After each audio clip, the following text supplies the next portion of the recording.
They're all very shy. Thank you. So I'm going to ask them to introduce themselves just now, but if you could come up, thanks for your Kashifa Bukis is leading the way. Thank you, Kashifa, CEO of the Freeport Saldanha, followed by Vuyokazi from Kucha. Thank you, Hendrik, from Northern Cape Development Agency, and Nomathemba. Thank you, and Witness. Thank you.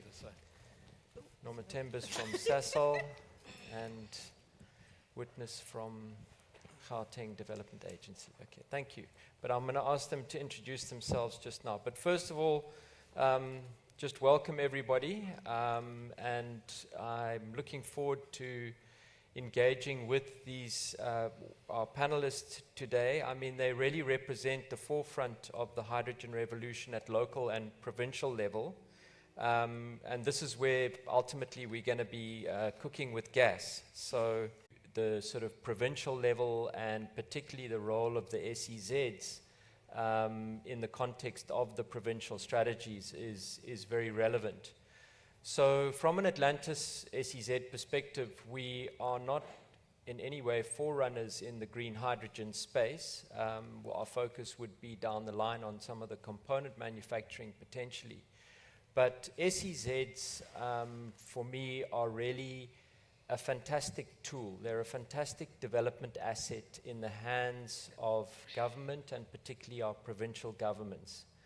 And sometimes people tend to take quite a narrow view of SEZs in the context of provincial strategies. But really, if one looks at the assets that are held within SEZs, not just in terms of land and infrastructure, but also in terms of human resources, in terms of knowledge and ability, then really sometimes they tend to be underutilized, in a sense, assets within provincial government strategies. But I'm happy to say that in the context of the green hydrogen revolution, as it were,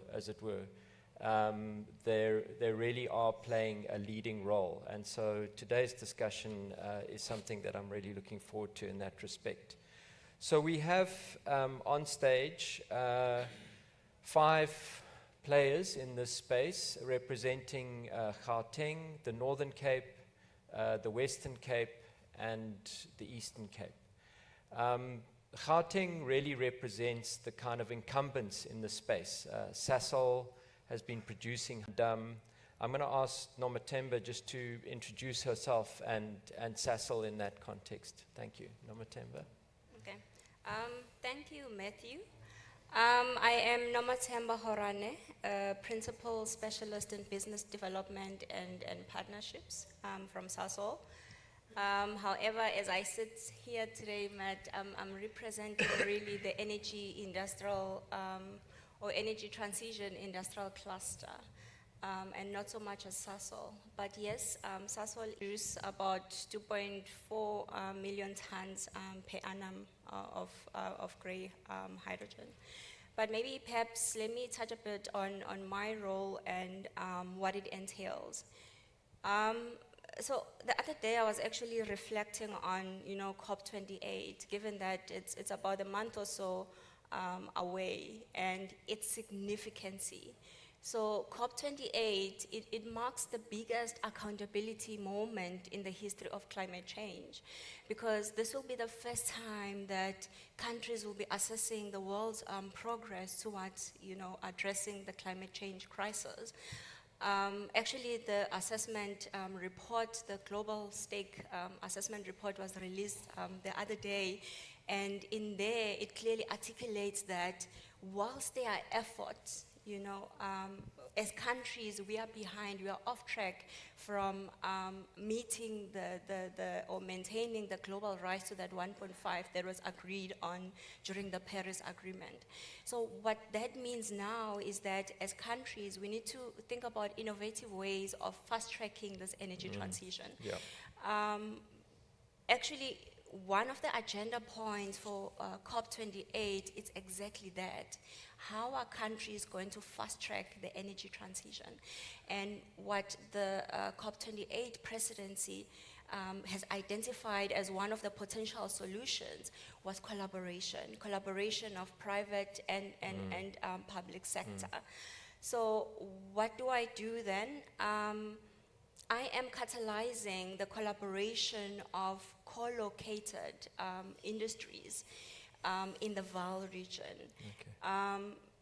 Especially if those co-located industries have similar decarbonization ambitions, especially when it comes to the decarbonization technologies that they want to adopt.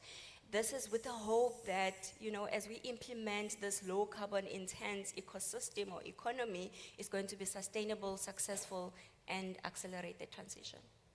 Thanks. Okay, that's a very good platform, I think, to also ask perhaps Witness just to introduce yourself and the context of the Vaal SEZ and indeed the Gauteng SEZs and their role as well. Thank you.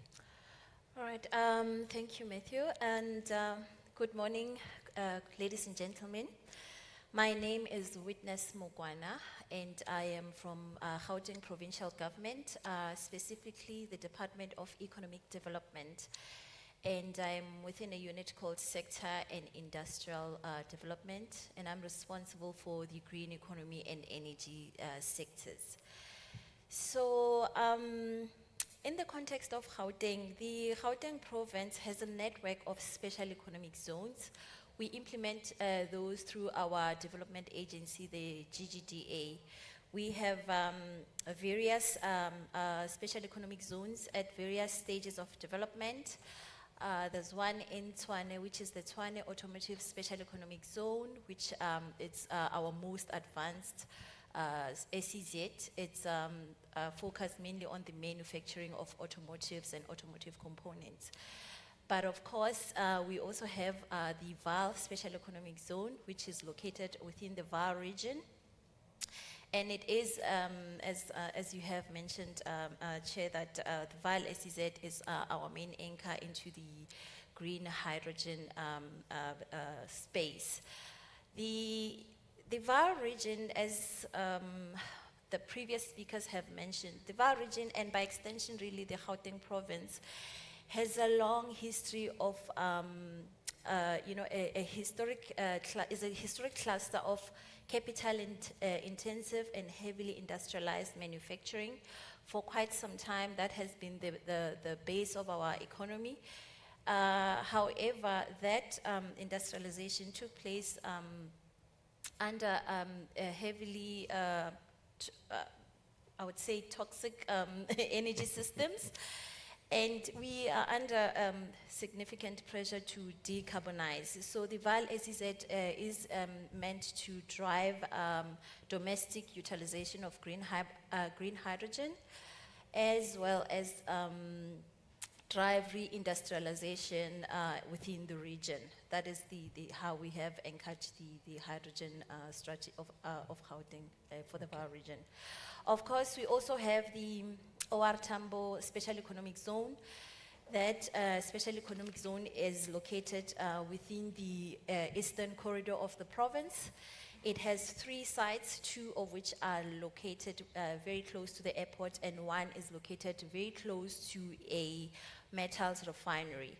That particular SEZ is earmarked for light manufacturing, and we do believe that we have a comparative advantage for the manufacture of fuel cell components and electrolyzers.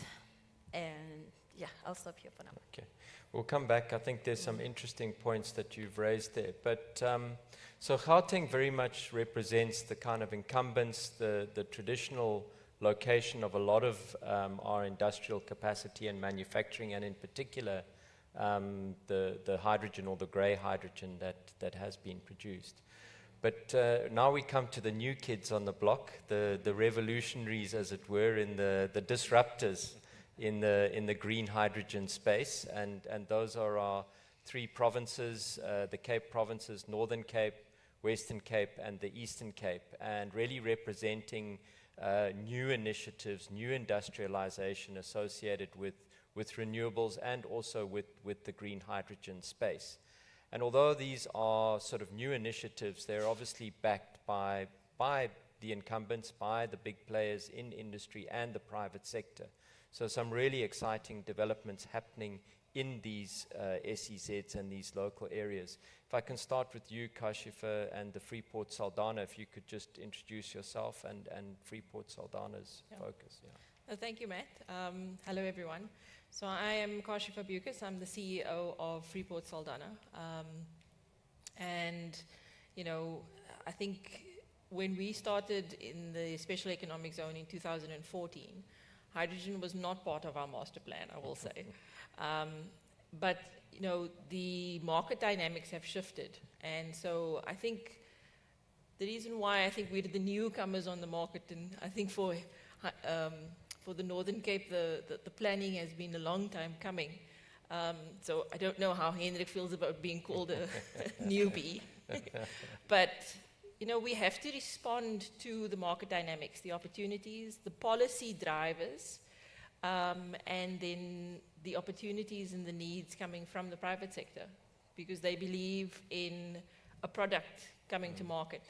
So for Saldanha, I want to say the backbone of the value proposition is the fact that we have incumbents as well, so ArcelorMittal and the steel mill there that can be revitalized to produce green DRI. So that's a key project. We also have the port, and the studies have shown the market demand, and Thomas is here from the CSIR, and yesterday they showed the market demand and the results of the pre-feasibility study on the bunker fuels production potential in Boegoebaai and Saldanha. And then I want to say also that we have rail, so we also have a logistics hinterland and mobility market as well. So we see the hydrogen opportunity as a path to decarbonizing competitively the goods and services coming out of the country to the export market, the export of the molecule in future in a phased manner, and the industrialization potential, because as SEZs, we are there to advocate for the technology transfer and know-how to local industry. I mean, that's what makes us resilient, besides these ebb and flows of market shifts and market dynamics. So that's really Saldanha in a nutshell. Thank you. Thanks very much. And then maybe moving across to the Northern Cape, Hendrik, if I can pick up with you, and if you could just introduce yourself and contextualize the work that you've been doing. Brilliant. No, Matthew, thank you very much, panelists, and then our audience.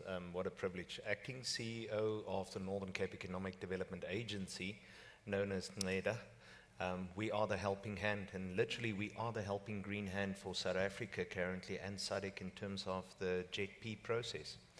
From our premise, we have got a very unique role in the South African and SADC context to enable as a bulk producer, export destination primarily with initiation, but with price equilibrium definitely counterbalancing. I'm so blessed to be between the two ladies here, because we are their energy supply.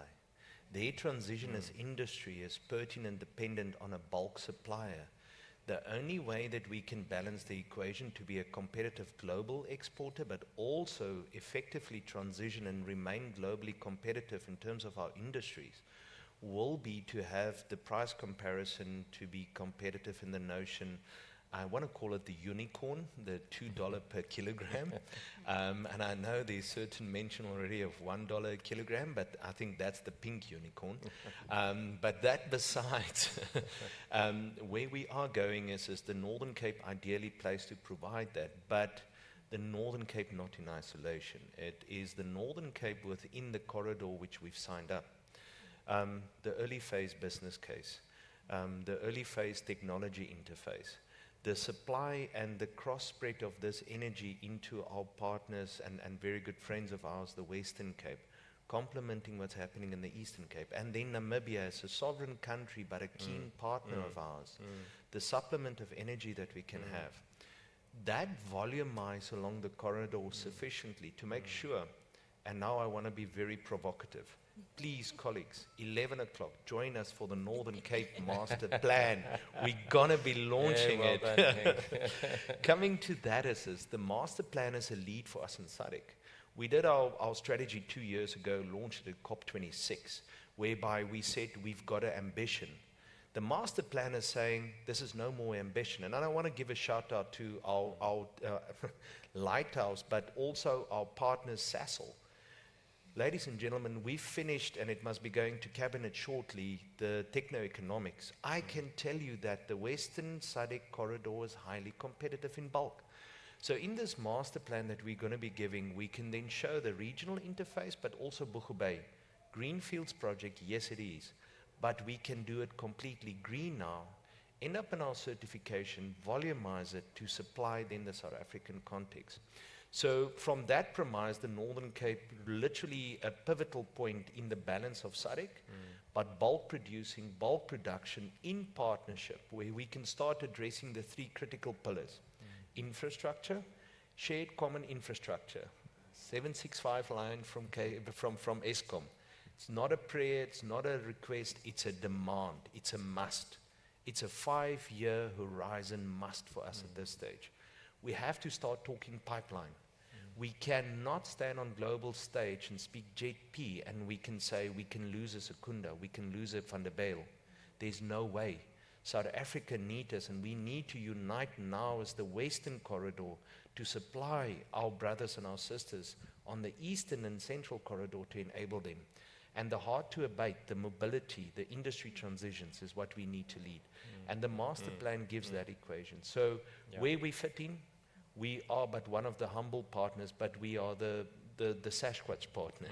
We're the big partner that must get the bulk. So the pressure is on us. If we do not enable, we'll set up SADC for failure. So the success of Buchu Bay and the Northern Cape to pull this off in partnership for SA Inc., vital importance. Yeah. Thank you, Matthew. Thanks, Hendrik. And it always, the passion always comes across so strongly when you talk about this project and the bigger picture. And it certainly is very compelling.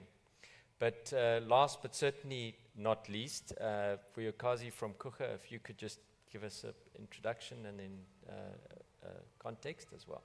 Right, thank you, Matt. Good morning, everyone. My name is Vuyokazi Kwabeni. I represent the Kucha Special Economic Zone, which is based in the Eastern Cape. The region itself in Nelson Mandela Bay is predominantly built around the automotive sector as well as agro-processing. And when we started looking at the opportunity of green hydrogen, which was also not part of our initial master plan 4 years ago, we were coincidentally working on our reimagined strategy, and sustainability became the forefront of that strategy.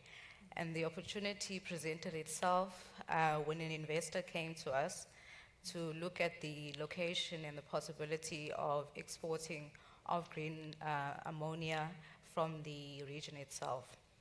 So how we looked at the opportunity is that we had the existing assets and infrastructure in the SEZ that were built around ensuring that we become a transshipment hub for the country as well as Africa.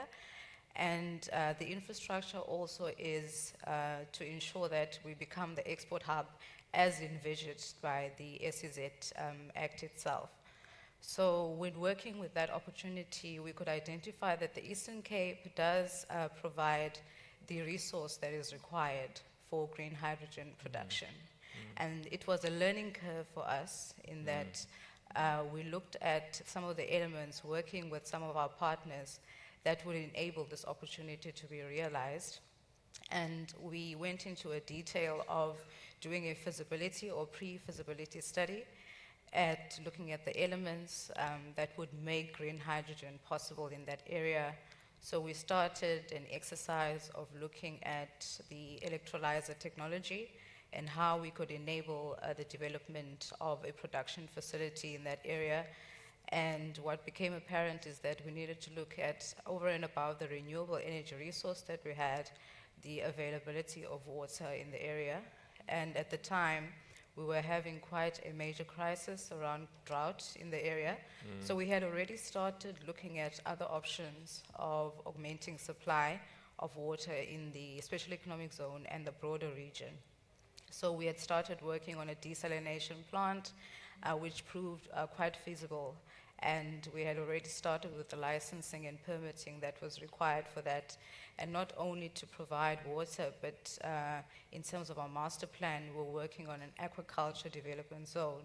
So the business case was strengthened in that case.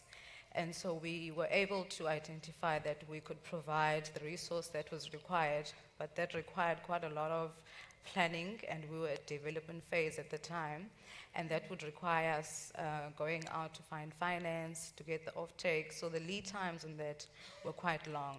So we looked around in the existing ecosystem in the SEZ, and we identified an opportunity where we had a production facility for salt manufacturing, which had quite a lot of wastewater coming out of that facility. And we initiated discussions around how we can possibly leverage that wastewater product, and it became abundantly clear that that was a possibility for us leveraging that opportunity at the time. And so we were able to tick that box as well. And then we looked at the supporting infrastructure that would need to be in place in terms of storage facilities, pipelines. Having the port there could be a connection, because it's quite close to the SEZ and the site that we had identified for the development of production. So when we looked at the availability of the supporting infrastructure, the storage, we were already working with a client that was looking at developing a liquid bulk facility within the SEZ, and we had already started with the requirements for us to be able to do that. So you touched on the fact that the SEZ's over and above providing infrastructure, also it's about the knowledge and making sure that the environment is ready for investors to come. And that's one of our biggest focus areas in ensuring that we create that enabling environment by being proactive, looking at how we can proactively look at EIAs, engaging with the local authorities to make sure that once the investor comes, we shorten the time of development in the SEZ. So we'd already started the process of getting those licenses, and we could see that the project could be realized in shorter time frames than it would be if we did not have done those studies beforehand. So when we looked at all the infrastructure that we had, it became abundantly clear that we could become an export hub for green hydrogen and ammonia in the region.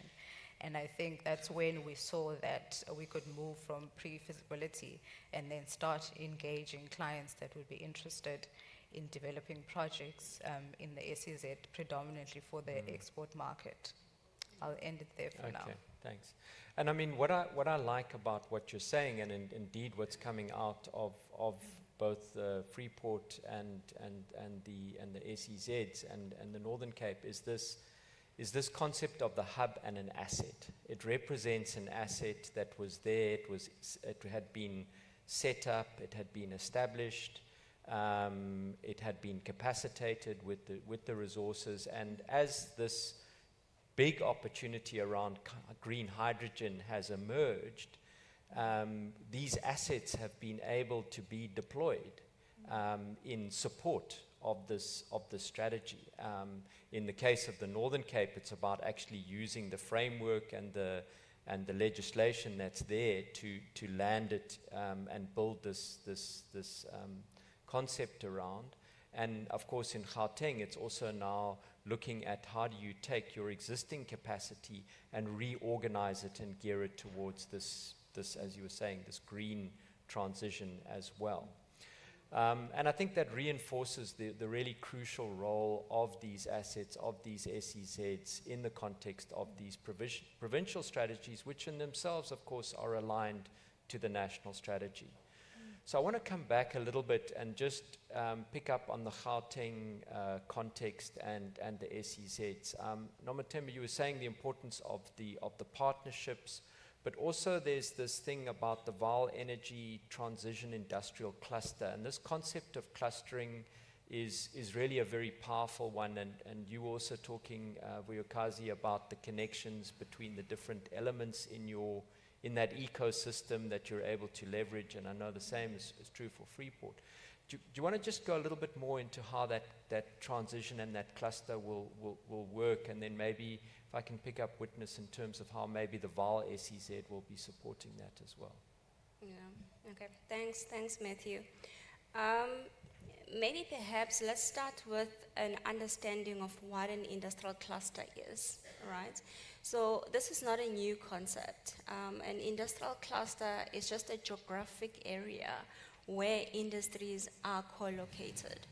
So if we look at the Vaal region, it's already an industrial cluster. It houses quite a variety of heavy manufacturing industries. You find the cement industries, steel, chemicals, specialty gases, refineries, and so forth. So what is it then that we are catalyzing or developing when we talk about energy transition industrial clusters? What we are developing is the collaboration of these existing industries to work together towards fast-tracking the transition of the region as a whole. So what we landed on, as we did high-level studies, is that as industries in the Vaal, we are, firstly, Witness mentioned it earlier that the Vaal region has a large carbon emission footprint. But what is special about, I'll say us, because I said I'm wearing the energy transition industrial cluster hat. So what is special about us is that we are committed to decarbonization. We have ambitions, we have strategies, but the challenge is the silo mentality of doing things in parallel instead of doing it together. So the coexistent then provides opportunities for the industries to work together. I mean, this collaboration provides opportunities, for example, of implementing large-scale investments. So instead of the steel industry putting down 5 megawatt renewable assets, the chemical industry putting 16, the other industry putting 19, why not come together? Because we have similar ambitions. Let's come together and work together. So opportunity of, scalable investment, opportunity of sharing risk, sharing resources, opportunity of aggregation, say the aggregation of any, sustainable common feedstock that might be required. Also, perhaps an opportunity to leverage off circularity. I mean, it's just last year that ArcelorMittal and Sasol announced its partnership, whereby Sasol is looking at, taking in or repurposing the carbon dioxide from ArcelorMittal and using it as a potential sustainable feedstock. So those are the opportunities that we see through this collaboration. Yeah, fantastic. That's great. And Witness, I think I don't know much about the Vaal SEZ and where you are in the process of establishing it and picking up on some of these opportunities. If you could just maybe put us in the picture, as it were. So perhaps maybe before I even get into that, I just want to highlight and emphasize that one of our key drivers and our mandate really is to safeguard our existing industries while at the same time trying to develop new industries. By that same breath, I think everyone now is aware that the first phase of the carbon border adjustment mechanism has just kicked in on the 1st of October. And that is the first phase is a 3-year phase. Of course, it does not attract any penalties right now, but we see it doesn't attract any penalties now, but it's, of course, it will Big be challenge coming up. recording and collecting the database of what needs to happen. And this first phase is looking at mainly the steel, iron, and electricity Okay. sectors, Okay. which are the major sectors that are located in the VAR region. Okay. Yeah. And these are also upstream sectors that feed into the entire value chain of manufacturing for the region, for the province, and for the country. And as if that's not enough, the LSE, the London School of Economics, also released a study linked to the impending CBAM policy, and it has already, it states that Africa stands to lose around 25 billion rands per annum due to CBAM. So now, I mean, of course, we can, you know, lament and complain, but we do need to prepare ourselves for what is coming. And we believe that VAL SEZ, you know, presents an opportunity for us to try and ready ourselves to be able to mitigate the impending developments. Yeah. And there are several ways in which we think that the VAL SEZ is positioned to try and support those aspirations. We think that, I mean, particularly through hydrogen, there's an opportunity for decentralized energy systems. And we think that we can also use it for targeted investments, particularly in the logistics sector, both road, air, rail, and even river. And we think that we can support low carbon economy clusters. Then we are looking to use it to position it for skills development, and we actually intend to have a hub for hydrogen in that special economic zone. All right. Great. Thanks very much. I'm actually going to flip across to Hendrik now, because you're also very much in the stage of assembling your assets and putting together the base infrastructure for implementing. Do you want to just tell us where you are on that journey and how things are going? Absolutely, Matthew. Once again, I think it's a consolidation of corridor, and we must start with the Northern Cape Master Plan. So extensively, we are looking at a corridor of industrial purposing, because we need to conform, firstly, bulk production to us is very important, but also we need to transition our own industry, because CBAM is to us a tremendous threat. The Northern Cape is literally, firstly, we're in the top 6 iron ore producers. We're in the top 5. We've got 80% of the world's manganese.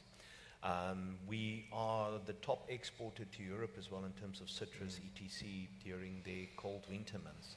So CBAM has got a threat for us. Now, why do I mention this? From Kathu Industrial Park, Uppington Industrial Park, the Namakwa Special Economic Zone, and Buchenberg Economic Zone, we need to conform our own economy as well, to conform to CBAM, to conform to, but in the same vein, we need to provide these industries in along that. So from our side, the building blocks for us is firstly looking at our own conformation of our economy. The basis of our new establishments that is focused on bulk export and bulk supply to the South African context is pertinent to play the certified game as well. We do know that COP28 is coming up, and if it's anything like COP27, it was fairly dormant. But we do foresee that Belgium is going to be very important this year, because we see with CBAM certification calls become more pertinent right now. So our building blocks then remain to keep a very close eye on certification. So the ecosystem needs to be green. So we need to originate, and this is why we're grateful for Anglo's announcement, why we're grateful for RRS Ipeleng and them in terms of mobility. We're grateful for Transnet looking at the harbour and the rail solution to be already green. But moving then in terms of bulk supply, as mentioned as well, the benefit to us is do focus on certification. You do not just convert what you have. Es ist aber auf Deutsch nicht so einfach, ja. So this is what we were told by the German to me, Germans, but the Germans recently. So our building block currently, as it stands right now for Buchenberg Bay, for instance, it's a 30,000 hectare electrolyzer industrial complex. It's not just the SEZ. In Yeah. the South African legislation, it's a SEZ, but it Yeah. becomes a complex Yeah. whereby we produce, we create input, we desalinate. But it is built on not foreign land. It is built on our community's land. So how do we benefit our social matrix and the sustainability? How do we Yeah, look it's a after the very environment? important dimension. I mean, that commissioning, that we Yeah. balance societal, that we Yeah. give the real benefit to our real landowners, Yeah. and that we conserve our nature.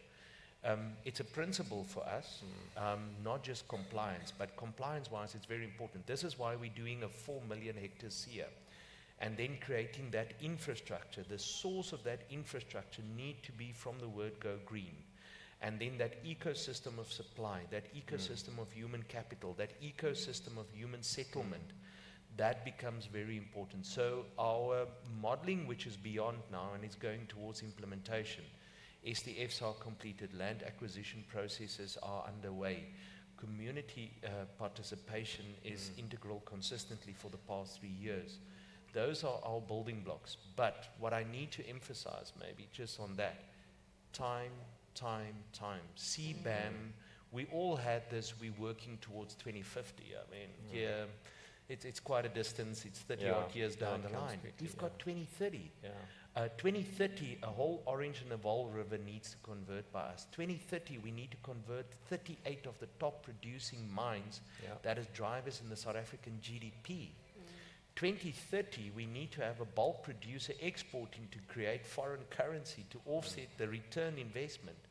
So the starting shot has rang out. We are in the race. And that race is saying by 2028, we need to move. And Bogo Bay might be still then warming up. But we need to be a Saldanha and a Nguga to be running by that time. And we need to start enabling a GP, a Gauteng province Yeah. at that stage to be up and running. Time essence. Yeah. No, and I mean, I think that message that's coming across so strongly is this coordinated response. And we were chatting just before we started today about just how this is not really at all about competition. This is about just getting South Africa on the map and driving on and utilizing all the assets that we have. So if I can maybe just come now to Saldanha and also to Kuka and Kashifa, for you in Saldanha, I mean, you've been very much part of driving the province's green hydrogen strategy. Where do you see the next critical steps coming up in that journey for Freeport and maybe, this broader partnership as well? So I think for Saldanha, if I can be a bit provocative as well, is to say for the last year and a half, it's been the private sector leading. It's because the private sector came to us, to the Western Cape, and said, we have, based on the studies agitated by, CSIR and the EU delegation and a lot of, non-governmental, bipartisan kind of research that was ongoing.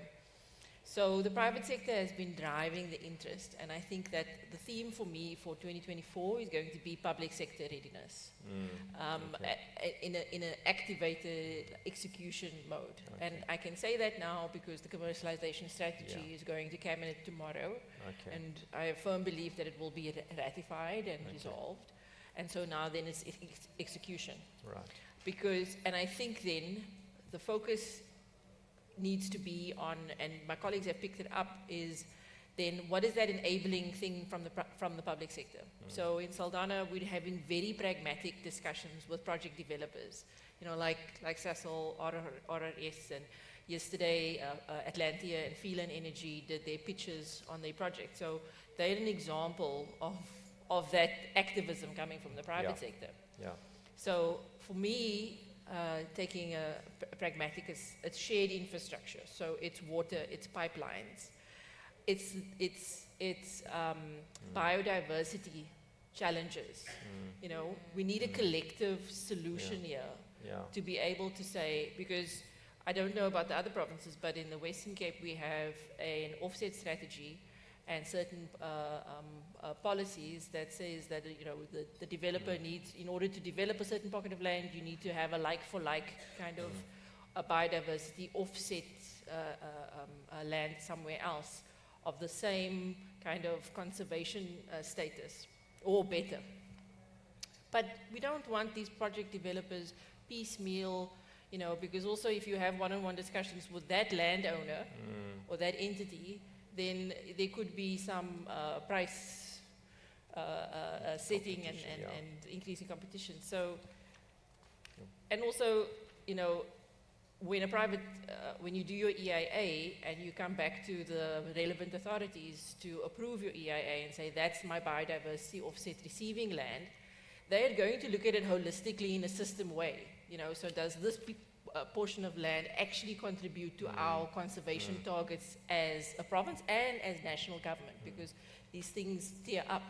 So we really do need the public sector to have a systemic conservation, biodiversity strategy and solution in place that allows these types of transactions to take place. Crucial. Yeah. The other thing is on skills development, and hand in hand with that, I would say standards and certification. Because not only is it about, yes, certifying the green molecule, but it's right through the value chain. And for that, you need human resources and human capacity to build the equipment, to build the things that we want to operate on a sustainable, on a green certified basis. And so I really, for me, next year, it's about public sector readiness. I mean, and I want to say that there's not that nothing has been happening, but it's then the execution of the strategies that have been in development. Yeah. And in a sense, that's a good sign, isn't it? That because it means we're now looking at real, practical, on-the-ground issues about, it's no longer about will it happen, won't it? It's now, okay, what do we actually need to do to clear the way? So it's very positive. If I can add, there's a session on green money, and so I would say finance, because all of these things, even on the systemic solutions that the public sector need to have, the public fiscus is constrained. So we do need to form, and that's, I think that's one of the values and the assets of the SEZs, is that we can be an aggregator and a trusted partner to bring a vetted project pipeline, project demand, with the financing institutions, be they from the private or NGO space or DFIs and such like, and commercial eventually. Thanks. Okay, thanks. Witness from Kucha's side, anything to add in terms of your journey and the challenges? Yeah, so the Eastern Cape is just starting to develop its green hydrogen strategy. And I think as the Kucha SEZ, we see ourselves as quite central, if not maybe assisting to lead that process. Because I think looking at the SEZ, it's not just about developing in the SEZ, but the entire ecosystem actually matters for the success of the region and the country, and we recognize and understand that. We're looking at how we can perhaps improve the business environment. For instance, there's bunkering that is taking place in the Bay Area.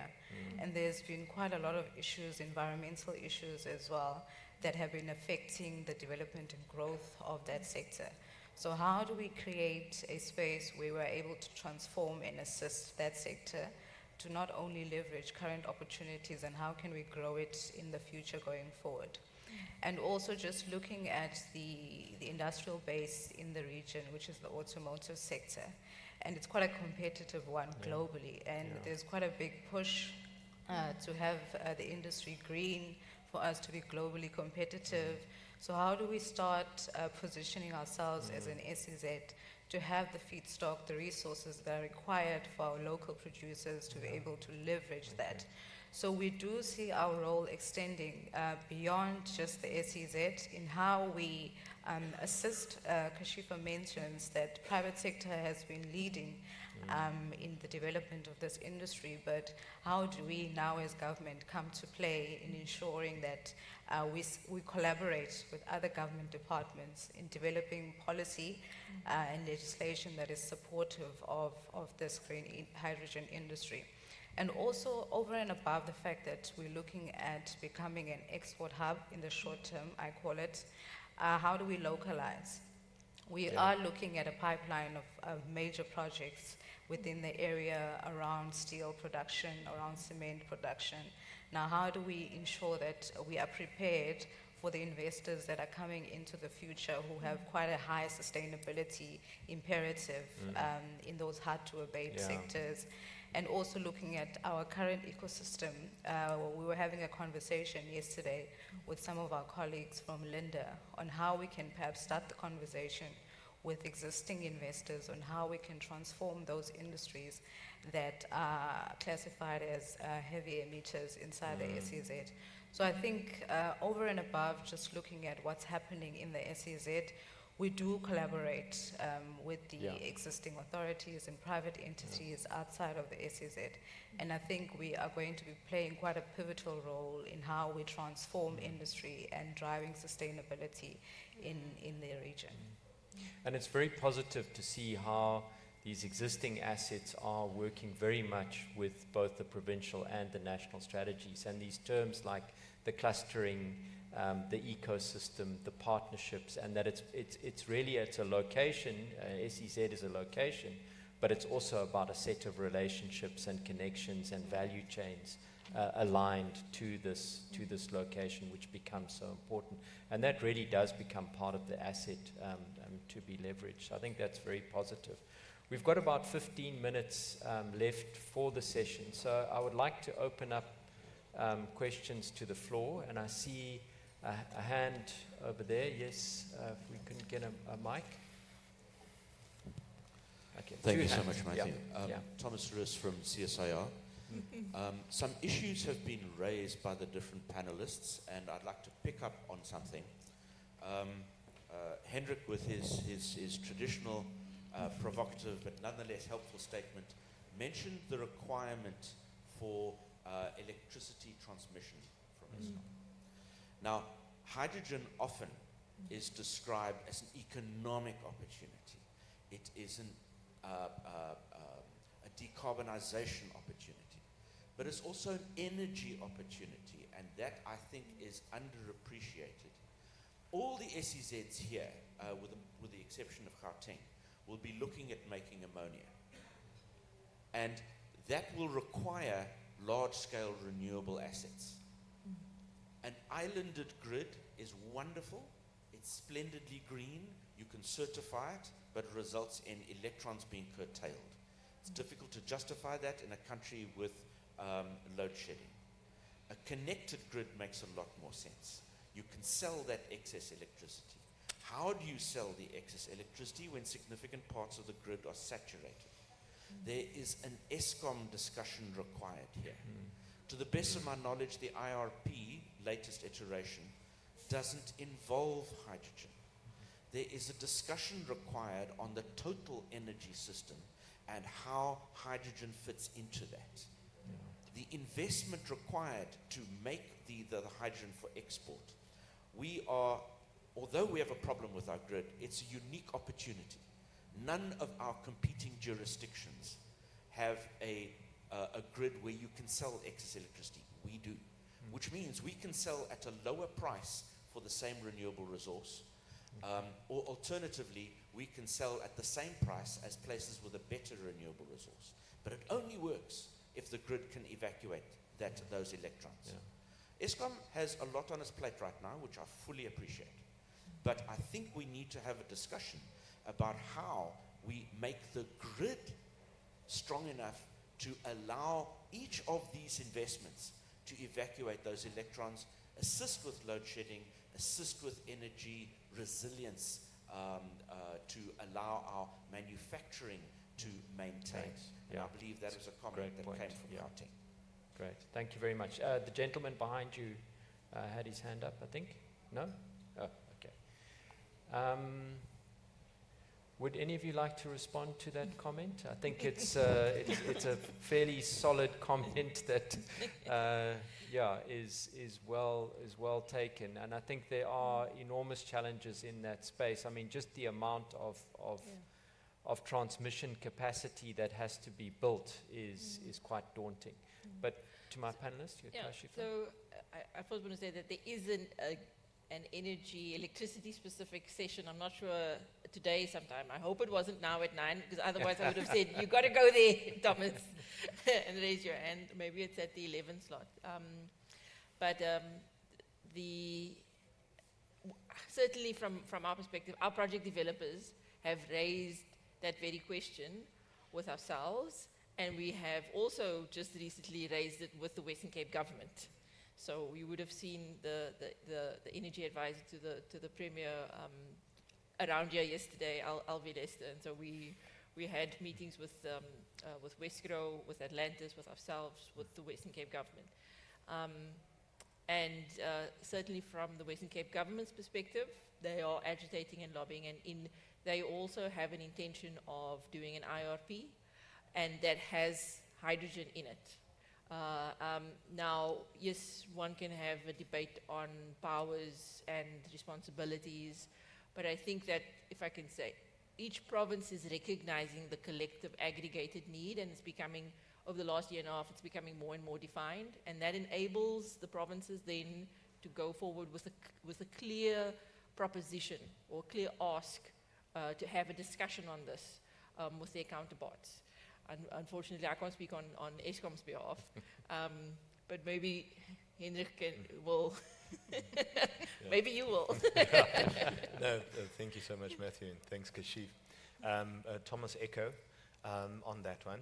I think pertinent is very important in the agreement that we signed yesterday, and I was upstairs there by Minister and his team.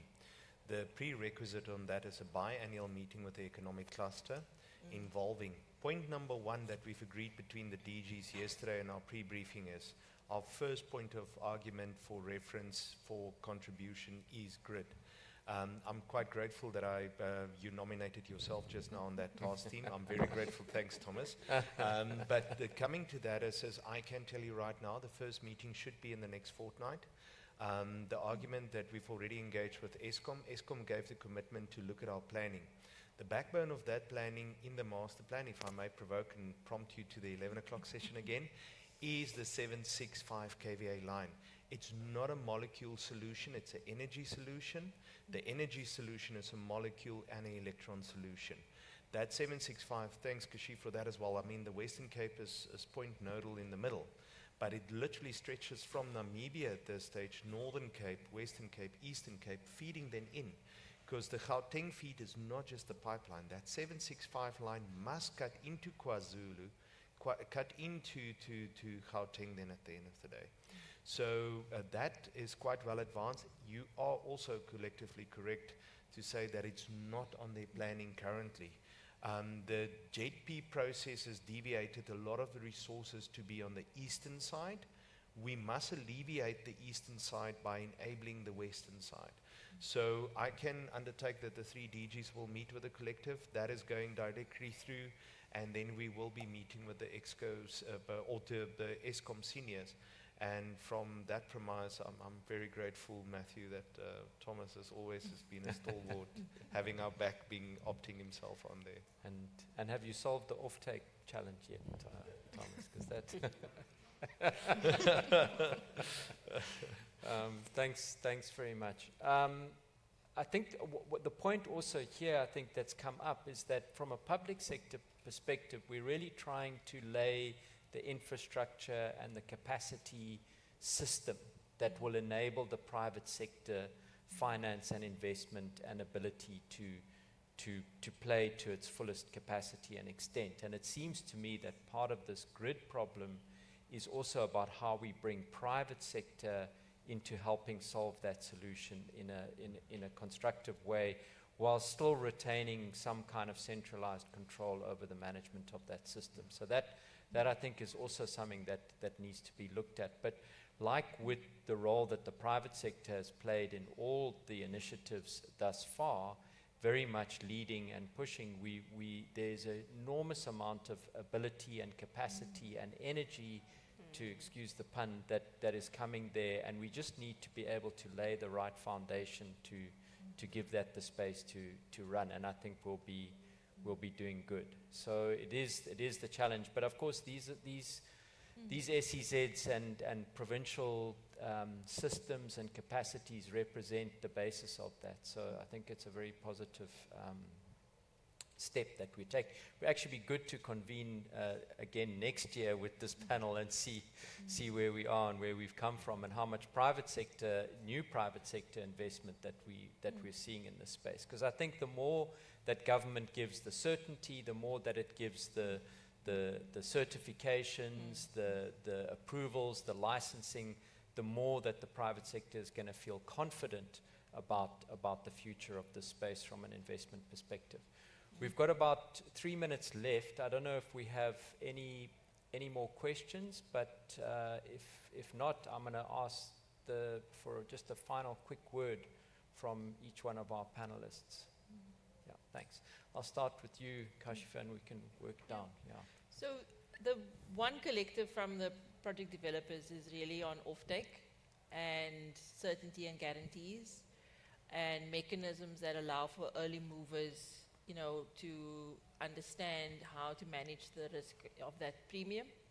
So I'm looking forward to the outcomes from the recent workshop that the EU had with the H2 Global group, looking at the hydrogen auctions across Europe, because I think the projects are becoming more and more defined, and that's the other, it's the demand side. So I think that work still needs to be keenly looked at going forward. That's an exciting thing. Yeah. I think the focus for us now is to make sure we unlock some of the hurdles. The grid transmission one is quite high on our agenda, and it's something that we started working on before the green hydrogen issue came up, because we're looking at LNG in our region, and we had already identified that this would become a constraint. And in collaborating with the different provinces, I think that's going to be high on our agenda as the Eastern Cape, to see how we can work together, as well as leverage private sector to assist us in going forward on that one. Thanks. Okay. I think for me, in closing, I'm just reflecting on the challenges that were mentioned today that are hindering the implementation of the green hydrogen commercialization strategy. We mentioned demand, we mentioned the availability of low-cost finance, be it grant or subsidies. What we didn't, I guess, mention in detail was the supportive policies and regulatory. So just in closing, maybe from the industrial cluster side, is that we are looking into developing an ecosystem that compromises of all the key enablers, even though the foundation of it all is the collaboration of industries in the region. But we are not living out the financial institution. We are not living out academia. Witness, as she said there today, they are also, GDED is part of this collaboration. So we're saying, let's create an ecosystem whereby all the moving pieces that are going to make this puzzle, that are going to make the implementation of green hydrogen or low carbon intense energy as a whole successful, sustainable, and also accelerated. Thank you. Matthew, thank you very much. I think pertinent, the session's crux was special economic zones in South Africa. And I'm looking at the audience for Madam Jensma, I'm looking at Sean Moses, our IDC units. If we look at that principle, I'm looking at critical investors also sitting around. And the SEZs in South Africa, energy was also always an element to enable, but energy has become the way to remain relevant globally. So the positioning of energy within our special economic zones, the positioning of infrastructure, the positioning, like my colleague has just mentioned, in terms of the ecosystem of green energy, the electron and the molecule introduction, the stimulus that we have to give and the surety to our investors to generate that energy, and the backbone of infrastructure. This discussion is a holistic discussion. This is an economic cluster discussion. This is a discussion where SOEs need to sit together. This is a discussion where DTIC, kudos to Mahendra and his team and Joanne doing marvelous work in terms of the commercialization. But what do we put in that SEZ to make it worth their while? What do we provoke a Tabu from a Siemens? What do we do for our folks from Linde to make this work for them? What do we make with our colleagues from Japan and to make this work for them? And we need to aggressively relook the generating capacity, the enabling capacity, and then the interface of energy. Energy is no more just the enabler. Energy has become core business. Yeah. And so I think our SEZ 2014 and our practice notes 2019, I don't want to call them redundant, but I want to call them that they need to leapfrog into the new era. Yeah. And that we rapidly need to, as a collective, discuss as well. And the quadrohelix become important. Business must tell us how to do it. Where do we go in the world? We go to Sasol. They've built a successful Secunda and a Sasselberg, for Pete's sake. Yeah. They've written the script and they performed it over and over, and they've received an encore every time. So we need to learn from them at that. And then from our innovation and technology side, we need to adapt and adopt and global partnering. But our societies this time, we can't have another industrial revolution where we just have labor. We need participants. We need co-ownership from that. And as government, we need to future-it. We are called, as this society here today, we called the secret society of green hydrogen. Do you know that? I think the Illuminati is better known than us. But the situation at this stage is we need to go out there and we need to provoke. We need to get that message out there and make it mainstream. Yeah. Thank you Thanks so much. Thank you very much. Yeah. Goodness. So I'm also going to quote the Minister of Electricity again from yesterday, that let's just start doing. On that note, as Gauteng, we ran an RFI for smart mini grids that are linked to our SEZ. And really the objective of that was really to try and identify niche opportunities for production of hydrogen and alternative energy solutions, and hydrogen and its derivatives. And we got some interesting responses Okay. from that. And I would like to invite you to actually join one of our partners linked to our Vile SEZ. We'll be presenting a green methanol project, and I think that is the message in starting to do. And I hope you would be joining Great. that in this afternoon. Okay, that's exciting. So lots of exciting things happening. Ladies and gentlemen, please give our panelists a round of applause. Thank you very, very much. I must say, listening to this gives me a lot of confidence. I think it's daunting, but very exciting as well. So thank you very much for your time, and thanks to all of you for your Thanks, man. participation. Thank you. Thank you. Right.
A very good morning. We are about to begin. Please may I ask that the doors are closed so we can not hear the sound from outside.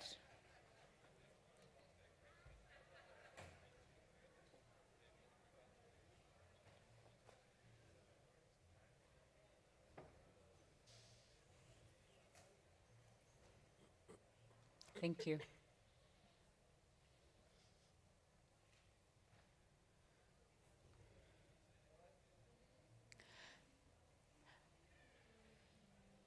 Just waiting for the final guests to come in and then we'll begin. Morning. A very good morning and welcome to the session titled South African Port Roles in the Emerging Power to X Economy.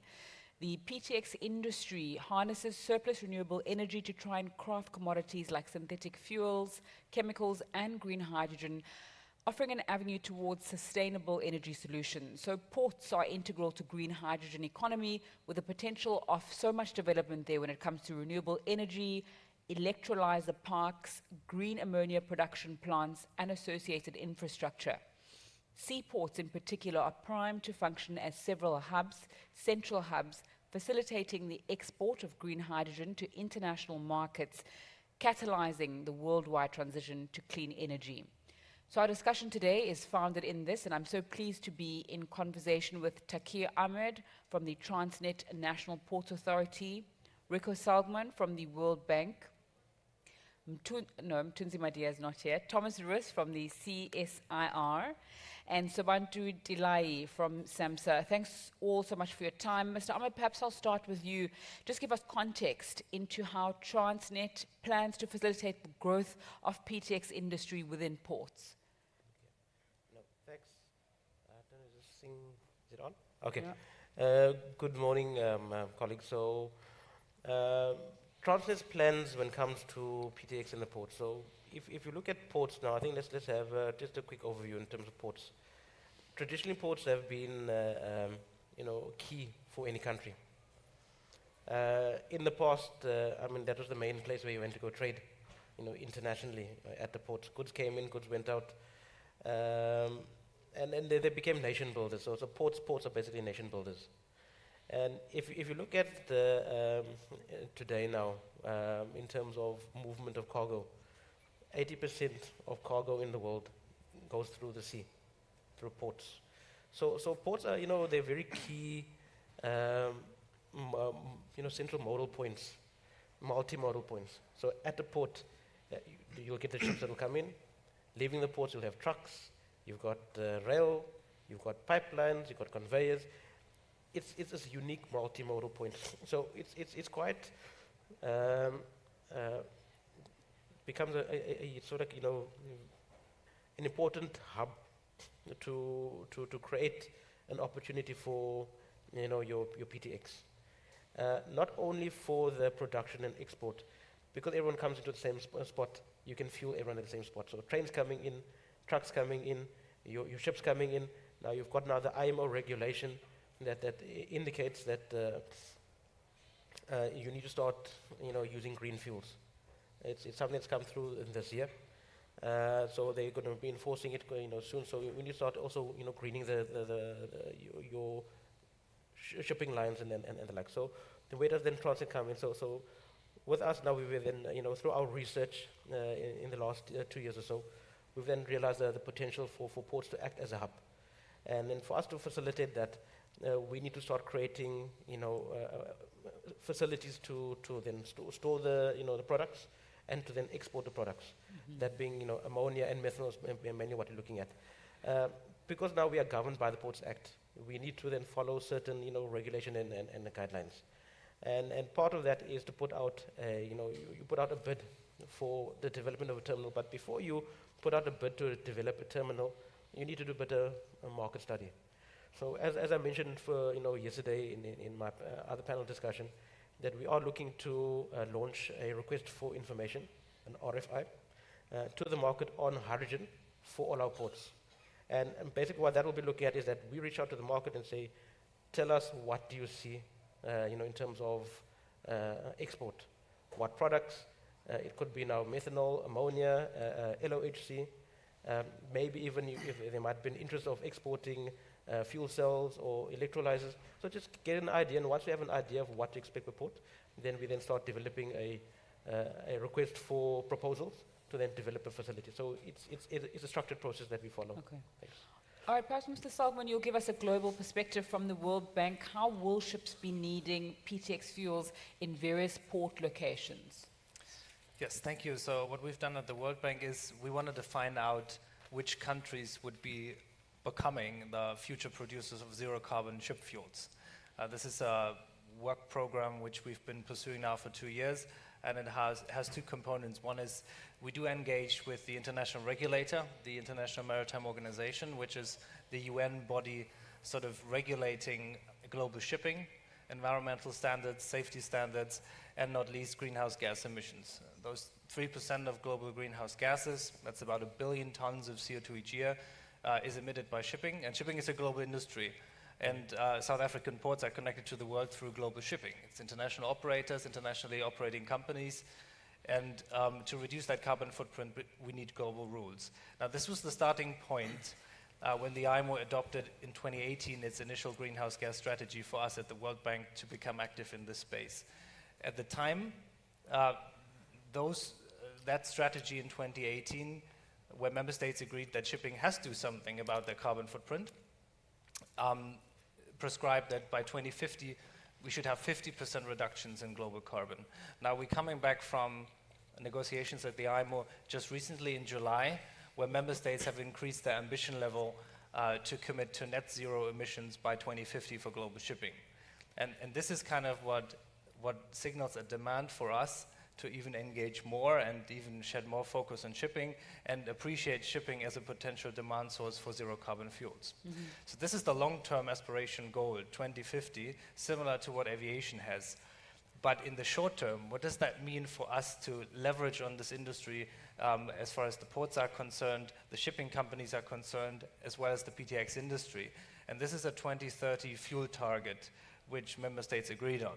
And it sounds so simple, and like any other commitment made, in the space of the Conference of the Parties or similar, but this is a multilateral process which has been happening sort of in disguise for many decades, because it's a very technical topic, shipping regulation, and 175 states having found common ground to commit to 5% fuels by 2030 should come from renewable resources. Mm-hmm. And South Africa doesn't only play a big role in general in shipping. I mean, it has a strong maritime DNA, but it's also a very vocal advocate in the IMO, in that policy space, to shape the regulation of the future. And we're also glad to have a colleague here from SAMSA who have been instrumental to forge this deal. And that's the demand signal international shipping has set. And this is where we try to inform our client countries as the World Bank to identify these opportunities. And here in South Africa, we've done some pre-feasibility work, which we presented yesterday on the future port of Buchobai and the existing port of Saldanha to see, including the Cape region, what is the potential to produce such fuels here for the shipping industry to be used and offtake. Mm-hmm. Mr. Saltman's now given us a global overview. Mr. Delaya, let's come to you. How can you just take us through how the evolving geography of energy trade is going to impact on the regulatory landscape for maritime transportation and safety as well? Thank you. We're lucky as a country because we've got a geographic position. 40,000 ships transit our coastline. 13,000 get into our ports. So there is a huge potential to supply bunker fuels or renewable fuels to passing traffic, as well as that traffic that supports our trade. Now that is the starting point. We also are fortunate in that with all these initiatives as a government, as a country, we're able to get into the production space of these clean fuels. We do not have an option as such to be left outside of this discussion because we're part of the IMO member states, and the international shipping community has determined that We shall have a roadmap to 2050 with a milestone to 2030. And in terms of that roadmap, there are certain things that shipping needs to do.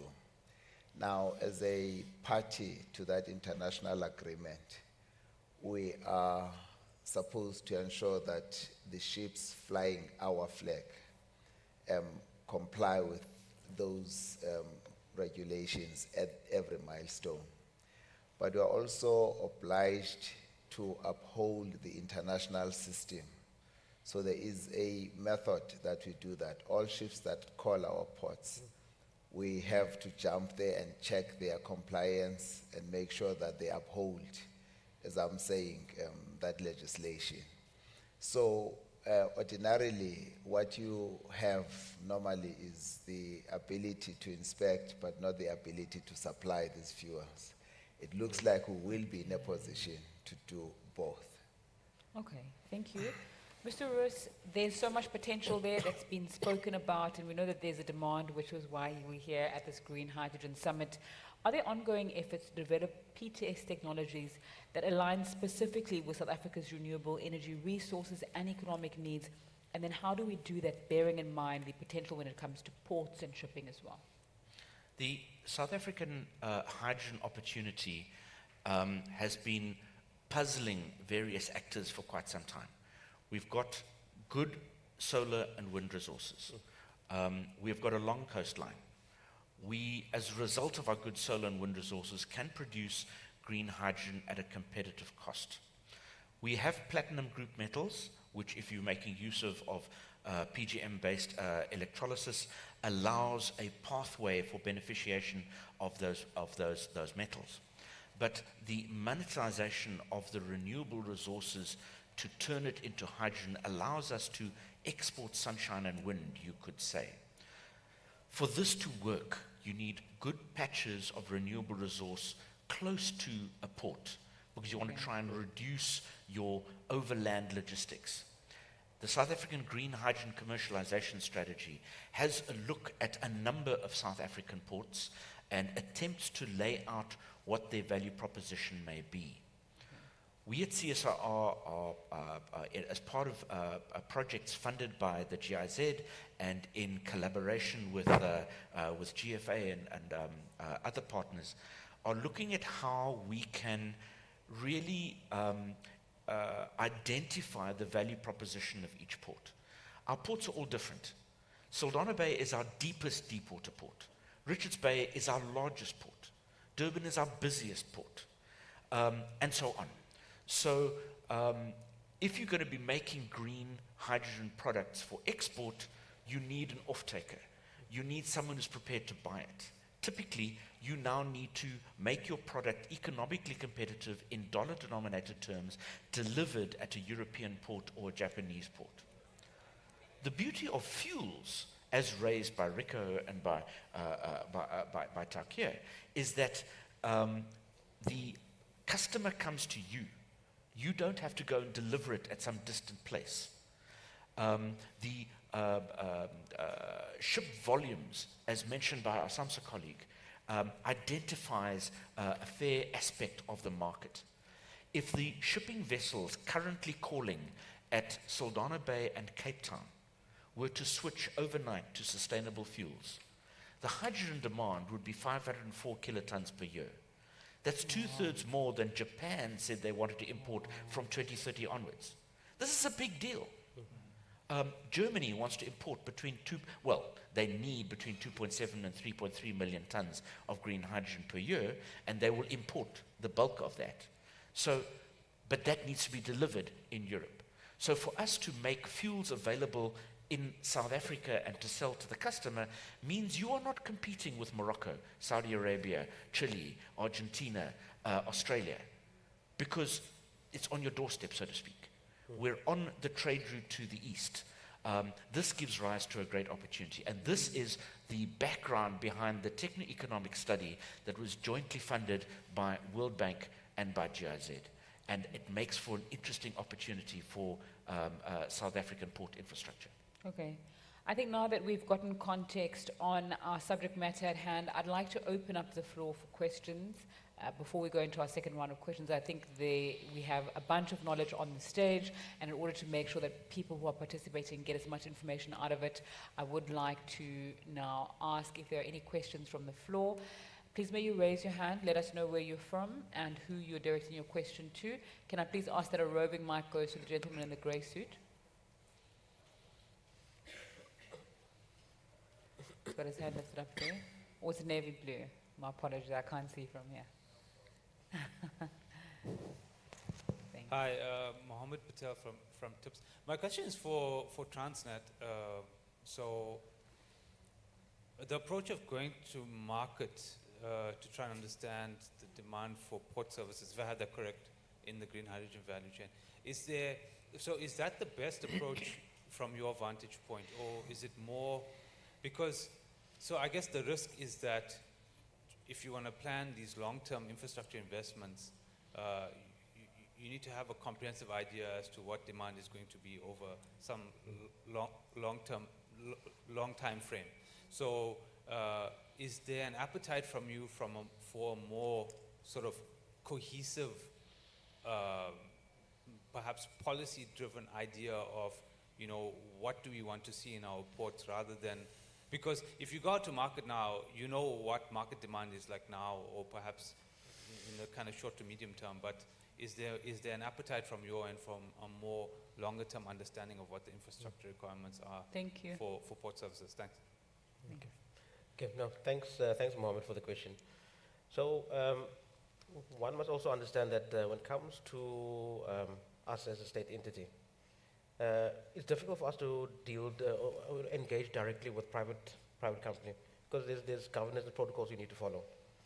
And if you know the things of the past of state capture and whatnot, you obviously want to avoid any, not to say it will happen, but the perception of that. So it becomes a bit difficult for us. So the best bet for us to then engage with industry is through a request for information. But having said that, that's not the only avenue that we look at. So we do engage with other state entities. So at least, being a state to state is much more easier. There's no issues there because it's government to government. So in that respect, with the likes of IDC, now IDC having then developed the hydrogen roadmap, so we've been engaging with them. On the DSI side, with the studies into hydrogen, we've also then been engaging with the DSI. So what we do on the background is we engage with all the different state entities, including presidency. So you've got a national view of what the country wants to do. So we do align ourselves with that. And it's just a matter of then the different ministers and governing structures just to align accordingly. But again, for us to invest in infrastructure as Transnet, you need a business case. And the business case, you can't just go and get a bid from any private company, then becomes an unsolicited bid. So there is a procurement process that we need to follow. And so the RFI process is, it's within governance. At least we are getting, factual information from the private industry. And then we use that as part of our business case to then motivate for the development of a terminal or infrastructure. So that's one avenue, and then, like I mentioned, that we do engage with the different government entities as well. Thanks. Thank you. There was a question from the gentleman in the white shirt and the glasses here. Hello, Lawrence Sluter from Rebel Group. We're an advisory firm in the hydrogen space, and I met Rico and I know Thomas for many years. One of the issues on bunker fuel specifically is which fuel will win out. So I'm interested in your comments on methanol versus ammonia, and I thought those were the two leading contenders, but I spoke to some Dutch colleagues that are looking at an experiment with liquid hydrogen. So what are your thoughts on how this will evolve? And then maybe from Transnet's side, how does Transnet view the handling these different fuels in the ports from a safety point of view? Those are my questions. Thank you. Okay. That's a good question. My goodness. Transport fuels for maritime. You want to move away from carbon fuels, but carbon fuels are convenient and largely safe. So now you're trading one problem for another. You're quite correct in saying ammonia and methanol are the leading contenders for deep sea transport. For littoral, shallow, you could do electric. for relatively short distance, and they are used for some tender vessels. For the inland waterways of Europe, there are plans for using hydrogen directly with fuel cells. But ammonia and methanol, they become problematic in inland waterways. So deep sea methanol and ammonia seems to be the preferred options.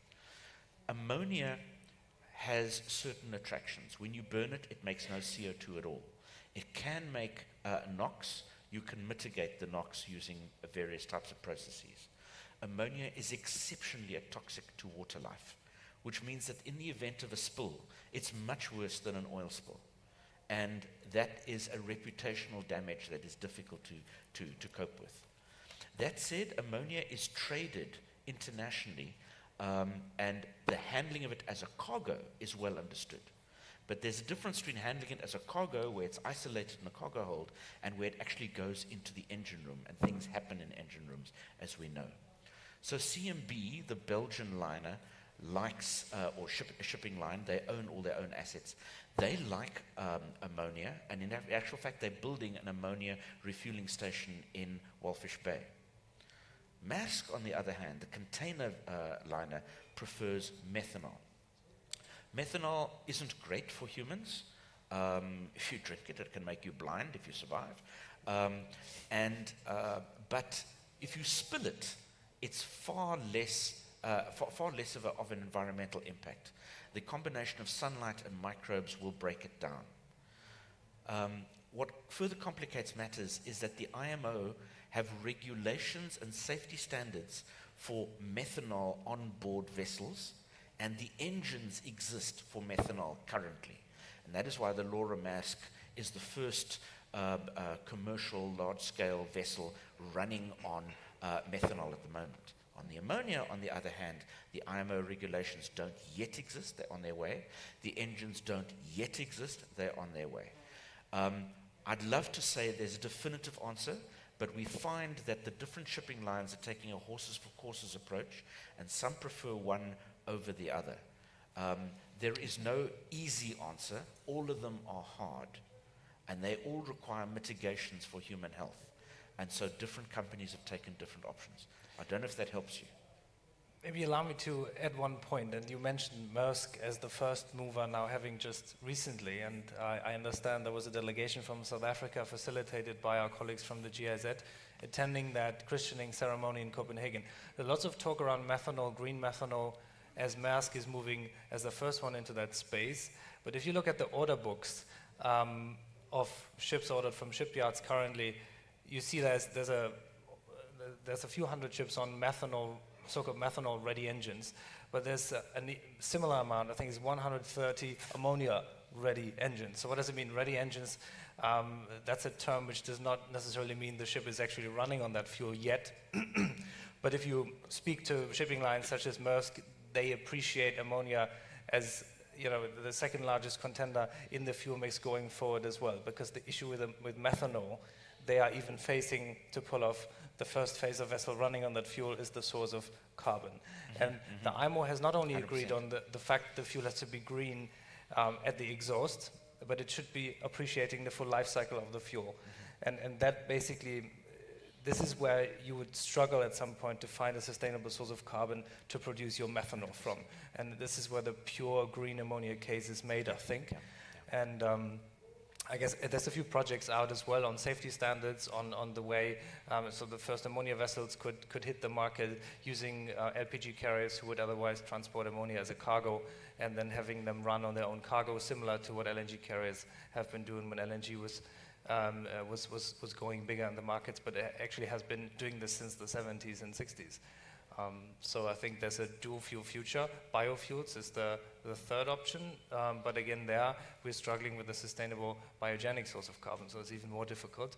And I guess the competition with other sectors such as aviation, who's a sector which is more constrained in terms of the physics, allowing planes to fly on certain fuels, that leaves a rather limited role for biofuels. And there was a recent report by Lloyd's Register, sort of as a synopsis report of all the energy modeling done on shipping, and I think there biofuels do play a role, depending on the segment and the source, but the majority will be dominated by hydrogen-based fuels. So. All right, Mr. Ahmed, you're part of the question, and Okay. then Mr. Thanks. So I think Mr. maybe just to Delay. add on to this discussion over here, as much as we're looking at ammonia and methanol as alternative fuels, we mustn't forget the uniqueness of hydrogen. And remember now, hydrogen is a lot of people calling it a Swiss Army knife. There's a new concept called a drop-in fuel, meaning that you can create synthetic diesel, synthetic petrol, so you don't even have to change the fuel. You can make the existing carbon fuel greener, so to say, and then use that. So there's even that option. We haven't really discussed that, but I mean, the concept of green fuels is so wide. There's so much that you can do. So to come to your question now on then the handling of ammonia and methanol at the ports. So as Thomas alluded to, is that the products have been around for decades and decades. So the technology is there, the safety, the regulation, everything is there in terms of how to handle it. Now the one thing for me that comes to mind is that if you look at the volumes that the world's looking at in terms of global demand, have we really considered handling ammonia and methanol at that large volume? Do we have a proper understanding? So that is a study that still needs to happen. And then come back to the port side. So once we've gone through the RFI process and we've got the feeling back from the market, now for us it would be then start doing the port planning. The port planning will be then, where do we locate these facilities? Because you need to take into account your exclusion zones, interaction with other products, because we do handle other bulk products like the iron ore and the coal and the manganese and containers, and so where do you place these facilities? Because you don't want to put them next to something that's going to have a detrimental impact and cause an explosion. So there's a lot of further studies that needs to happen, and just to do the proper planning and whatnot. So that understanding of then how to handle that, then safety obviously is a big thing. You don't want to build something that's going to have a detrimental impact on the operation of a port and lives and environment. Thanks. Mr. Thalai, you wanted to add to the conversation? Yes, no, thank you. I think the South African context is always going to be quite important in this discussion. This nation at the wrong end of the continent, not enough shipping, as you would imagine, in Europe and elsewhere. So I do believe that there's going to be a variety of fuels that you're going to need depending on who the ship caller is. And so there's going to be a fine-tuning of any business case that produces any type of these fuels. What approach we envisage as SAMSA, again, is that roadmap that says, where do you want to be by 2030? And we see a lot of blends coming in. We see a roadmap that starts with some decarbonization, whilst you're starting to fine-tune your zero emissions fuels. So there is a lot of discussion, as my colleagues have just put it. We need, I think we're becoming clearer on the questions that we need to ask. Certainly not all the answers that we require. But I think our roadmap, as we go along, is going to get us there. Yeah. And these discussions certainly do assist in that regard. Yeah. Chair, if I could come in on this thing, I can see Takir is warming up here. But he raised an exceptionally valid point, the idea of drop-in fuels. The planning for decarbonized future fuels, while it is based on ammonia and methanol, this requires a methanol and ammonia compatible engines, which require new build vessels. The beauty of South Africa with our Fischer-Tropsch endowment is probably the wrong word, but historical assets, means that we have Fischer-Tropsch capacity, which is looking for a new meaning in a post-Paris world. Sasol is aiming quite strongly towards sustainable aviation fuels, and there the sustainability of your carbon and the source of your carbon becomes critically important, because the airline carriers typically are based in the EU and they follow RED2 principles. For vessels, however, your sustainability of carbon is more likely to be wrapped up in a general life cycle assessment rather than an inability or ineligibility of certain carbon sources.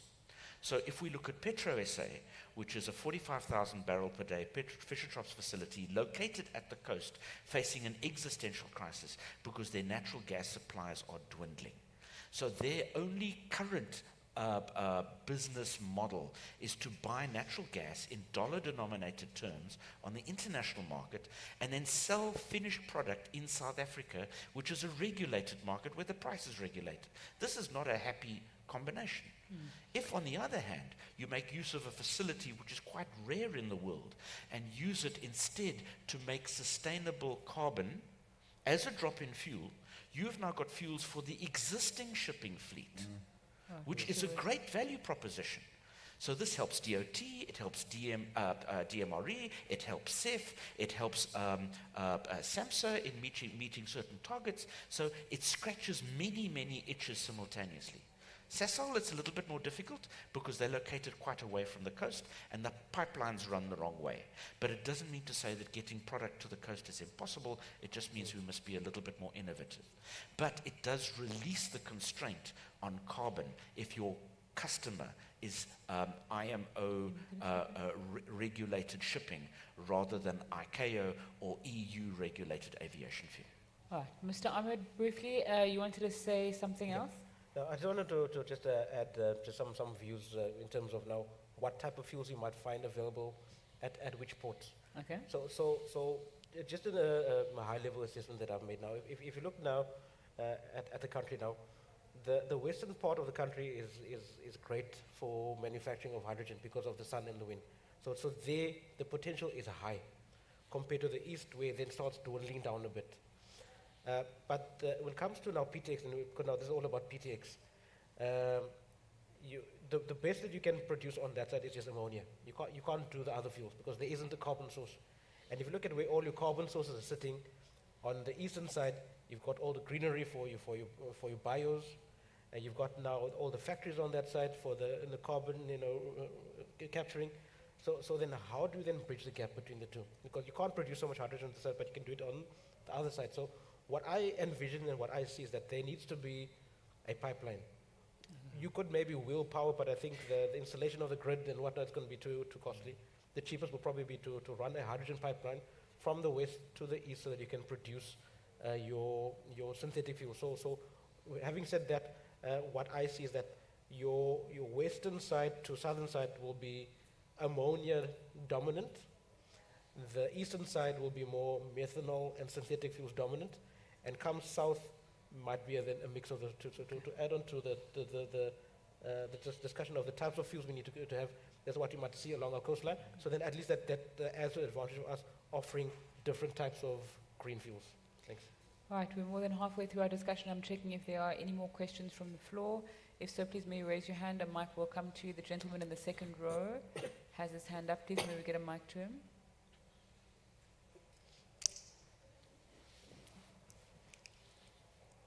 Thank you very much. Thank you very much. My name is Herman Jonker. I'm with the Western Cape Government, and apologies for joining late. Moderator, if I'm asking something that's been discussed, you're welcome to rule me out of order. And I just had a quick brainwave after Takir spoke perhaps about a hydrogen pipeline going west to east and a carbon pipeline going east to west, and the Free State being the hub in the middle for a combo. No, I'm just kidding. My question is around bunker fuels, and it's around maybe sort of institutional or commercial transactional solution. I'm thinking of all the discussions that I've heard now that are a little bit above my technical capability. Most of it is sort of in front of the nozzle, i.e. the vessel, or behind the tank, i.e. before it goes into a bunker fuel facility. So either production of the fuels, what all of that entails, or use of the fuel and what all that entails. And maybe for my two maritime colleagues between SAMSA and Transnet, and perhaps it's just a yes-no answer that's very easy. Do we envisage a relatively easy solution of providing the licensees, because I understand bunker fuels is a licensing issue, maybe a little bit of a terminal issue as far as storage, but mostly a licensing issue.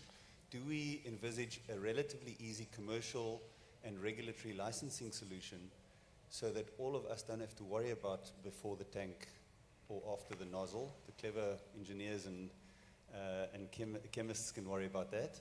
And the question here is coming from the work that the World Bank's doing, very grateful for that. We're the fortunate beneficiary of a lot of that work, because we're starting to get the question from the market, what are you going to do with that work? What if you get to a de-risked bunker fuels project for a location like Saldanha? You've worked out where the pipelines are going to go. Do you put a loading arm at the iron ore terminal and fill up the vessels? Are there exclusion zones? So all this stuff, beyond the nozzle and before the tanks is now resolved. Do we have a good commercial/institutional solution to say, and in my mind it is, where do we take the full feasibility study of a bunker fuel facility? Do we just put it in the market? Is it something that the market can attack and then just apply for a license? Is it something that Transnet would have to put into the market as a type of a concession or terminal operator agreement? Or is it not that simple? So I'm really thinking you guys probably have a short answer, and the question is a bit too long. Apologies. Yeah, thank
For somebody to do supplies, we would test, we do our due diligence is in being able to supply the correct quality of fuels, and it's to be able to supply the correct quality of fuel, and to have the handling capability, the proper risk management in place. Now, this is the issue that I was raising earlier, that the entire environment from a regulatory point of view needs to be figured out properly, such that we have managed all this risk. What happens when this thing spills? And what are the handling facilities that are available? What is the cleanup method that you need to put in place, and all such matters. So we still are going to have a discussion where we develop that regulatory regime. And I think there's a discussion on that at IMO as we speak. I don't know if that's helpful to your question. There's one point I would like to add, and I think that issue is not specific to South Africa. I think there's lots of countries which are now thinking, okay, when these IMO regulations enter into effect, and green fuels, ammonia-based, methanol, whatever it may be, will enter the market. How do we handle those? There's lots of questions we get from client countries to say, how are we getting prepared, for that new rule set and for that zero carbon future for shipping?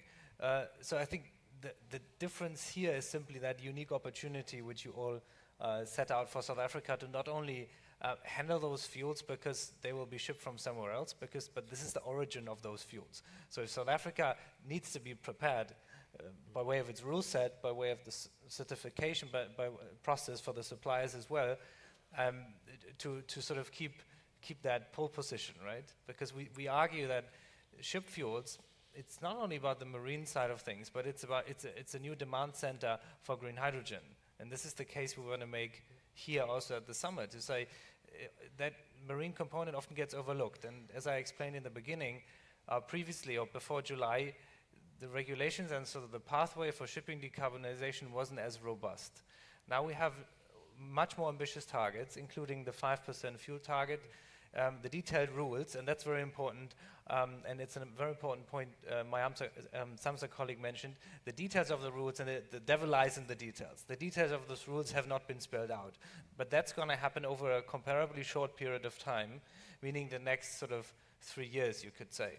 So any contribution from member states, including the future fuel producers, such as South Africa, those contributions need to, need to go towards the IMO space to inform other countries which have less capacity, so that the rules are robust. They really require and appreciate the full life cycle assessment, because that's South Africa's competitive advantage, to produce real green ammonia, real green fuels, and that basically, shipping is prepared to also receive these fuels on the ship side as well. So I think the first movers who can preserve their first mover advantage, such as South Africa, including the long-term opportunity to supply, green fuels and unlock further demand center for hydrogen fuels, their contributions in these discussions is really critical. Plus, on top, you have that maritime experience here. You have your strong maritime DNA, developed port system, lots of young professionals who work in maritime. And the last workshop on the study we conducted, we held at the University of the Western Cape. In Cape Town, in the Granger Bay campus, and you see all these young seafarers, and they're going to be going to sea for the next 30 odd years, and they will be dealing with these fuels. And I think that generation, it adds a totally different perspective. They are ready to, they don't want to, sail on ships running on dirty HFO for the next 30 years. This is some sort of responsibility we also have over the next generation of seafarers, engineers, port professionals, and I think we can task them with that responsibility and with that challenge for that zero carbon future. I mean, they're going to be the workforce dealing with it, and I think that has to be future oriented and not looking backwards. Right. There's a question from the lady in the second row.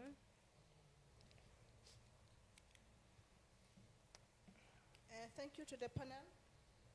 I just wanted to, I do believe that sessions are meant to be for information sharing. I just want to also now share with the industry that from the Department of Transport, we are on board in terms of the deliberations on the green hydrogen. It is not only about green hydrogen but for us, but then it is about the mixed energy supply and then the readiness of our port to that effect, as Takur has mentioned.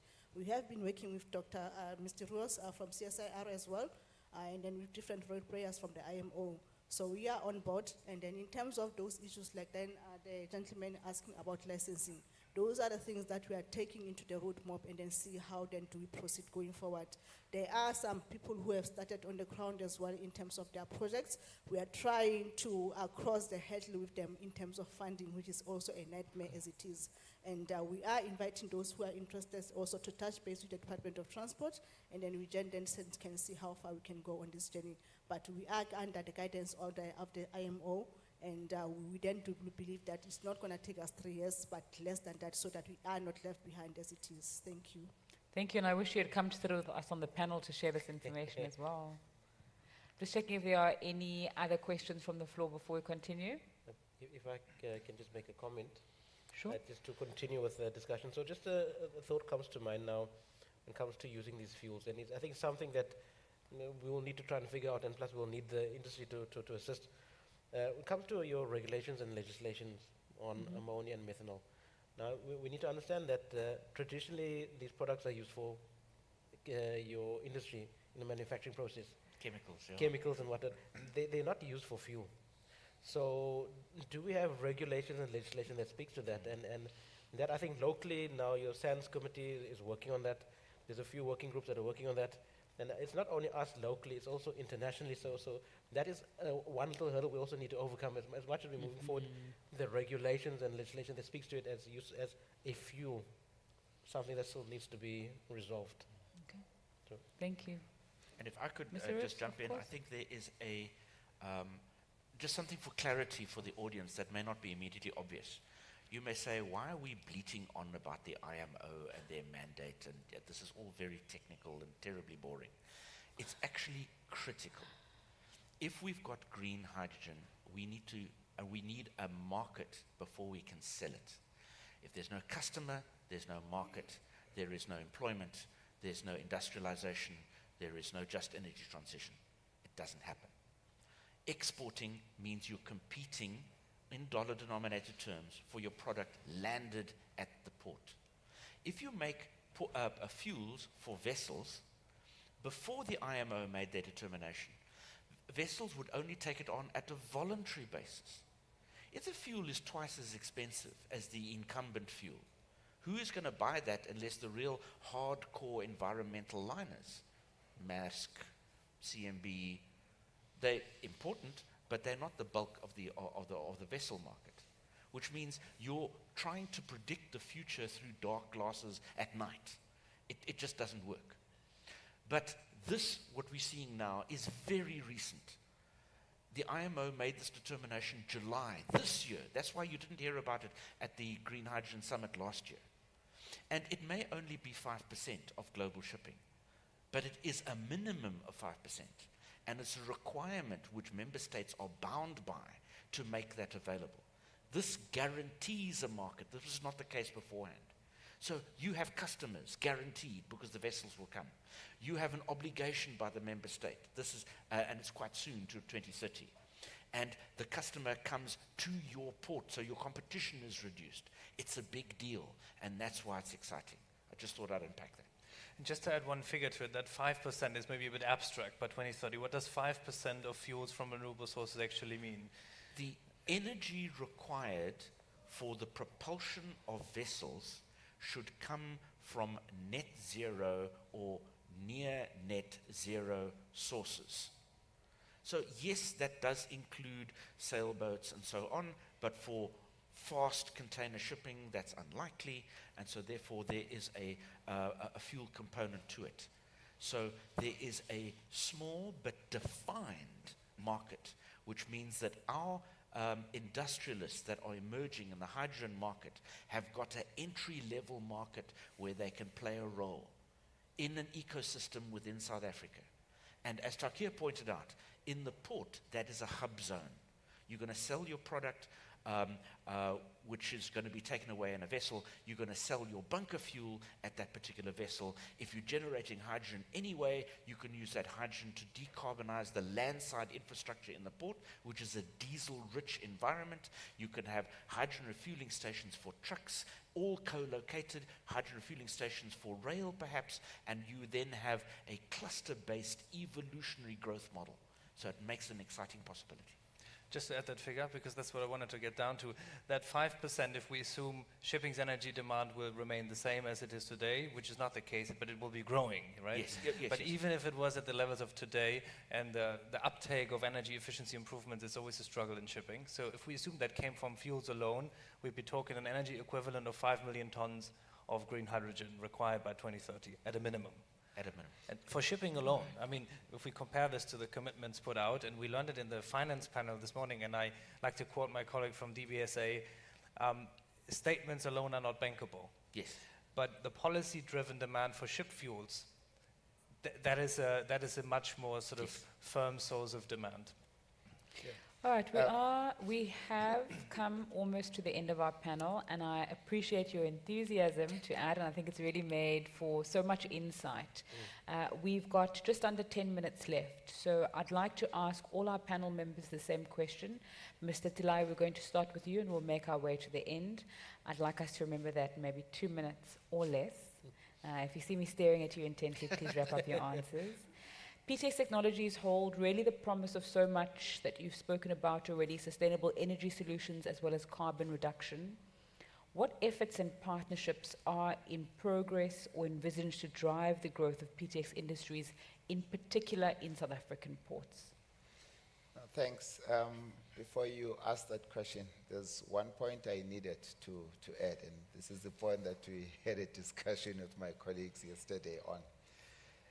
The fact of the matter is that your hydrocarbons today are that much cheaper than all the green alternatives that we're looking at. So there's going to be a premium on these fuels. And South Africa is far removed from its trading partners It's 21 days away from China, and if your coal from South Africa is competing in the Chinese market with Australian coal, they're 7 days away, you're 21 days away. So that much additional fuel does in fact affect your ability to compete in the destination market, export or import. So there is going to be a need for a broader discussion from a government perspective, and we do think that there's a way around all of that.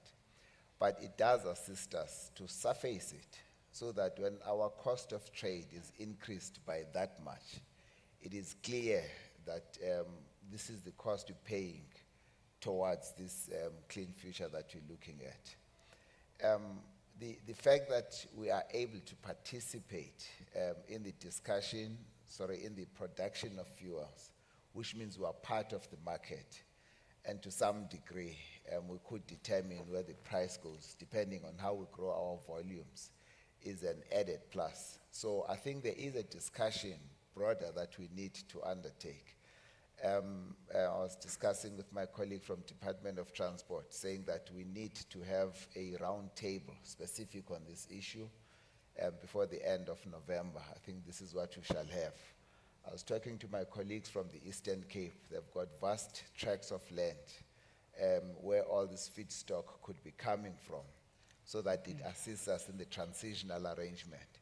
So I think the future is very bright. The discussion is very rich, and we just need to continue the discussion. Thank you. Thank you.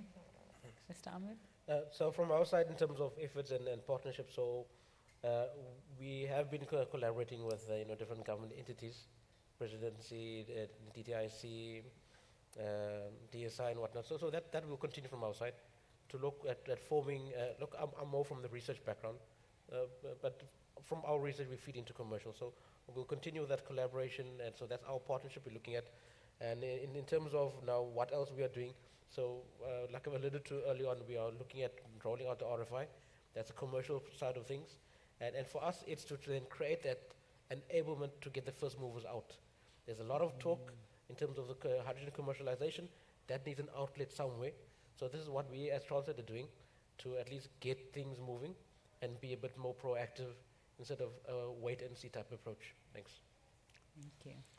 In terms of CSR, we are very grateful for the support given by the World Bank and by the GIZ. This enables us to do the techno-economic analyses to go and show at what price can we generate at each of the different ports. What is the value proposition for each port, and what is the way forward? We're grateful for having been involved in the IMO discussions, these critical discussions that I just mentioned, and I think there is support that we can give to the DOT in that regard.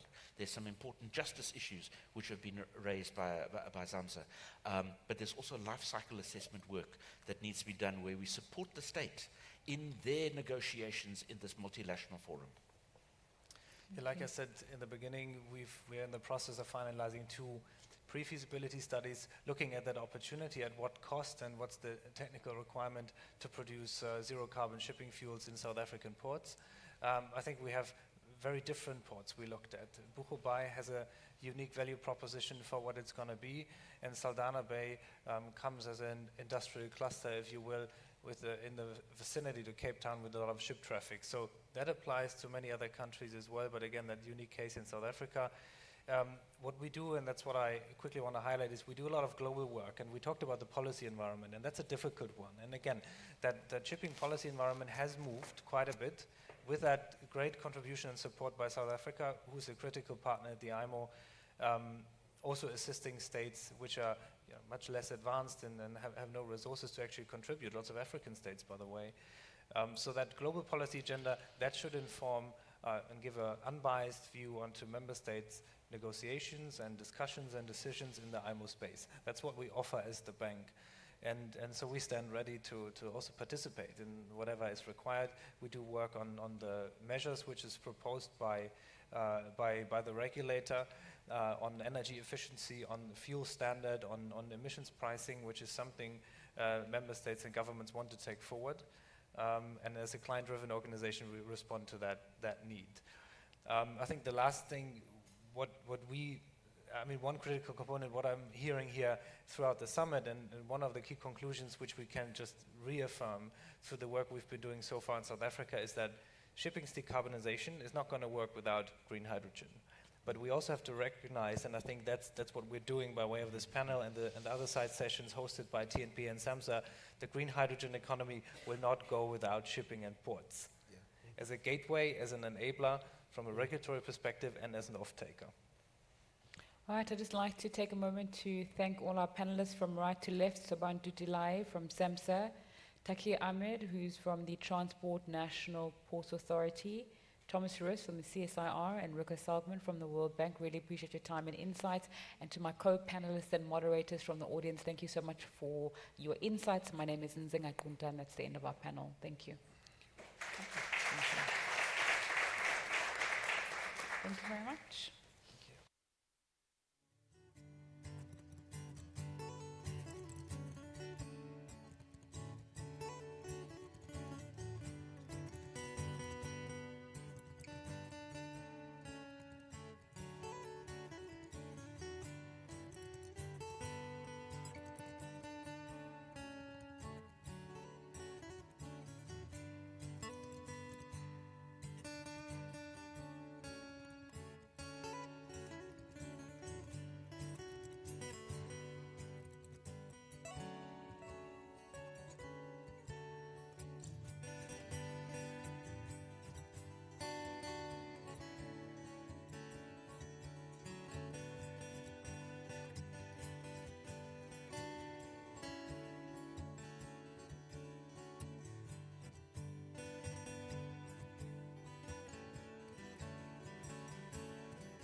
Good afternoon, everyone. I hope you've enjoyed your lunch. Unlike me, who didn't even have a chance to eat. As you can see, I'm sweating. I've been running from another meeting. They say you can walk around in this place, but it's Joburgers, we're not used to walking. I'm sweating just around the complex here. It's hectic. My name is Silas Zimu. For your sins, you are stuck with me for this afternoon. I hope it's going to be a great session. It's the first session that is going to talk about energy. And to South Africans, I'm sure you want to hear about energy. Last night, as we were having a drink in one of the restaurants, there was load shedding. And, when there's load shedding, we try to hide. So I hid my name tag so that people don't know who I am. And as everybody was complaining, I was also complaining. What the hell is happening? So this session is supposed to help me get out of the mess of load shedding as well. But I'm not going to be the one that tells you what needs to be done. I've got a panel of experts that are going to make us understand what today can help the future in South Africa. I would also expect that you guys, towards the end, we give you enough time for questions, engagements, inputs, also experiences if there's any one of you that knows how this thing can work. So I've got 4 panelists.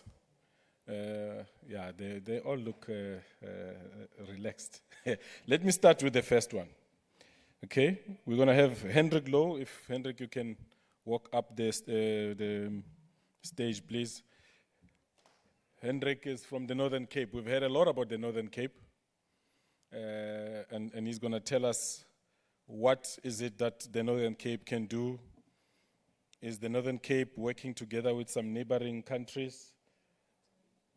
Are they exporting out of the continent, or are we going to take the Northern Cape being as an off-taker?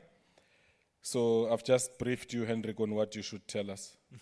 The second one would be Mohammed Patel, as he's walking up. Mohammed is from TIPS, and he's got a vast experience on research long before we thought of green hydrogen, the energy mix. He was already working on what can Africa do, what can South Africa do. And he's going to give us a little bit of what can be done, what his observations, the findings were. And for his expertise, he's going to tell us what we need to do from tomorrow. That's Mohammed. Okay? And then the next one we're going to have Ms. Meshia Grimberg from Enatrac. So there's a gentleman who's very quiet but can be noisy, who's around here in the conference. Should I reveal who he is? But he's a doctor, so you must have met him. So Enatrac has got a vast experience as well on the energy mix. And I keep saying the energy mix because I don't want us to talk about green hydrogen only. It has to fit somewhere. Okay? Lastly, we have Aradhna Pandaram. Aradhna is with a company called Impact Catalyst. So when I was reading her surname, I was actually thinking, I thought I knew the periodic table. I've never seen this element. But then it's a surname, it's not an element. So her experience on what the world can do, what South Africa can do. And the meeting I come from, the Angolans were very vocal that they're hearing Namibia. What about them? So if any one of you is going to help us to say, what can we do for the continent? Maybe we have to elevate it to that. We heard yesterday the Minister of Namibia saying he wants to host this next year. So it's not a South African thing anymore. Today has actually changed it. It's now, we need to look at the continent as a whole. I've got 10 years at Eskom, 10 years at the City of Joburg City Power, 5 years in the wind industry, Suzlon Wind Energy, 2 years as an administrator in some few municipalities, and 3 years previously as an advisor in the presidency, and another year now that will be, this is my 7th month actually that I've been recalled. This recalling is not the chasing away recall that you guys know, the political one.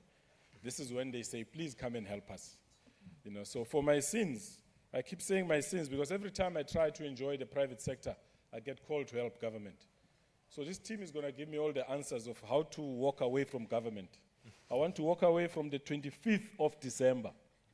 That's when the minister asked, when are we going to end load shedding? I said on the 24th, because on the 25th I want to be out and back into the private sector. So in 2008, it's the first time that South Africa experienced load shedding. A lot of engineers that went to university didn't even understand what it was. So the first time that we heard of a company in our country saying, don't use our product. A lot of people started changing its name from Eskom to Eskom. Government, public sector, private sector, we sat and said, this is how we can get rid of load shedding. At that time, Medupi Kusile were already funded. They were supposed to help us for the 2010 Soccer World Cup. We're still talking Kusile today. The players that played the 2010 Soccer World Cup are on retirement.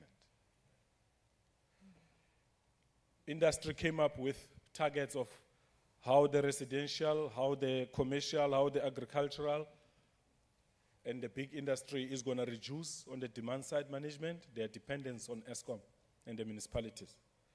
That never materialized. The municipalities forced Eskom in a big meeting to say, we think we can do better than load shedding. If you give us 30 minutes to an hour, we can remotely switch off some geysers, we can bring in some of the stations like Kevlin Power Station and other gas power stations, and that should be able to save the country. Believe me, on that day, load shedding stopped. I still don't know what Eskom did to stop it. But the municipalities played their part. It's been demand side management. 2015, another load shedding. The first country that I heard of that had gone through load shedding twice, South Africa. Everybody, China, USA, remember when the New York City people walked because the trains were not working. They walked distances. But those countries were able to get out of load shedding and save their economies. South Africa went back into it, 2015. February 2015, as I was enjoying my whiskey, I was called on a Sunday to the presidency. I thought I knew where the presidency was, but I actually only knew the Union Building. And on that day, I was asked to come back and help with load shedding. We started the war room. I chaired the war room. In 2017, load shedding disappeared, and I went back to the private sector. As I was enjoying one other Sunday this year in March, the current Minister of Electricity knocked at my door. It's the first time that he visited my house. And he said, I've been asked to bring you back to stop load shedding. Now, you know, if you've worked in the private sector and you've had the benefits of the dividends, what we call dividends, not bonuses as in government, you would understand that it's actually irritating me to come back to assist. Because when I thought I'm an expert, all of a sudden, this thing is eroding my CV. If it cannot go away forever, I'm gone. So, hence, it's important that we look at what is happening. Here's an opportunity. We cannot shut down our coal stations at the lightning speed that we were shutting them down. We cannot introduce the renewables and alternatives at a snail speed that we've been introducing them. So what we've done with the minister, we stopped the shutting down, and we're trying to push up the renewables and the alternative energy supply. And then at some stage, there has to be a balance. We can't continue talking and protecting coal. But we know what coal is to regions like Mpumalanga. It's an economy, it's not coal. And we need to save such regions. And every time we visit them, they always ask, how are you going to save us? The past 2 days have given me some answers. I think I now know how green hydrogen can assist. And when we go out for the new determinations with the minister, the repurposing part is going to have a big part. The repurposing of the coal fleet into helping us with the decarbonization program. It has to happen now. It can't happen in 2050. We can't be in 2045 be asked what have we done. The world has to see that we are really decarbonizing. And in the way of decarbonizing, a lot of people are going to say, green hydrogen is expensive. For those of you that have been in the industry like myself, in 2011, when we started the RIP program on the renewable energy IPPs, the solar tariff, I think, was around 5 rand per kilowatt hour.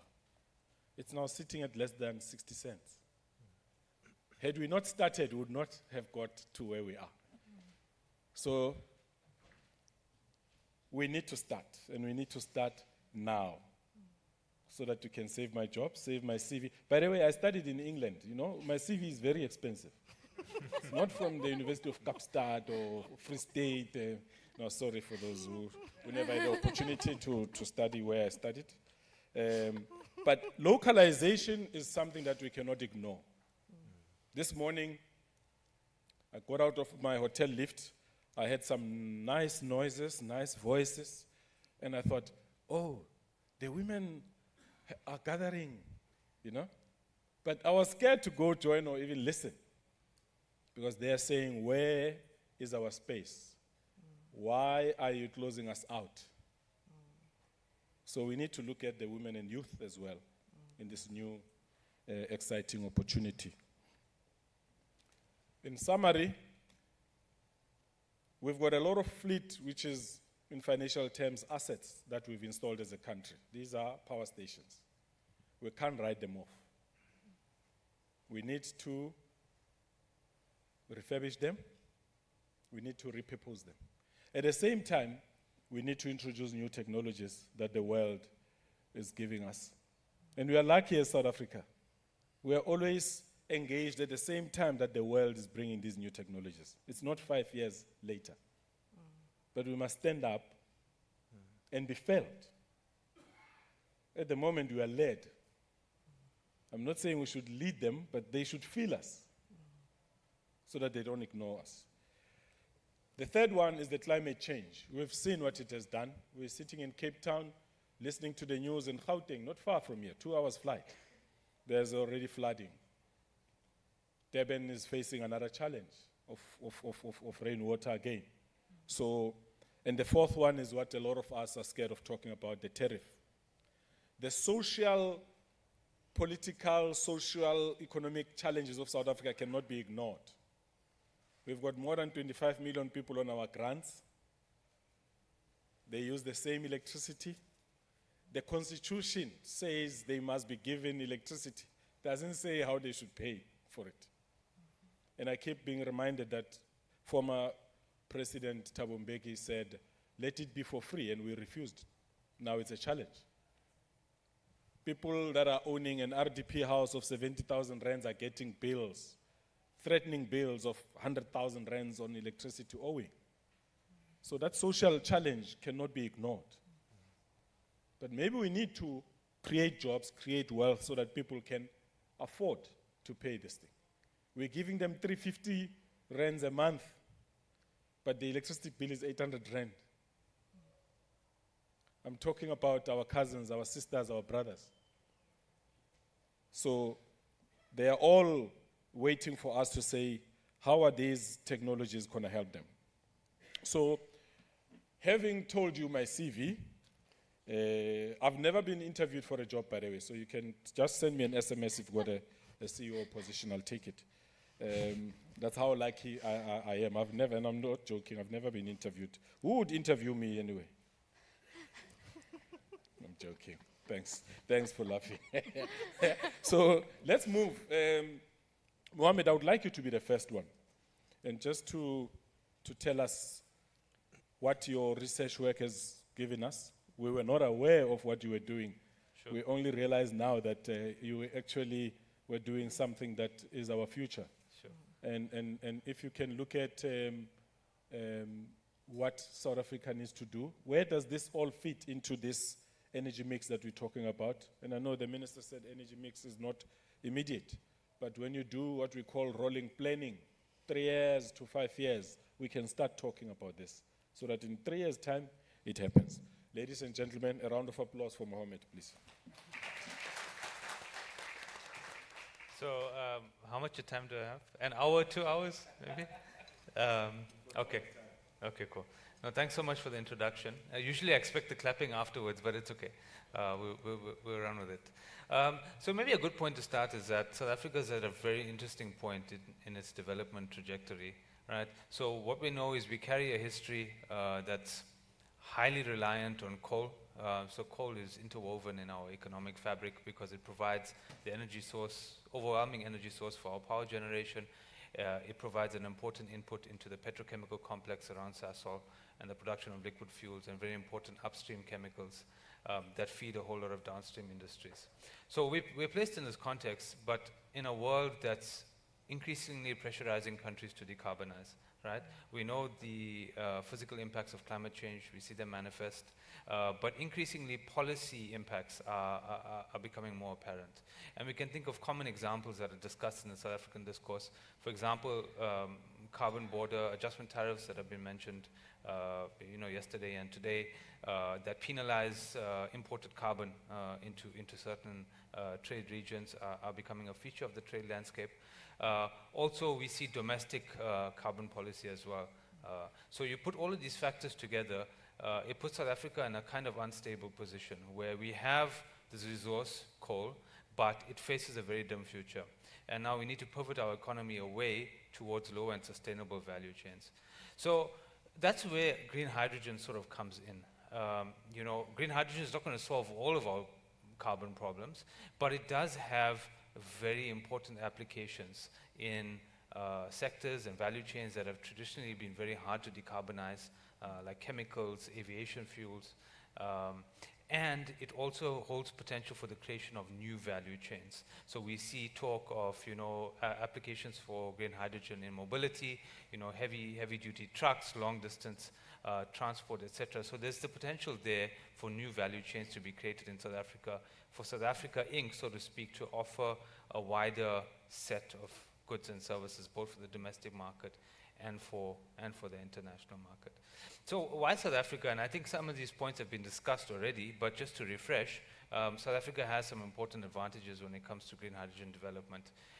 So renewable resources, which is a very important input into the production of green hydrogen, solar and wind resources are good in South Africa.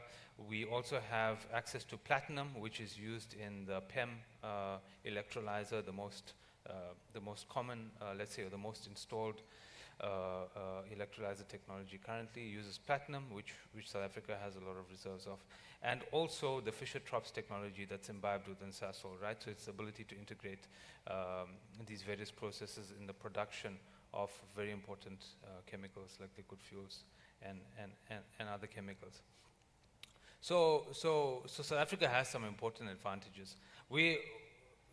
It's important, I guess, to place this in context in that South Africa has the ability to contribute to this global market and domestically, but we're not going to dominate the global market, right? There are many other competitors and one has to acknowledge this, but that doesn't mean that South Africa doesn't have a role to play in this. So when we started, and so Silas, you asked about the research journey. When we started, we first investigated this from the point of we have evolving climate change legislation throughout many of our trade partners, and these are going to impact the trade basket. So what we can export and where we can export it to, and our competitiveness around some of these goods and services. So from that perspective, at the time, we looked at 3 regions that were potentially big consumers of green hydrogen that South Africa could tap into. At the time, and one must acknowledge that this was in 2019, the world has changed a lot since then. At the time, it was the European Union, South Korea, and Japan, basically that were sending signals to the international market to say, we want to decarbonize and we want to import a certain amount of low carbon hydrogen. And now obviously there's a bit of nuance to that. Initially it's grey hydrogen, then it goes to green hydrogen, potentially allowing countries to sort of adapt and get into those markets. So that was the initial point of inquiry and investigation. But from there, there has been progress. So last year, so 2021, 2022, we worked on a UK PAC project, and the idea there was to say, okay, look, we have this evolving value chain in South Africa. So we have something of an input manufacturing stage of the value chain where there's these new firms entering that are quite ambitious, that seek to localize the production of certain key components. So like electrolyzers, fuel cells, the catalysts that get used in the electrolyzers, etc. So examples would be like Bambili Energy, that I'm sure a lot of people know. DSI has worked closely with Isondo Precious Metals, which has a facility at the OR Tambo Development Zone. So these firms have started, the beginnings of an input manufacturing space. Then on the production side, we have a whole lot of consortiums that we see, the various Sasol projects, some with Enertruck as well, testing specific use cases. So sustainable aviation fuel, for example, we see with Anglo, the heavy duty trucks.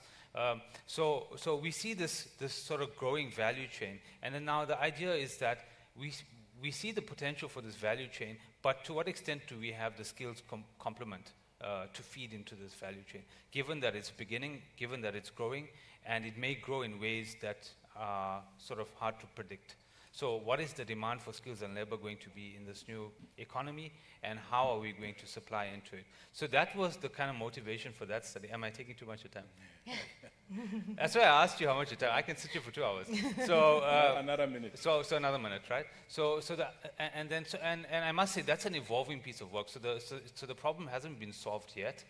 What's good is that the higher education sector is very ambitious to get involved with green hydrogen, but the modalities, the types of models that are going to be used are still being figured out.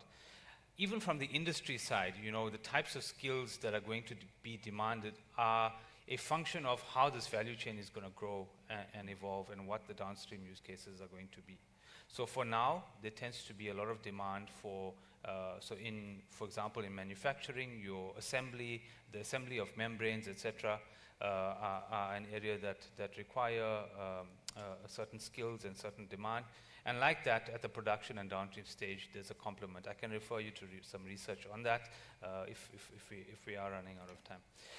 Just to end, so encouragingly in South Africa, we've got some policy momentum. So, we have a Green Hydrogen Society roadmap that sets the context and that sets some idea of, where we want to go and some of the catalytic areas. Then we've got the commercialization strategy and the feasibility corridor studies as well, which start to set out, the potential for South Africa and how we can start thinking about this. I'll leave it at that, and then maybe we can pick up on some of the finer details. Thank you. Meshia, I overheard that you're doing some project in South Africa.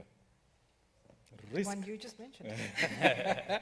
Can you tell us a bit about what your company can assist the country with? What is it that we should do as a country? Do we need to add or change any regulation? The cell phone industry didn't need any regulation. They went and sold us cell phones, and government followed after with some regulation, but we followed the market. So maybe even now, why can't it be? And if it's not a secret what you're doing with another big company here in South Africa, you can share with us. Thank you. Thank you, sir. And it's putting me on the spot. And I went to UCT, so I don't have the expensive CV. I think what's interesting is, Enertruck is not just a developer of renewable projects. And I think that's important context. We've always historically looked at energy systems. So to refer to the projects that we are doing in South Africa, it's the collaboration between ourselves, Sasol, and Linda, and it's known as the High Shift Project. And it's really looking at producing PTL kerosene, so it's a green hydrogen derivative, an e-fuel, and we are being mandated to look at providing the renewables component of that and working together with our partners. What is also key is the location of these projects. It's looking at where renewables were thought not to be historically viable, and this is a project in case that is proving that it is viable in other areas of the country. The business case does exist, and it speaks to the justness of an energy transition. I think what's key for me is that we need to acknowledge energy security and an energy crisis is not a South African problem. It's not a South African issue, just like grid is not purely a South African issue. And it wants and requires global collaboration. It requires a lot of collaboration between various partners. And we've seen the constant theme throughout last year's summit and this year's is collaboration. The difference for me this year is implementation. And we're working actively towards implementation. Silas, I want to touch on you mentioning something very important. It's not South African. It's becoming more of a Southern African conversation as we look at the impacts that we as South Africa can have on the rest of Southern Africa, where there's lots of conversations, and I know Hendrik will touch on that, between ourselves and Namibia, two countries in Southern Africa who have taken what is a risk to the global community, seized an opportunity, and looked at what we can do to enter the hydrogen market. What we will require, though, to keep that momentum, to accelerate that momentum, is, I always say, regulatory synchronicity.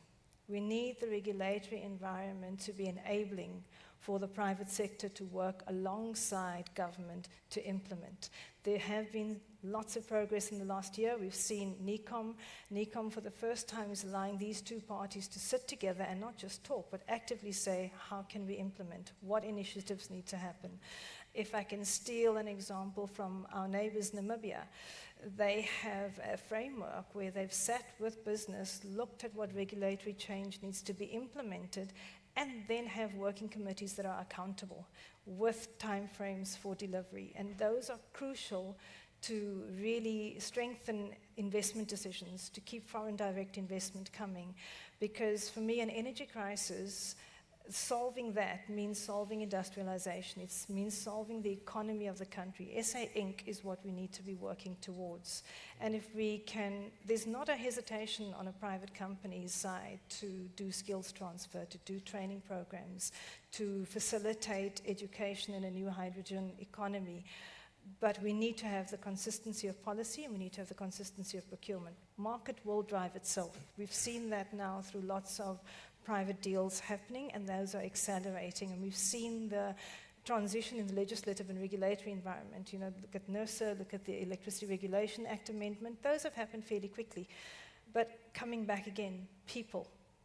And the energy transition needs to happen and be mindful of people first. And the majority of South Africans are not going to benefit from private deals only. We need to have the combination of public and private procurement. And that will address an energy crisis, because it is, like you say, we've had to scale down the decommissioning of our coal-fired stations. But we seriously need to ramp up the deployment of renewables. And to address an energy crisis, we need to have that public procurement program. We need to have lots of megawatts on the grid. By way of example, we've done our own analysis. I think Mohammed will concur. If we looked at just some of the rounds of REAP that have not yet been successfully implemented, 7 gigawatts would have equated to 10 terawatts of renewable power generated. That would have solved your load shedding and saved your CV, and you probably wouldn't be here today and would have said, no, I'm going to watch the rugby. But we need to be forward thinking in that way. We need to have a crystal ball response to have more frequent evaluation of our energy mix. The IRP needs to be evaluated, if not annually, at least every 2 years, so that we can adjust the mix, because we can then see where we need to deploy. If we look at hydrogen economy now, we're not competing against renewable deployment. Look at the locations of where the hydrogen facilities are. They're along the coast. Desalination needs to happen. We will focus the electricity supply in other provinces like Mpumalanga, where we can generate. And then to come back to the industrialization and how we grow the industry. If we have a solid pipeline, if we have consistent implementation, market will take that lead. Market will send signals to their external partners to say, come and invest. The skills transfer will happen, but we need that consistency. And I think it's that constant interplay of business and government that needs to happen at a very accelerated rate, or we will lose the advantage that we have. And I see no reason why we shouldn't be as Africa, the voice that leads. We set the example with REAP. We can set the example with this new economy that's emerging, the hydrogen economy. We have the skills locally. We definitely have the resource available. We have the availability of land, which is a luxury compared to our European counterparts. Let's make the most of the positives we have and create the opportunities out of risk. We've certainly, as a company, embraced that. Yeah, you said a mouthful. So, and I'm glad that you touched on skills. Is it new skills though, or can we use? It's a combination of, because, and now I'm probably going to give away my age. When I started in the industry, my job didn't exist when I was at school. Serious? So. What job was that? I head up the development portfolio for Enetrag. So developing renewable projects was not even a consideration when I was at UCT. Now we have all of the universities in country and abroad doing that.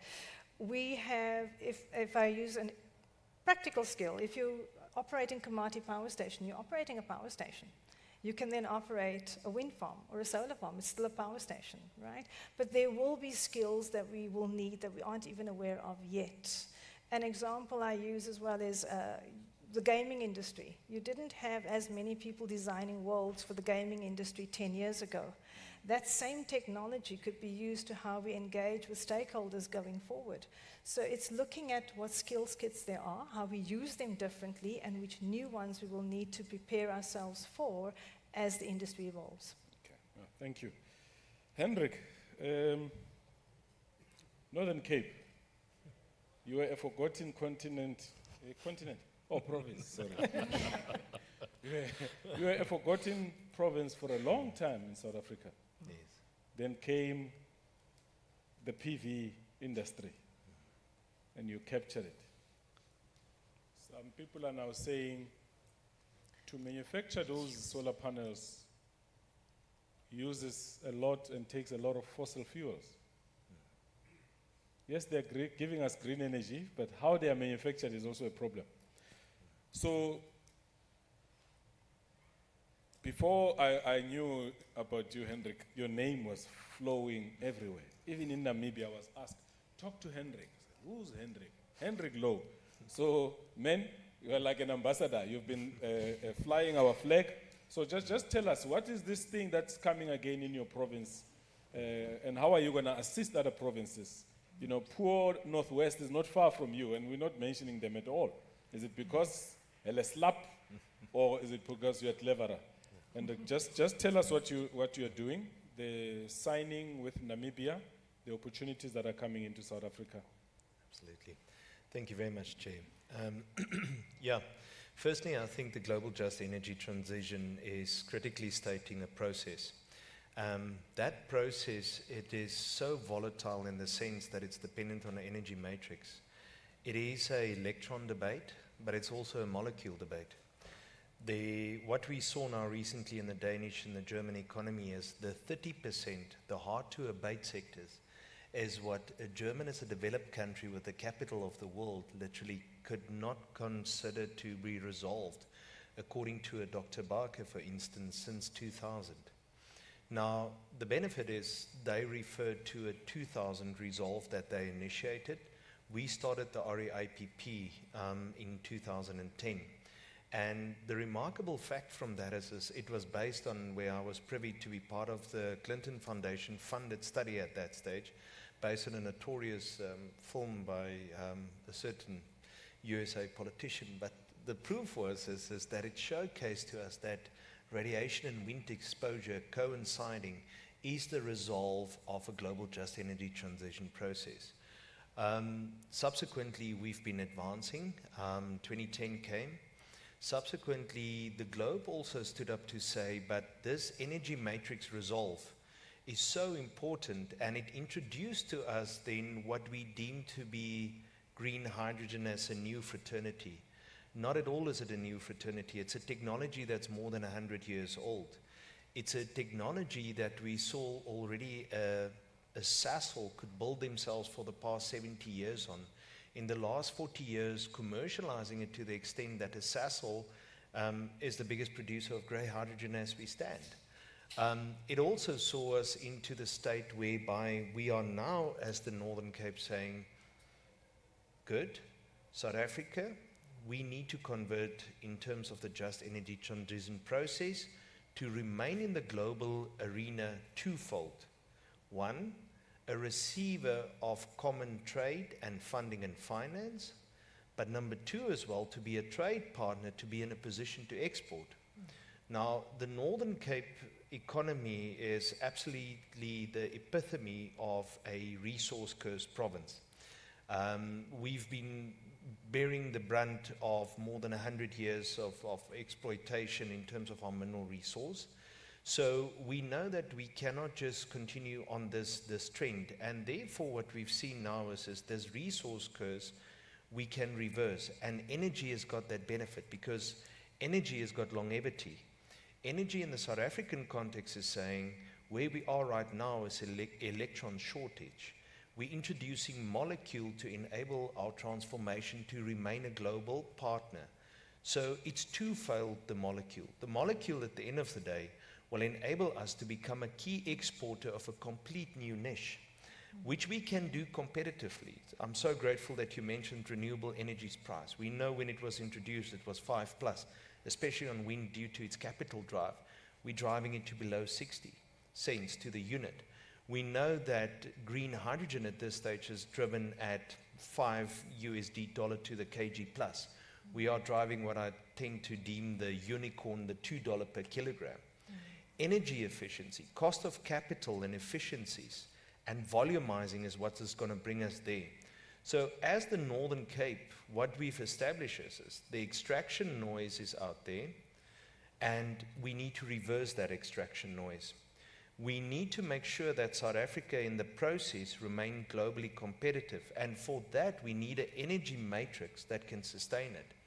So as the Northern Cape, not in isolation, as a Western SADC region, we know that we can offer electron and molecule to the eastern and the central side of the South African and SADC economy.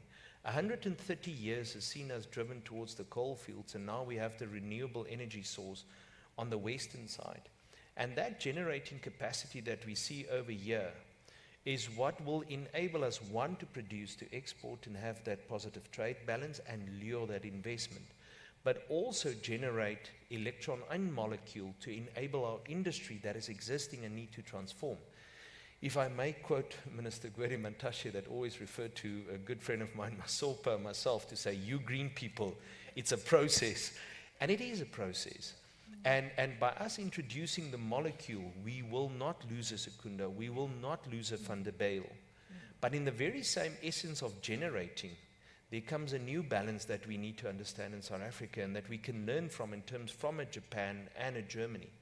The balance is that the grid must become a balancing factor. So grid balancing becomes so important between generator and consumer on the one side. So if we can efficiently manage the grid, install the grid to where it's required, but on the other side is, let me use Boeghoe as an example. We've got 11 to 15 terawatt hours of capacity on a 40 gigawatt electrolyzer capacity SEZ. We can literally fill the gap that's currently existing from one bulk product at that situation. That bulk project can surplus and supplement this grid of ours. So with grid stability, our overproduce that we introduce to the grid with grid balance, we can resolve that complete. Now, the important part is this, where does it fit into Western SADC? That grid balance was so important. God gave us, at the end of the day, 8 hours a day of sun, in average. So it's not just a PV or a CSP resolve, it is a wind resolve. We need to fill the dark hours of the night with light as well, for the electrolyzers to generate at that stage. And that balance that come in here now is this. The grid must come into play. The hydrogen as a resource must come into play, and where we have to convert, even Germany acknowledged to us 2 weeks ago, the molecule converted back at the end of the day to electron is the debate that we must advance. So as the Northern Cape where we are now, we pivotal between Namibia, good friends of ours, where we've got Hyphen then just north of the border, aggregating sufficient volumes of wind during the odd hours between ourselves, Eastern Cape and Western Cape.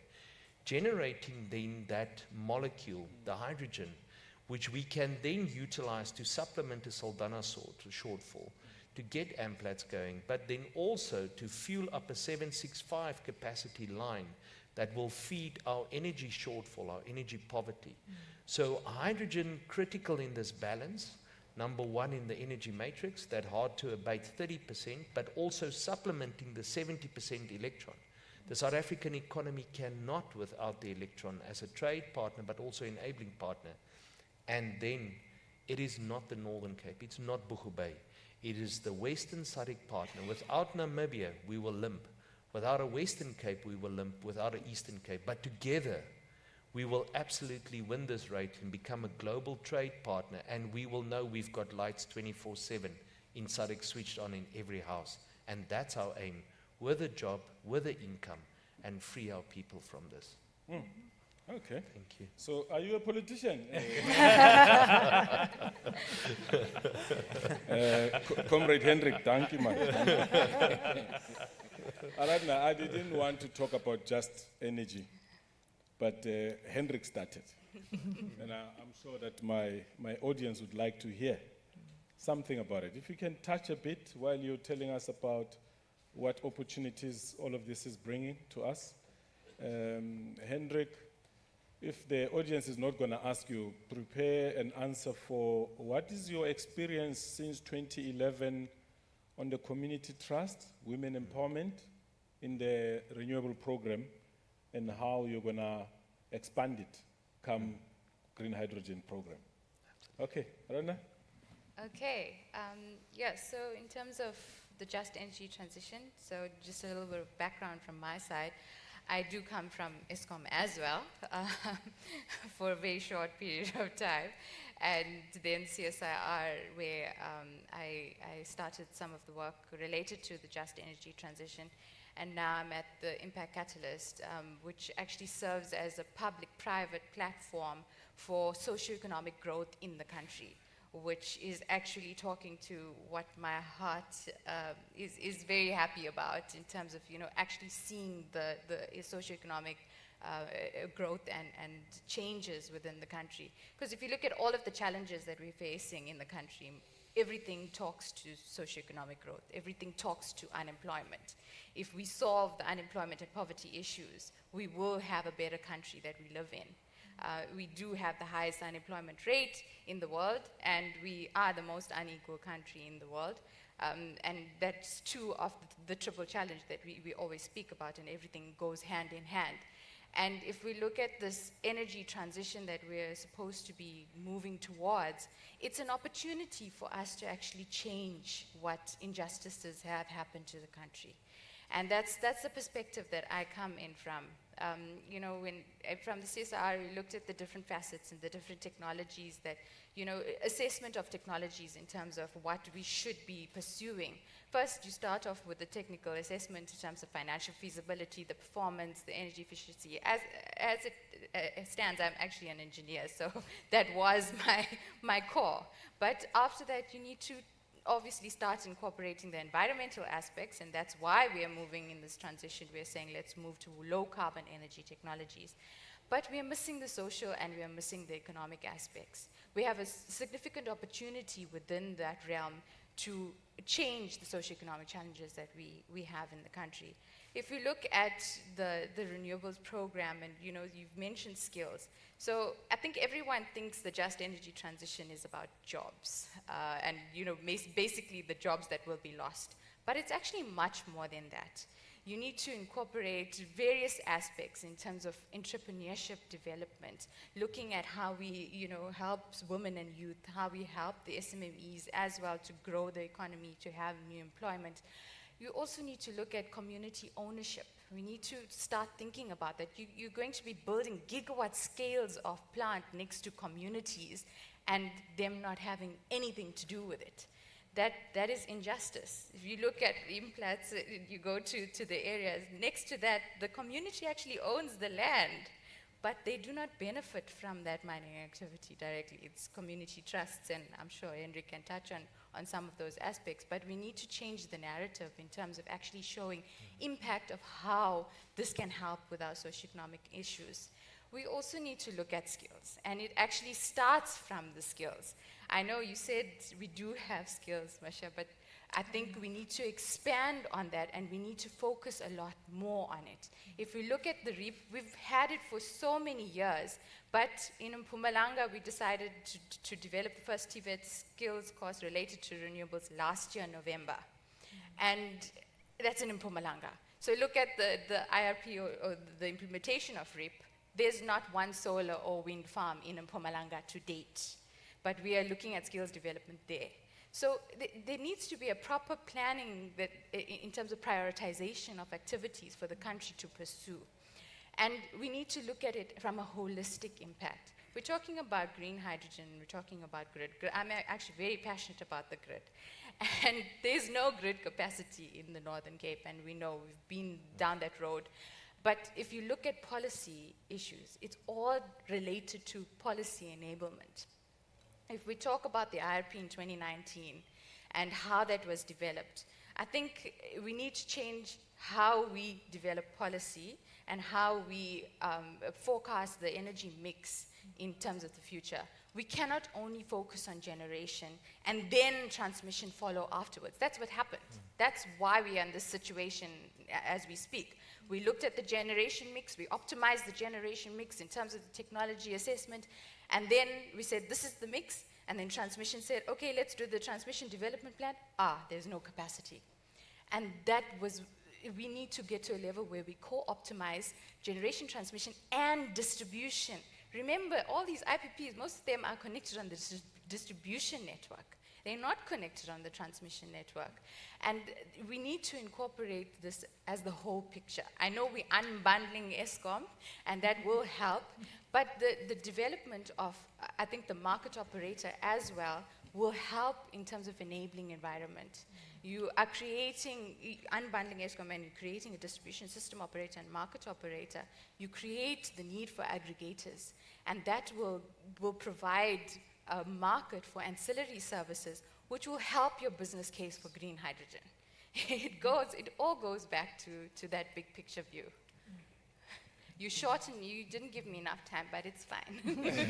I'll give you, I want you to answer questions. You know, when I ask my colleague Shakira, can you stand up? You're too short. Stand up. Stand up, Shakira. When I asked her to put up a panel for me, I didn't know you're bringing politicians. You know? But secondly, we do still recruit for ESCOM. You can send me an SMS. No interview. No interview.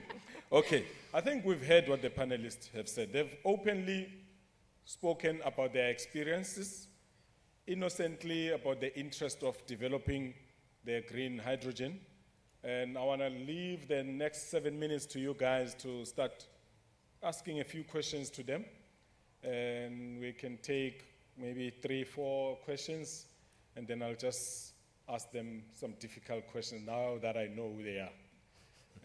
Can you see, show of hands, 1 to my right. That's a good audience. No questions.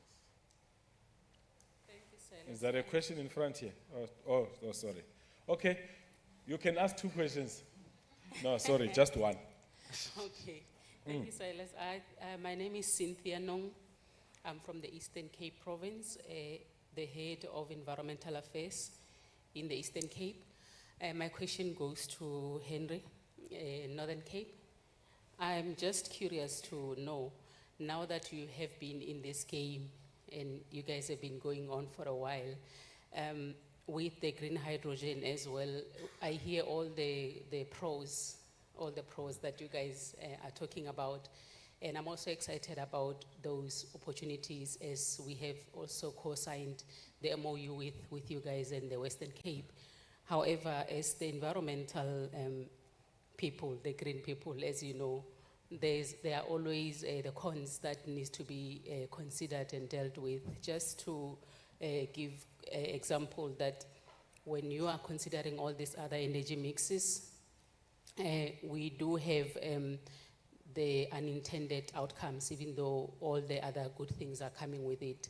So, for example, here in the Western Cape, we have the Quebec power station that is producing energy from nuclear, and I also worked for Eskom, by the way, for 6 years.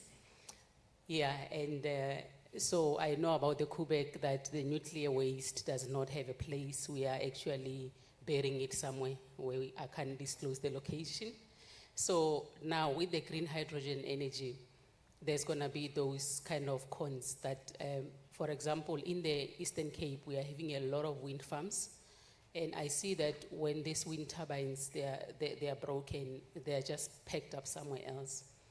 So those kind of cons, I just want to know to what extent are they being considered?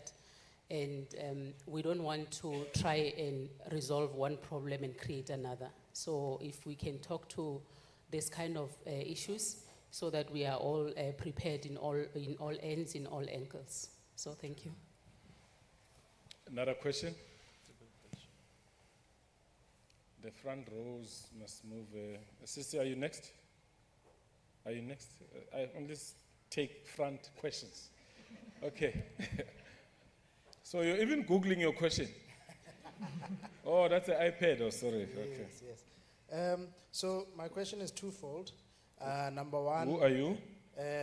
My name is Musa Nyamande. I'm a founder at Chronology, a software development company.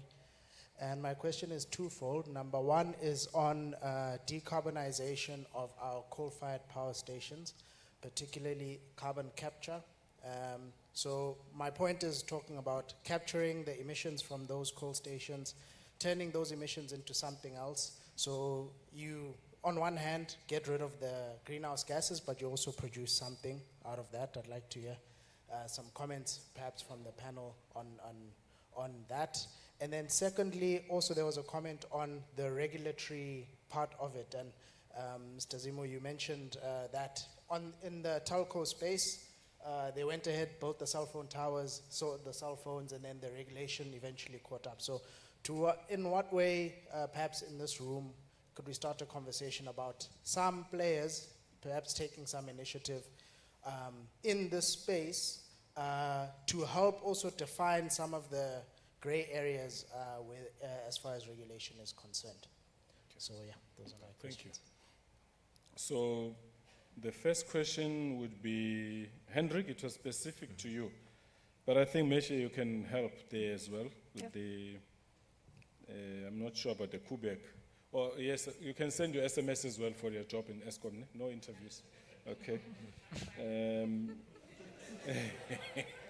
The damages to the blades, then they're hidden somewhere. A truck that brought it has disappeared. The local one-tonners cannot carry it. So the first question would be Hendrik and Meshia. The second one, Mohammed, that's the one on decarbonization and the carbon capture. You can also add on the regulatory one, and that I'll also leave to you, Aradna, to just maybe on the regulatory more. Can you do that? Yeah. So we'll start here. Thank you so much, Chair. Madam Cynthia, thank you. I think it's a very important question. As mentioned, it is not a nascent industry. We've had exposure since 2010 to wind and solar. We've had exposure on the South African and the African continent, specifically South Africa, then for the past 70 years in terms of hydrogen. The combination that we see now is that we are combining the value chain now all of a sudden. Number one, we're interfacing it. But I think the biggest scenario that we do see now is that we're upscaling it. And I must just say, from one community consultation, I had an elderly gentleman getting up and he said to me, Hendrik, what are you bringing here to us? That stuff that you're bringing here, you know, that's what happened to Japan, Hiroshima and Nagasaki. And I'm like, very similar, but not the same. but very important, like you are saying, yes, ma'am. I think for us, there's a few principles. Number one is that the environmental impact of the value chain must be understood. Optimizing desalination and what do we do with the brine? How do we reintroduce brine? How do we do extraction in a cold Benguela, which is a south-north flow at the end of the day where we have estuaries? What do we do with seal populations? What do we do at the end of the day with penguin populations? So I want to establish that there's a yin-yang interface where we have to balance this equation between development and the natural resource. Because to us, we see it, this is an eco-asset. It's definitely an eco-asset. It's an asset in the sense of what is happening to your tourism industry at this stage, what is happening to the game fraternity in the Eastern Cape. It's similar to what's happening to our flower industry. This year I had some of the German tourists saying to us, oh, you've put your daisies on steroids because we've got that big new wind farm just outside of Springbok. But this is the realities. So what I want to say is we acknowledge, yes, it is not new technologies, it's not nascent, but the interface of the value chain is the interesting thing, and the sizability of it now is how we're going to manage that and limit the footprint. So we need to limit it on the eco side, on a bio-offset side. We need to limit it on a cultural and a social side as well, because that's part of the balance. Here we are very grateful working closely with the IFC. I think globally the IFC handbook and reference is the best developed, and we're complying to that. There's an important role in that as well. It's not just our conscious. We are pure in our essence of development. But the moment we transgress, we will also not have a certifiable product anymore. And the moment we do not have a certifiable product, our production cost might be, let's magic it, $2 to the kg. But we're going to be receiving $1 to the kg because it's not certified as green. Because the certification value chain, look at from the water to the community to the ecosystem, and if we don't address.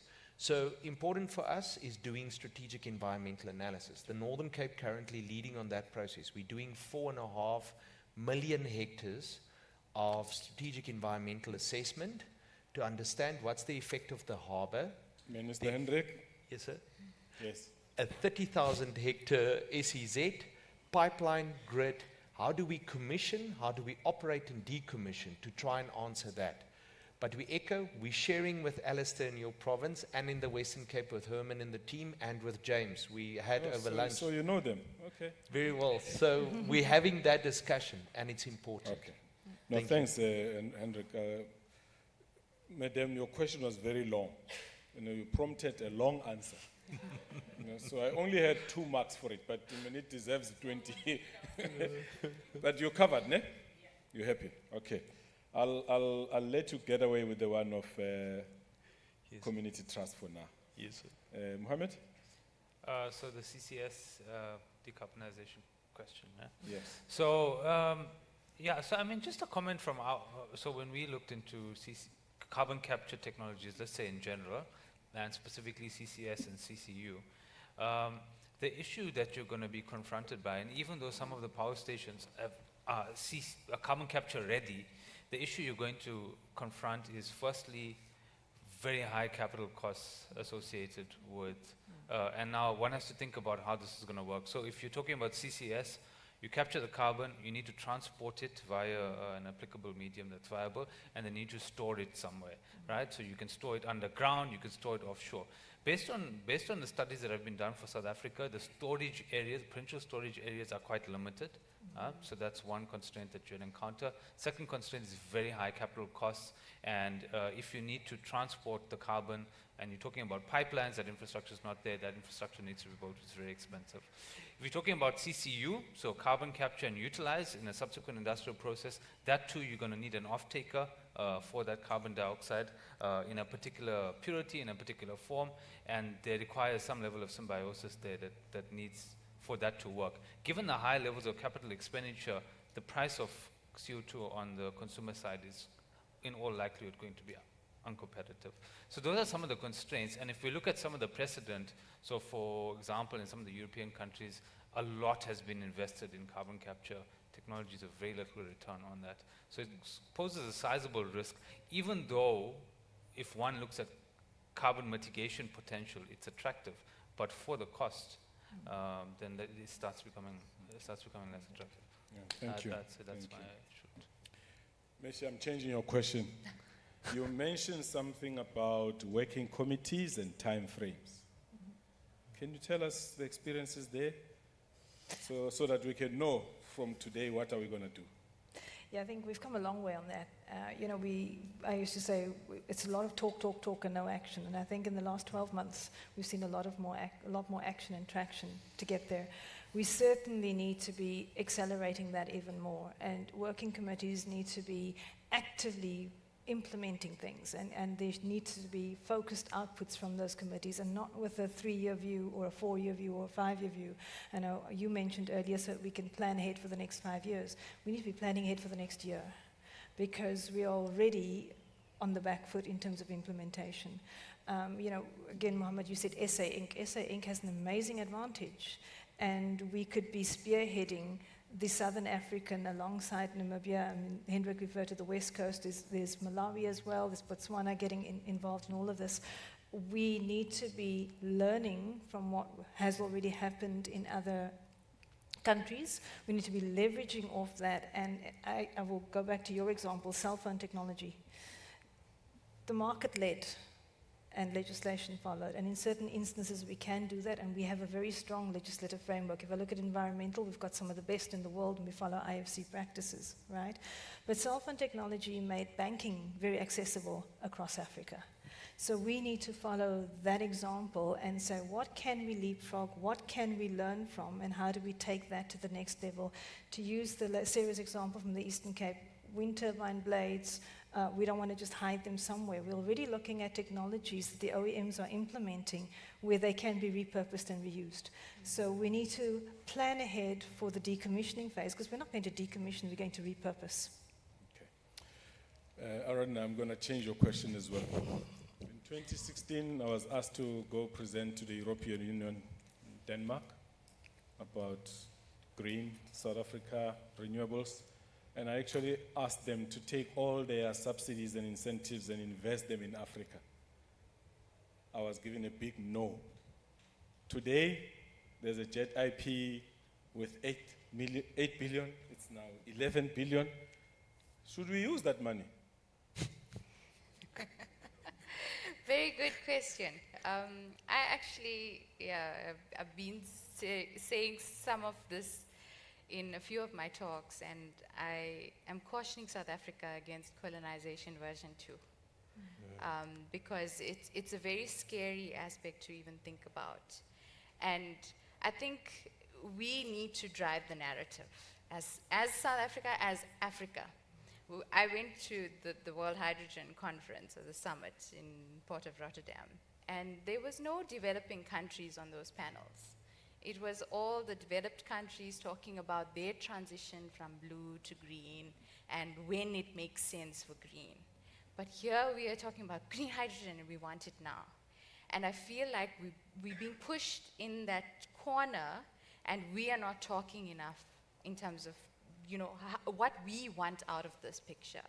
And we need to be able to draw that for ourselves first in terms of priority, and then put that forward. We talk about localization, and even in the localization realm, and this touches on the regulatory aspects, we must not let all of these plans drive energy poverty. That is not a just energy transition.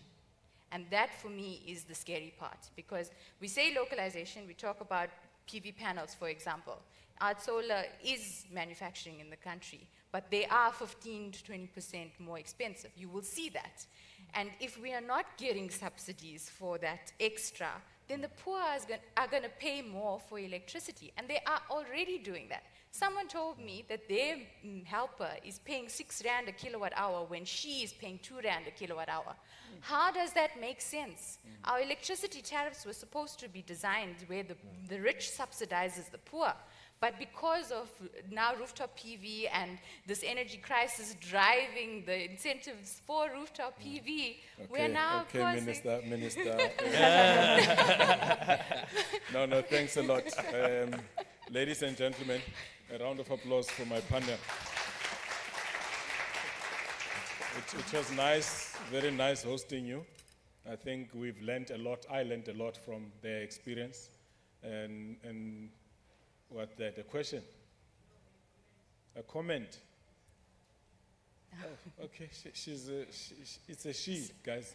Another she. Okay, so you're eating on my tea now.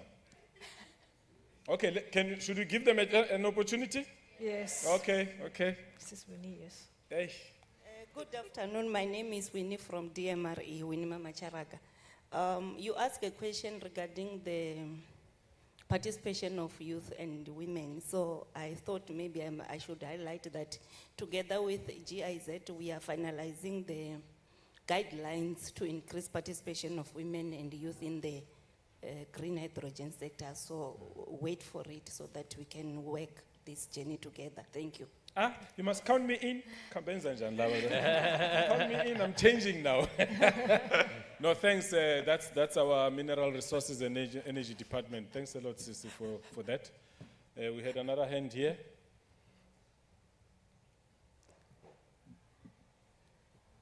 Thanks so much. My name is Leanne. I'm from the Center for Environmental Rights. I really just want to thank Garadna for her comments. I think these are really, really valid and important, especially around the socially owned renewable energy and who benefits and what this means for South Africa truly. And Garadna, a question I had is, essentially, we know what we need, right, for decarbonizing the electricity sector. Developing green hydrogen means developing a parallel renewable energy build, right? And you've spoken about what the land and water impacts, etc., will be. I'd really like to understand what you see as the risk of these parallel builds of renewable energy, and whether that's actually feasible. People in this conference have said everything's possible. We can have gas, we can have green hydrogen, we can have RE for decarbonizing the electricity sector. I really just want to know what you think is feasible, especially, and I'll make one last comment. We currently don't have enough kind of inspectors, compliance officers from PASA, the Gas Association, to properly monitor gas infrastructure in South Africa. Green hydrogen is very dangerous and explosive. Do you think we'd be able to develop the monitoring and compliance capacity to be able to oversee the infrastructure that everybody is talking about here? Thanks. Can somebody move that BMW? Did you say dangerous and explosive? Messia, you're the only one who can save us on this one. Okay. I think green hydrogen is not new. Right, hydrogen is hydrogen, so hydrogen has always been dangerous and explosive, and we already have the frameworks and the health and safety frameworks around that. It's the generation to make it. So instead of using a thermal generation and burning coal, for example, we are now generating the electricity to make the hydrogen from wind and solar. So the danger has always been there, and it will continue to be there, but we already have the frameworks and all of that in place. I share your concern, though, about do we have enough to roll it all out? We can't do it all tomorrow, which is why we need to work very closely, both public and private sector, to plan ahead. We don't have enough cranes to move the blades. We don't have enough panels to come in. We're going to look at logistics hassles. We're going to look at supply chain constraints if we try and do 5 gigawatts in 2 years. Not possible.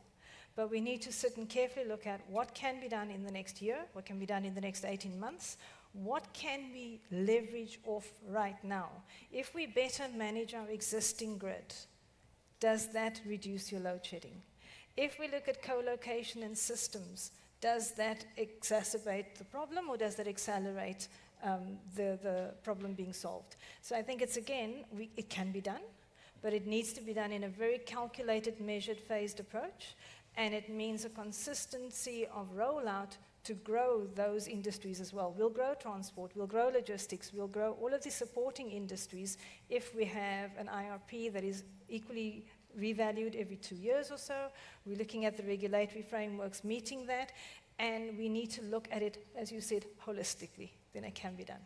Is your work that you're doing at Sasol safe, not explosive? I do not work for Sasol, sir, so I can't speak on their behalf, but every time I've been there, it's been safe. Okay. So sorry, Silas, if I could just... You want to add? Just a quick 30 seconds. I also had the privilege of working on the finalization of the commercialization strategy, and this was a key consistent feedback that came back from in the public comments was around the safety aspect and the importance of the safety aspect. And, you know, it's just to say that it is an important issue also at the policy level.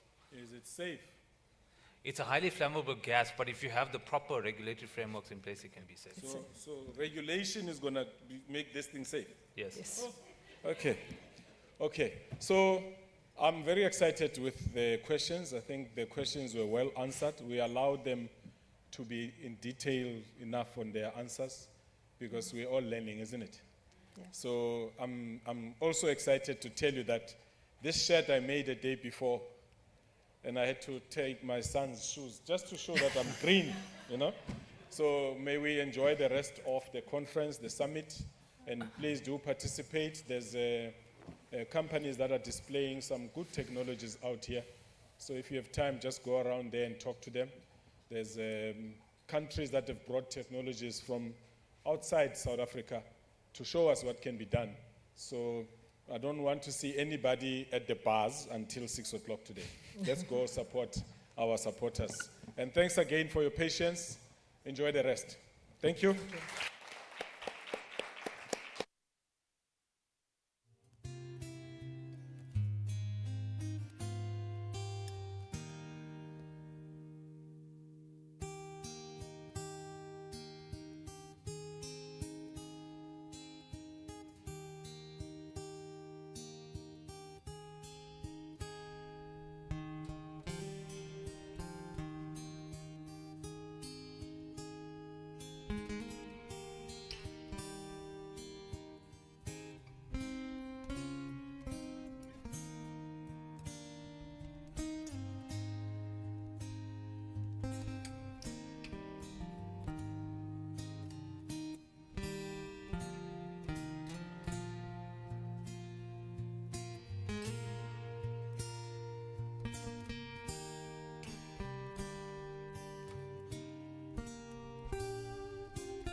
Can you hear me? All right, thank you. Thank you for joining us in this panel. It's one of the most important panels in this conference. It's hosted by the Department of Mineral Resources and Energy. It doesn't get better than this. I understand it's in the afternoon, but we're going to have a lot of fun.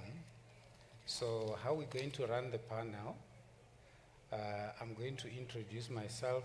I'll assume that nobody has seen me on TV or heard me on radio. And then I will ask the panel to introduce themselves. I'll give them a strictly 3 minutes because we're running, no, 2 minutes because we're running out of time. I know this is a very topical issue, but I would like people to stick to the time so that we don't miss, I'm told there's going to be some nice food out there so that we don't get there and find that the food is no longer there. And then I will ask them some simple questions on your behalf. I know exactly what you would like them to ask, to respond to. And then I will then open up the floor for the difficult questions. So you can then ask them. Just to kickstart, my name is Samson Mampieli. I'm a professor.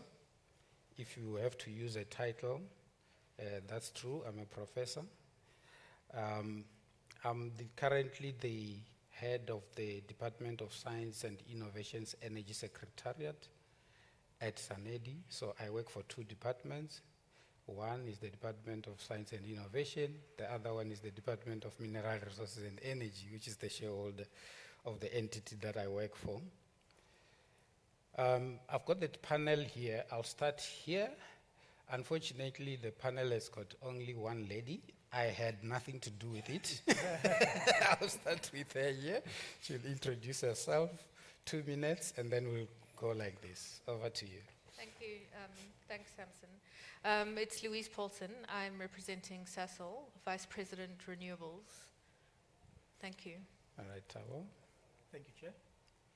Good afternoon, ladies and gentlemen. My name is Thabo Kekana. I don't know if I should follow our chairperson's approach and resort to titles, so I'm just Mr. Thabo Kekana. And I'm the newly appointed Deputy Director General at the Department of Minerals and Energy. Why am I emphasizing this? Well, this will actually give me a good excuse for not answering difficult questions. And I'm looking forward to a conversation with all of you. Thank you. Thank you. Cosmos? Good afternoon, colleagues.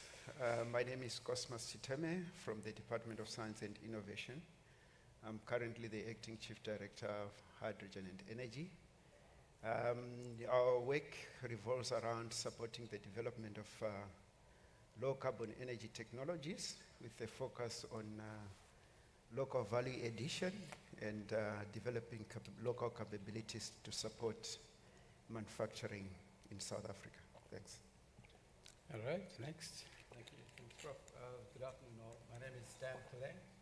I work at Anglo American, based in Johannesburg.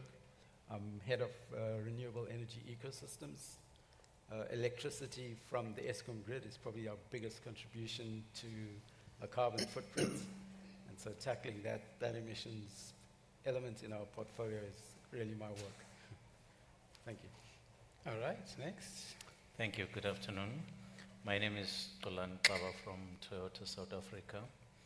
I am working at external affairs, dealing more with the external environment of the company. As you know, Toyota, we are the market leader and we aim to lead also in the hydrogen space. We're probably going to share more about our activities at a later stage. Thank you. Thank you. Next, Ben. Good afternoon, everyone. Ben Brimble here. I head up development for Sariti Green Developments. We're a large South African-owned IPP with a big portfolio of wind and solar projects across the continent. Thank you so much. I'm going to start with a difficult question to the person who said he doesn't want to answer difficult questions. Tavo, as the Department of Mineral Resources and Energy responsible for the regulations and policies in the sector, what are the policy reforms that you're putting in place, to accelerate investment in the critical mineral sector and the hydrogen space in general? Thank you, Chair. Well, I like the fact that you mentioned acceleration of investment. I mean, we all know that this country needs new investment than ever before, because you look at the economic growth that we are currently having. I mean, that's not exactly where we're supposed to. I mean, we're looking at economic growth of less than 1%, but you look at policies that have been in place, blueprints, our National Development Plan was actually anticipating an economic growth in the region of 5 to 6%. We haven't achieved that. But now, going back to the reasons we're here, what is it that the department is doing? In fact, let me answer your question in two folds. Let me just address a little bit of our key focus areas. We're all aware that we are reaching the latter part of the current administration. So the department in this administration set about 6 key priority areas to look into.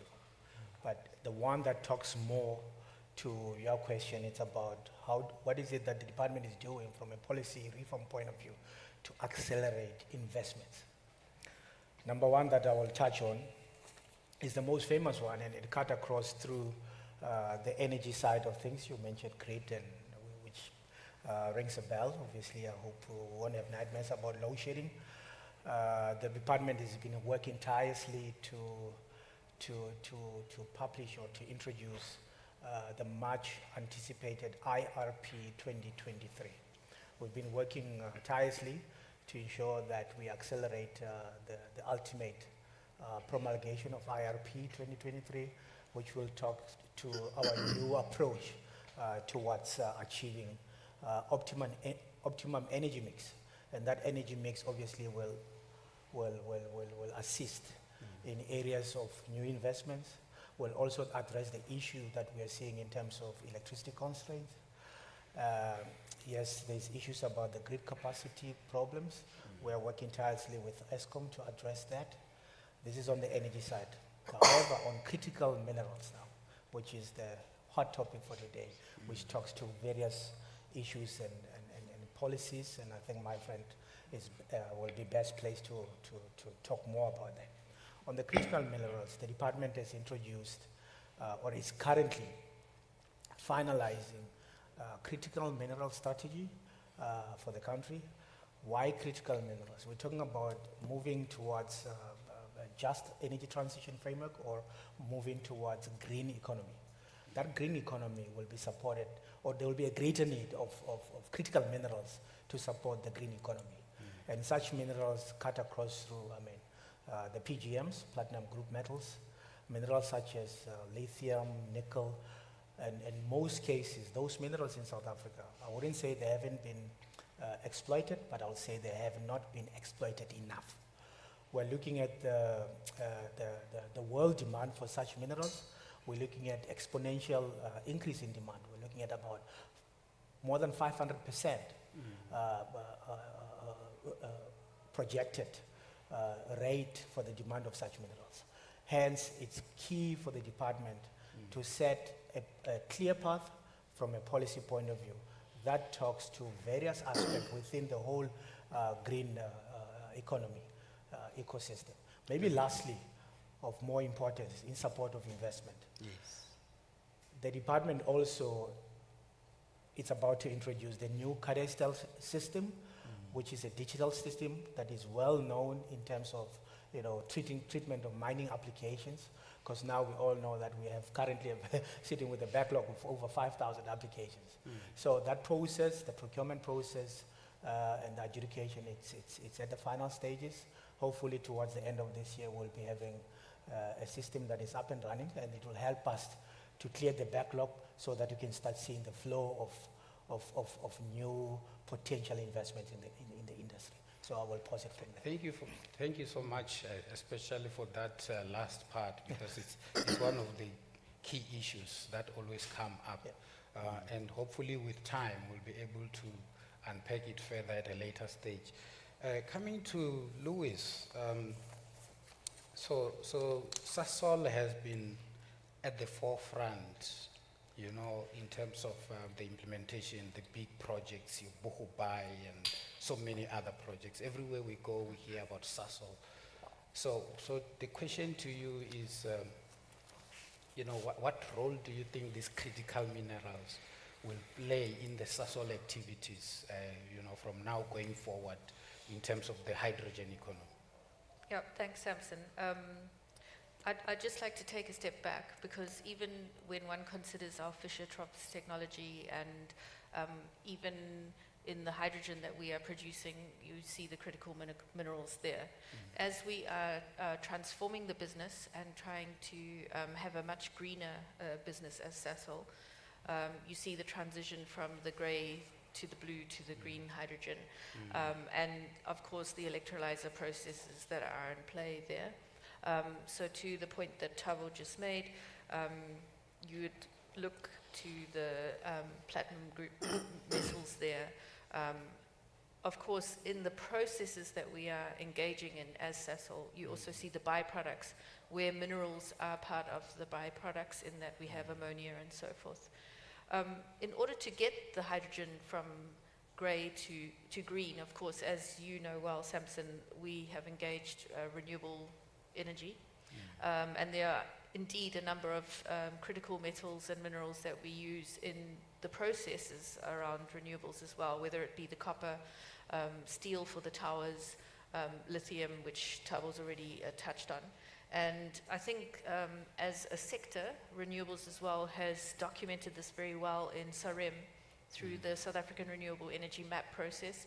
And it touches on something else Tavo spoke about in terms of localization and the manufacture of the different components in South Africa. And the inputs to that obviously then are the minerals that we are extracting right here in South Africa. So, you know, even as Sasol itself is becoming a greener, or attempting to become a greener company, I think there are clear milestones that we have set for ourselves around making sure that we achieve that, but also how we're doing that through the mineral complex that South Africa has. Great. You've touched on something around innovation or technology localization and things like that. We've got Cosmos here from the Department of Science and Innovation. And I know the department has invested quite a lot of money in R&D and innovation since 2007. So the question to you, Cosmos, is what role do you think innovation plays in this particular sector, especially when it comes to local beneficiation of the minerals, the critical minerals that we have, and what are some of the examples that you can give in terms of what South Africa has done, you know, in terms of the hydrogen economy? Thanks a lot, Prof. Indeed, I think the government, through the Department of Science and Innovation, has invested in the development of the hydrogen economy, but also in other emerging energy technologies.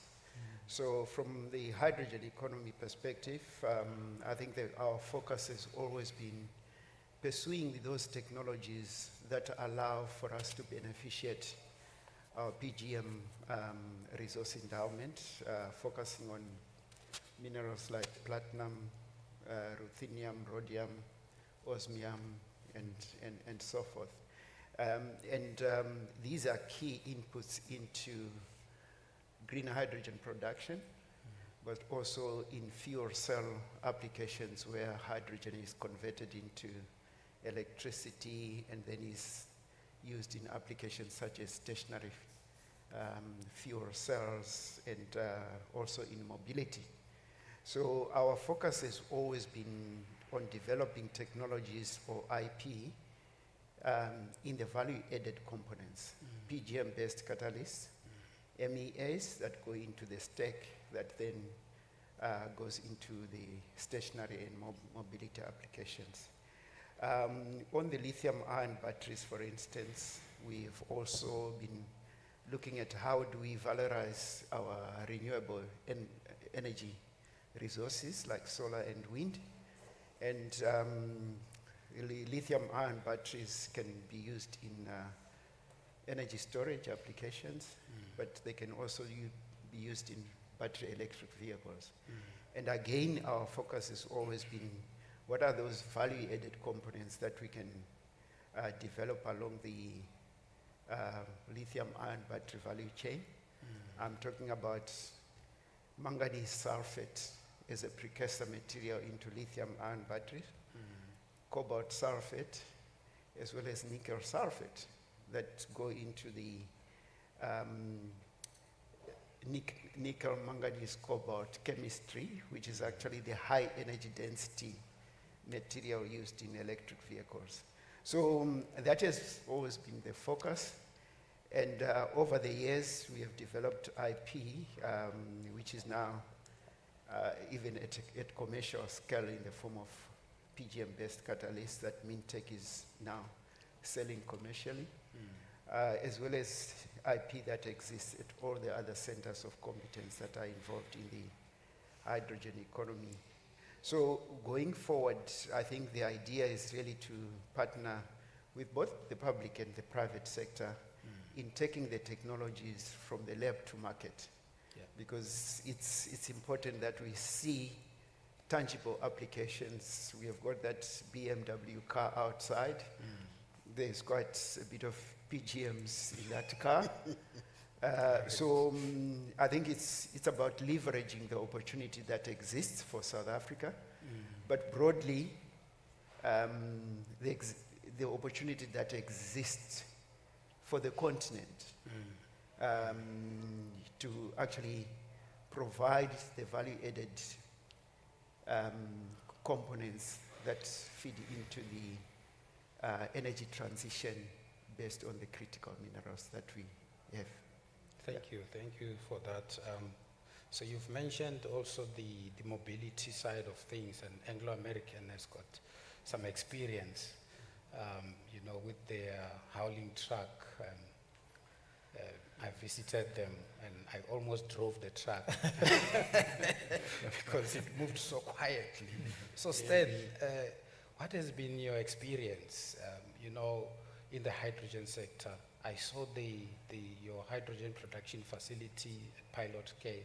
What are the experience and what are the plans going forward? Yeah, so thank you, Prof. I mean, we see hydrogen through the lens of decarbonization in many ways. Because, at Anglo American, we see a clear transition into a low carbon future. And that affects the competitiveness of all the products we produce at the company. And we've got a strategic intent to move the portfolio of what we produce to those products that enable the transition. So PGMs is certainly one of those, and the work we did with the hydrogen truck was to demonstrate for the first time you can apply fuel cell technology at scale. And we set up a company called First Mode that now is to work on that technology and take it more broadly.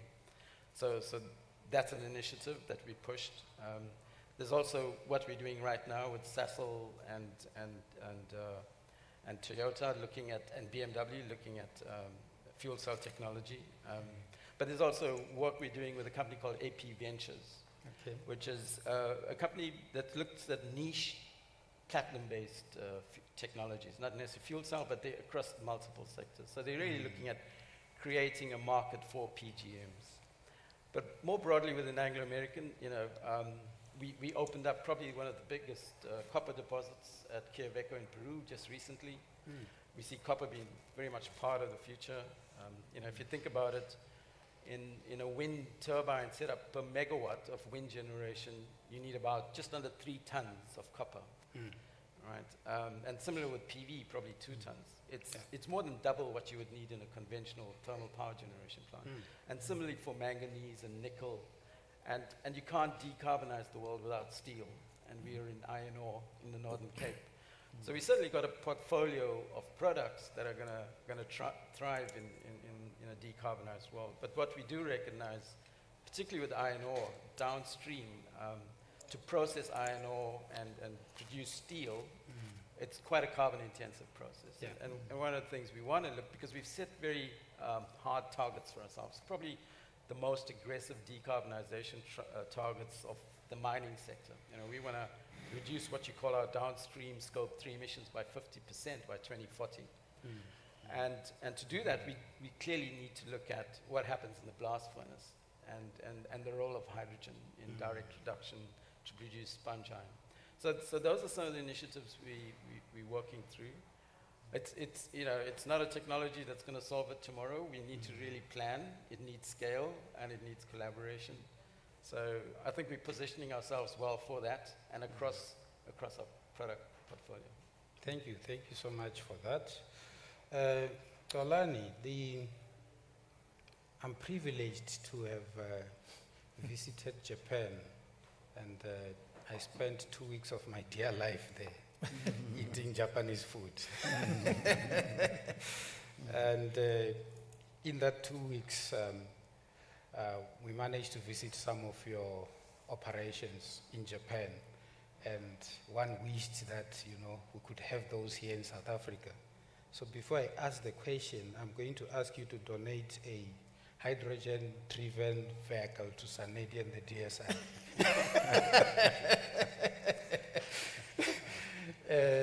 But the question is, how far are we from Toyota bringing these vehicles in South Africa, and how far are we from me driving in a hydrogen-driven vehicle?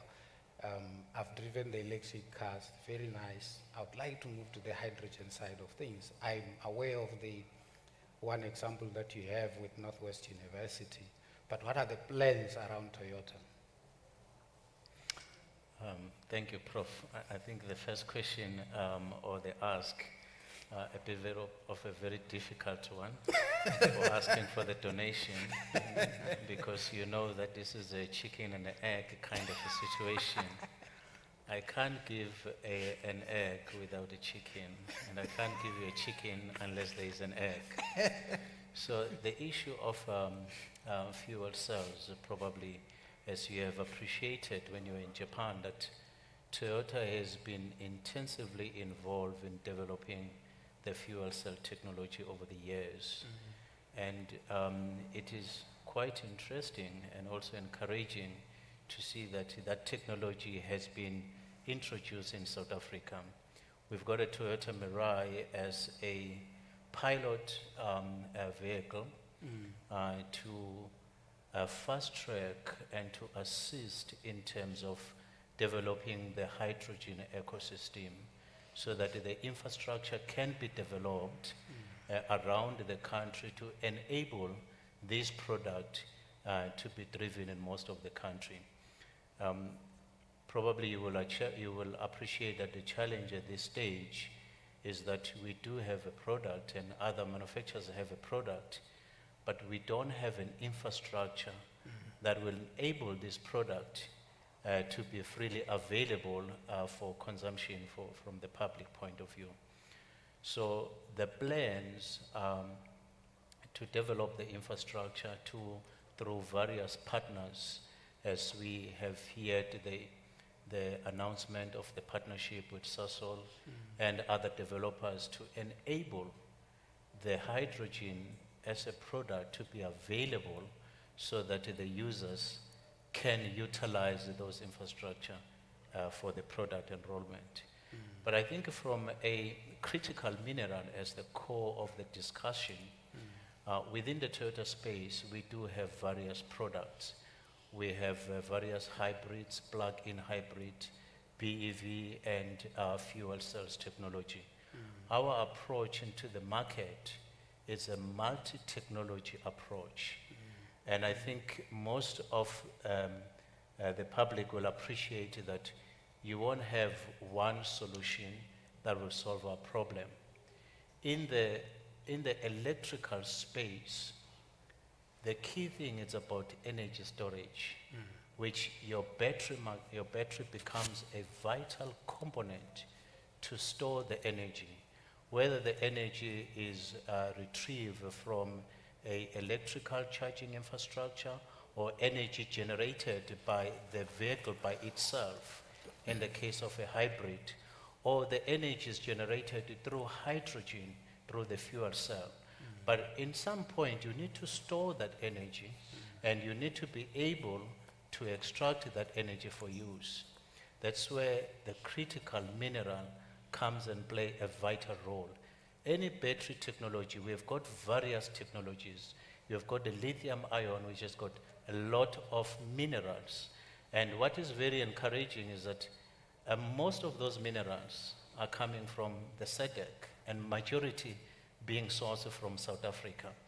And I think the core discussion, if I were to flip the coin, is that we need to develop skills and technology to assemble and manufacture the batteries here in the SADC region. Could be in South Africa, could be in our neighborhood, in order to benefit from the minerals that we have. Because our biggest challenge is that we mine these precious minerals, but we export them. And then we bought those batteries as a final product to be assembled into a vehicle. I think the core discussion from a South African perspective, how do we beneficiate those minerals so that we can sell a complete or semi-assembly batteries into the market? Because those minerals are coming from our shore. Thank you. I'm going to take you on that challenge. And trust me, I'm not taking you on the challenge because you did not donate the Toyota. It might feel vindictive, Prof. Yeah, but I like that approach because one of the things that we anticipate that will happen is the fact that when you start bringing most of these vehicles into South Africa, you then have partnerships internally in terms of the battery storage facilities and things like that, for which the Department of Science and Innovation can talk to some of the work that they're doing in that space. So Ben, yourself as a developer in the renewable energy space, what role do you think, we know, the input, Priscilla talked about the renewable energy as an input into the production of green hydrogen, but how do you see this panning out in the South African context in terms of the role of renewable energy in general, in the hydrogen sector in general as well? Yeah, no, thank you, Prof. I mean, I think South Africa is in a pretty unique position at the moment. We're all sort of moving in the right direction. It seems like there's some policy sort of traction that's happening. So really, I think the possibility exists for green hydrogen really to become very much part of the industrial, sort of various industrial sectors within the country. But really looking at it from an IPP perspective, I think potentially that's where our value add really lies. We've got a fantastic renewable energy resource in this country, both a wind and a solar resource, one of the best in the world. So if you look at the potential for renewable energy, it's very, very strong. The other thing to add there is that the potential is very much, and without getting too technical, it's very much from an east to west alignment, and what that gives you is a very sort of smoothed out generation profile. The other thing to add is that the generation of wind in this country is very much complementary to solar. And so what I'm saying is South Africa is blessed with wind and solar resource that can really complement each other and gives you a very sort of flat generation profile. And for heavy industrial use, that's a big positive. Other countries don't have that. So that's something I think we really need to leverage. We also have a significant pipeline of projects in this country. Developers and IPPs have been developing these assets since 2009. And up until about 2 or 3 years ago, the only offtake opportunities were really in the government sector, or the government-run procurement processes, the REAP. There were delays there, et cetera, et cetera. So there really is a very strong pipeline of projects across the country that are ready to go. And these are good, well-developed projects. I think the other thing, well, you know, those are the positives. I guess the negatives that we really need to acknowledge and be aware of if we want renewable energy to play a part in the green hydrogen economy is the fact that we have severe or significant grid constraints in this country. I think we're all well aware of that. And so we need significant investment into our grid infrastructure if we really want to get traction in building these projects across South Africa, both wind and solar. And that's something that's well spoken about, but it needs to happen if we want renewables to be built out at the pace we want them to be built out at. But I think the main thing I want to really mention here is that, you know, we clearly have load shedding. It's a significant issue in this country. We cannot meet demand. And it's going to be very difficult for us as IPPs or developers to build assets for the purposes of green hydrogen when the country needs power. You know, the optics of that aren't fantastic. And so that's something we're struggling with. You know, we've talked to, we speak to many green hydrogen entities, and there are many ideas, you know, floating around and some big plans in the works. But really the perception, at least from our side, is that, you know, if we build a 200 megawatt wind farm and the power from that wind farm goes solely to a green hydrogen factory, you know, that's potentially a problem if the country needs the power.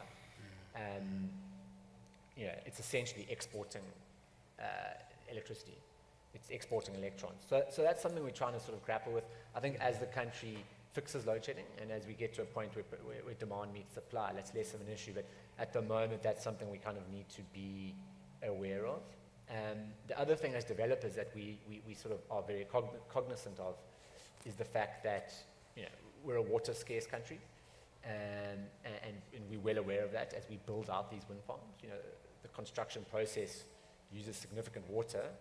We all know green hydrogen requires significant water, and for a potentially water scarce country, that, you know, it's just something we need to be aware of.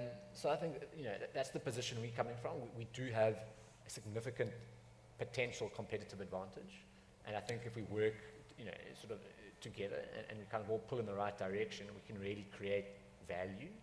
But there are a couple of sort of nuances we need to be aware of. But once again, those are very much problems we can deal with and we can mitigate.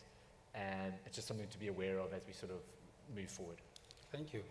I'm going to open now for questions and answers. I believe there will be a roving mic that somebody will be moving around. So the process is one question per person, unfortunately. The panel members will still be here after these discussions, so you can ask them further questions afterwards if they are burning. You can ask one burning question, and it should be straight to the point. And then you raise your hand, I point to you, you stand up, you mention your name, and then you ask your question. You can direct it to any of them, or you can direct it to me, I'll allocate it. Any question from the floor? Or comments, yes. Hi there, Jack Hoss of Sassel. I'd have to challenge Peter on the last comment, the idea that there is an inherent zero-sum game between hydrogen projects and supplying electricity. Any large-scale green H2 project is going to have sales back into the grid as part of its commercial design. Plus, scaling up is it not the case that scaling up the renewables capacity of the country is part of what we need to do here, and the demand provided by green H2 does that. So I do think there's a very worrying trend of suggesting that hydrogen is trying to export electrons, when in fact our analysis suggests that it's actually complementary. But I would like to get yours and the other panelists' comments on that. Thanks, Prof. All right. Do you want to comment? Or? Yeah, so look, I think 2 points to bring up there. I mean, I hear you. I think, and I did say this, but it's an optics or perception thing, you know, really. So and as IPPs, it's something we're aware of. But I mean, I fully understand where you're coming from. But you know, the perception is important, and that's something we're aware of. But once again, once we get a handle on load shedding, that perception issue won't be a problem. The other point to raise here is that we have very limited, and I mentioned this earlier, but we have very limited grid capacity in this country.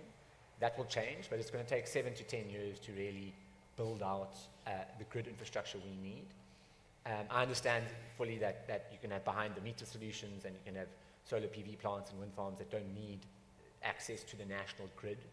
But some of these plans do require access to the national grid, and that's something we, to my point about kind of prioritizing supplying electrons for the country, for Eskom, or for private off-takers that will then not require Eskom. Perhaps there's an argument for kind of really looking after and not using those or access to the grid for green hydrogen projects. Once again, that will change. There's significant traction regarding fixing our grid issues, and I think in the next couple of years that problem will be solved. So it's something to think about and something we internally are very much aware of. Thank you. Any of the parliament members who wants to respond to that question or make a comment? Cosmos?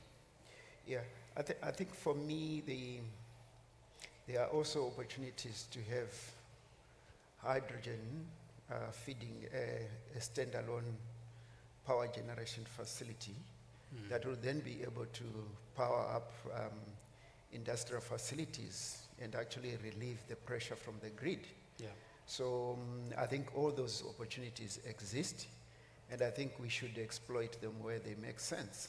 Yeah. So those are the opportunities that are really limitless. I think the question is just at what scale do we actually build some of these hydrogen-based facilities, because you can start at local government level to power critical infrastructure, but we can actually scale it up in a modular fashion to power up industrial facilities. And maybe that's actually the scale at which we need to operate to even reduce the cost of the technology through economies of scale. Exactly.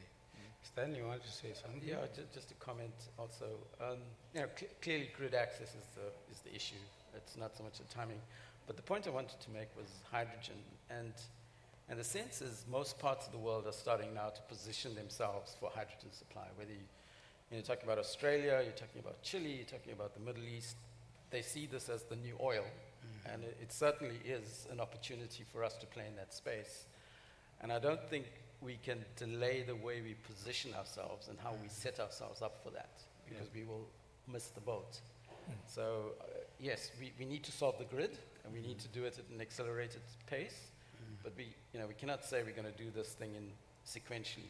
You almost need to tackle both at the same time. Thank you. Any more questions from the floor? There is one question. Or comments? No, it's really a comment. Yeah. Yeah. Maybe to add on your ask, which was directed to Toyota. Yes. Yes. Because I think that discussion needs to keep on going on. I think it was the representative from Toyota who raised very eloquently the issue of beneficiation. Was it you that some of this? You know what? Beneficiation is on the talk. But when does it leave the talk and becomes the real? I mean, we've been talking about it. But as we continue talking about it, Japan keeps on receiving supplies, or any other country where the developments of these technologies are.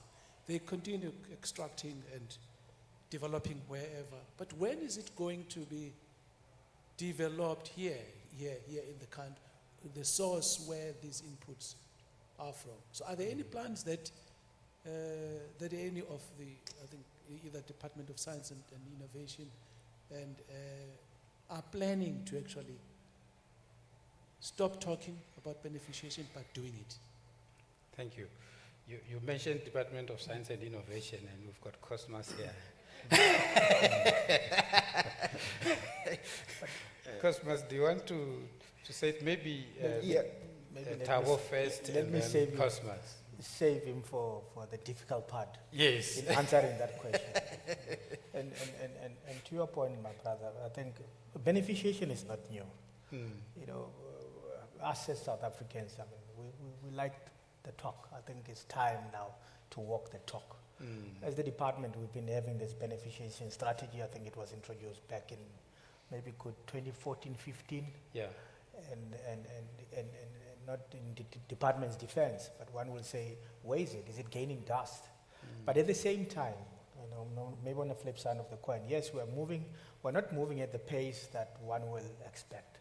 But going forward, we would like to accelerate the movement and be intentional about our goals, especially towards beneficiation. Talking more about beneficiation, what's government is doing? Well, now I'm going to resort back to my former employees as IDC, together with DMRE and private sector, in terms of beneficiating the vanadium value chain. We know that we have, I think we're on well number 2 in terms of the vanadium resources that we have, good quality vanadium.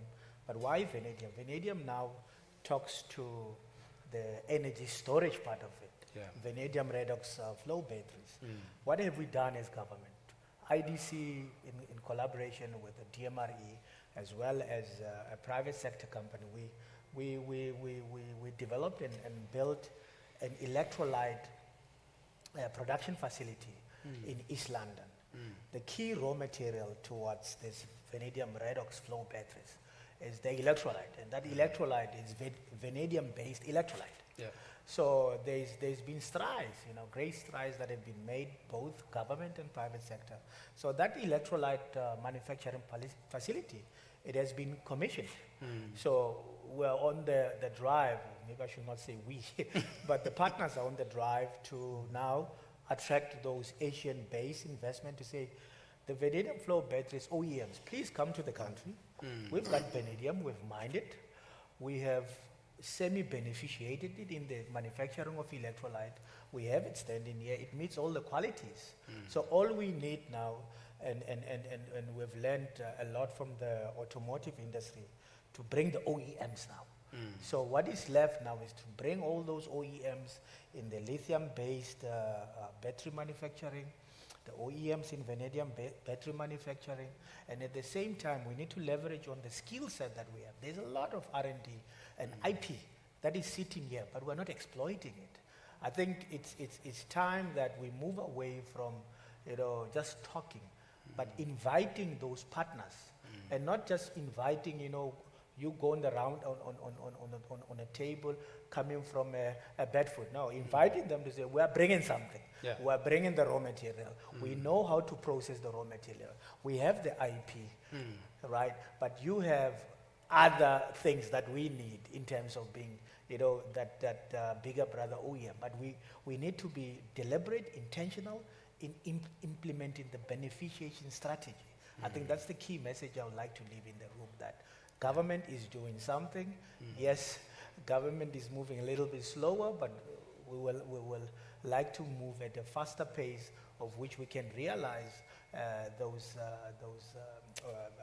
objectives now, not in the next 10 years. Yeah. Cosmos, do you want to say something? Yeah, I think on the PGM beneficiation part, I think the exhibition stand that is outside is testimony to the work that has been done, supported by government, in terms of developing the value-added components. Already we have actually partnered with some of the OEMs in making sure that those value-added components are integrated into commercial products. And some of those fuel cell systems are what was deployed at one military hospital during in the COVID-19 field hospitals. So those activities are beginning to happen. On the lithium-ion battery value chain, I mentioned manganese sulfate. Through the facility that we have in Mbombela, we have developed manganese sulfate from the metal, where you start with metal, dissolve it in sulfuric acid, and then you produce battery-grade manganese sulfate. We are also now looking at the development of the same manganese sulfate from the ore to battery-grade manganese sulfate. And already our facility in Nelspruit is working in partnership with MMC, which is the manganese metal company based in Nelspruit, to look at the pre-commercial facility to develop that. So we can start in those small steps, but I think that demonstrates what we are talking about, beneficiation in a very tangible way. And obviously we can do better in terms of the space, the speed with which we are doing it, and the scale at which it will happen. I think I'm also aware of the project that IDC is supporting on cobalt sulfate, which is another value-added ingredient into the lithium-ion battery value chain. Nickel sulfate, I think Takadu, in partnership with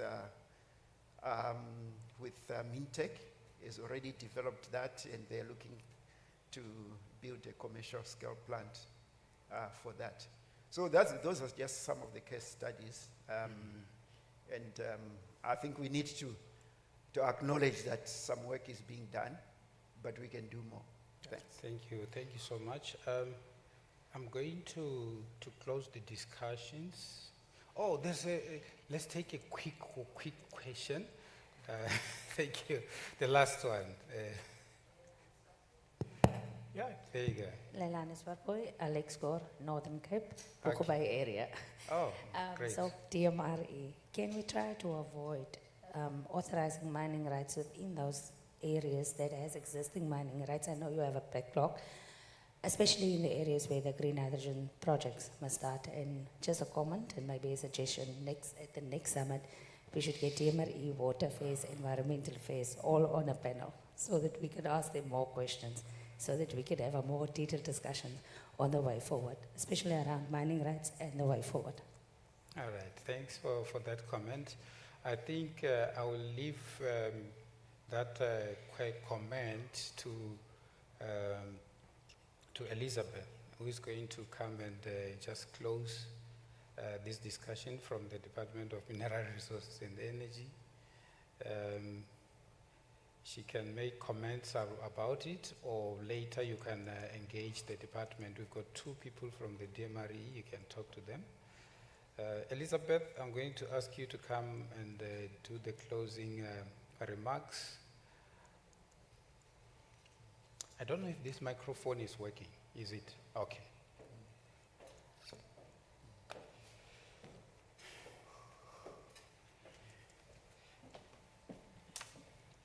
Thank you, Prof, for putting me on the spot. Thank you very much for the discussion. In summary, I think our DDG, Mr. Kekane, has clearly indicated that from a policy point of view, government is ready. The IRP is being finalized. The critical mineral strategy is being finalized as well. The grid issues are acknowledged, and government is working on it together with stakeholders. And the cadastral is actually being also finalized in terms of procurement. That actually leaves the policy issues clearly mapped out, in the demonstration that government is paving the way for the green hydrogen economy and the industrialization of the economy. Our other government's sister department, Science and Technology, has clearly made some research and development activities, came up with innovative research, and established a number of institutions that are working on various technologies, clearly demonstrating the potential of South Africa to participate in the green hydrogen economy and beneficiate in various areas. The industry has also clearly demonstrated that they are willing to collaborate with the government, they are willing to beneficiate the minerals, they are willing to take the South African economy at another level. But we need to make sure that we also have, for example, for the vehicles for mobility, we need to have the infrastructure in place, the regulatory framework in place in order for them to bring the necessary technologies and commercialize in South Africa. From a renewable energy point of view, we have been informed that we have a competitive advantage. We have the wind, we have the solar, we have the minerals, and the combination of that gives South Africa a competitive advantage.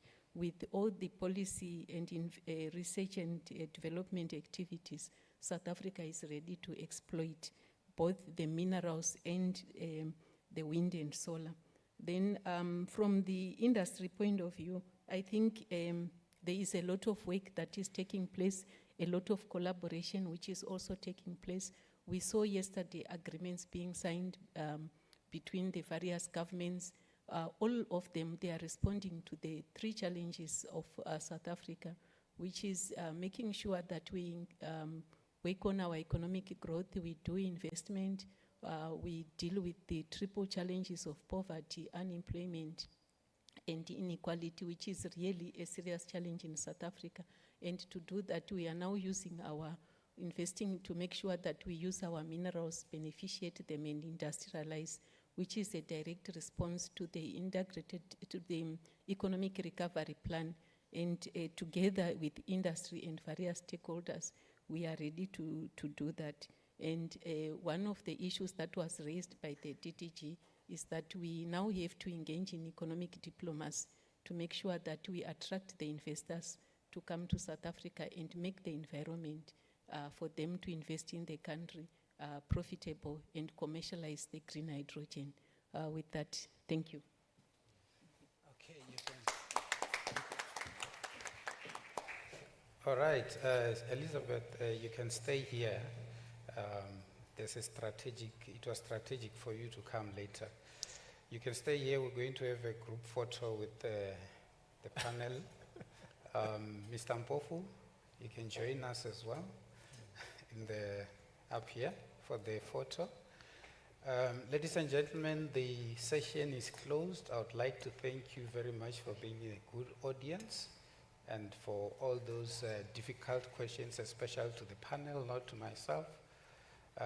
Yeah, the session is officially closed. We're just going to have a quick photo moment. I've got my team from Sanedi to do it. Thank you.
A very good afternoon and welcome to the high-level closing panel of the second Green Hydrogen Summit.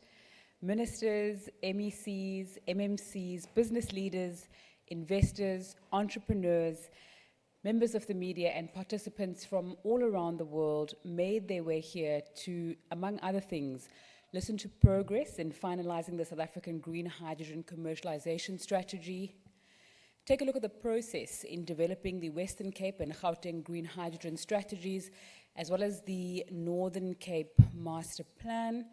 Also listen up to Cabinet's approval of the South Africa investment strategy, but I think more importantly, to see where the opportunities are, where the market is going, where the off-takers are, and what the pricing is going to be. As we close off Green Hydrogen Summit 2023, let's hear from the Finance, Economic Development and Tourism MEC of the Northern Cape, Mr. Abram Foslo, to just give us insight into the work that he's doing around his field. And a round of applause, please, as he makes his way to the stage, our penultimate speaker today. Thank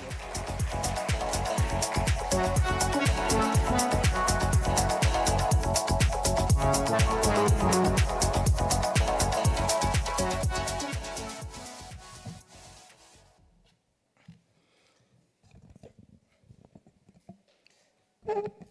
Minister of Electricity, Honorable Ramagopa, as well as the MEC for Economic Development in the Eastern Cape. Saying Free State, maybe next time we must involve Free State as well.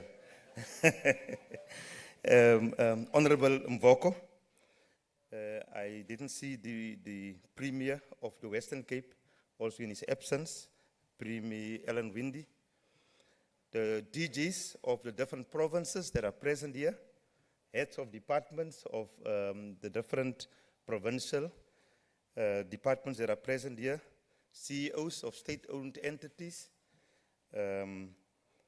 members of the media, distinguished guests, ladies and gentlemen, and I can simply say the entire South African Hydrogen Society. The Hydrogen Society roadmap is one of government strategies and policy directions aimed at bringing together a variety of stakeholders and institutions, both public and private, around a common vision of how to use and deploy hydrogen and hydrogen-related technologies as part of our economic development and greening objectives. And for this year, we have been doing it for a second year running, and we can see that it is working. So as a country, we have demonstrated our scientific capacity as well as capabilities in confronting the COVID-19 pandemic. Similarly, this roadmap is also important and has the potential to place South Africa as an important player and a participant and a scientific thought leader in the emerging global hydrogen system. South Africa's hydrogen ambitions are driven partly by its decarbonization goals and partly by a desire to support economic growth as well as exports. Hydrogen is seen as an opportunity to revamp the country's industrial sector and achieve its emissions reductions goals by the year 2015, while at the same time reducing socio-economic inequality that is so prevalent in all our societies. The country's vision is guided by its Hydrogen Society roadmap, released last February, which sets clear targets by the year 2050. South Africans aim to deploy the 10 gigawatts of electrolyzer capacity in the Northern Cape by 2030 and produce about 500 kilotons of hydrogen annually by 2030.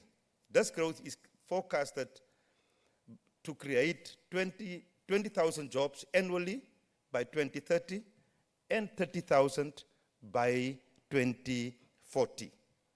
And I think earlier today, the master plan was clearly outlined, and I think some of the objectives and the key focus areas has been clearly outlined and clearly more detail has been actually shared with the participants in this conference. Our country's abundant renewable resources and also in our province offer another advantage in that we could produce green hydrogen at a cheaper cost of 1.6 USD by 2025-26, one of the lowest costs worldwide, and this could help the country to reach its goals of doubling its current share of the global hydrogen by 2050.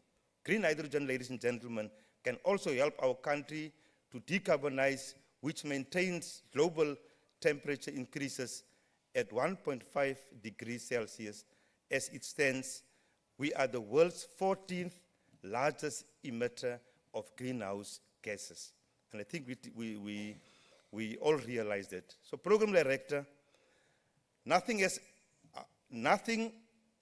how advanced and developed the dialogue at this conference has been over the last 2 days, it is hard to believe that we only started the conversation on the green hydrogen in South Africa and in Southern Africa a few years ago. Indeed, we mentioned Southern Africa as the momentum of regional integration for green hydrogen appears to be unstoppable. And in this sense, we would like to acknowledge some key successes. These include advanced work on the draft MOU between Namibia and ourselves as a country on energy. We know that the scope is being expanded in line with new energy developments to include new energy developments, including green hydrogen. We also note that the binational commission between the presidents of South Africa and Namibia has set a 6-month framework to conclude the negotiations and finalize it by then.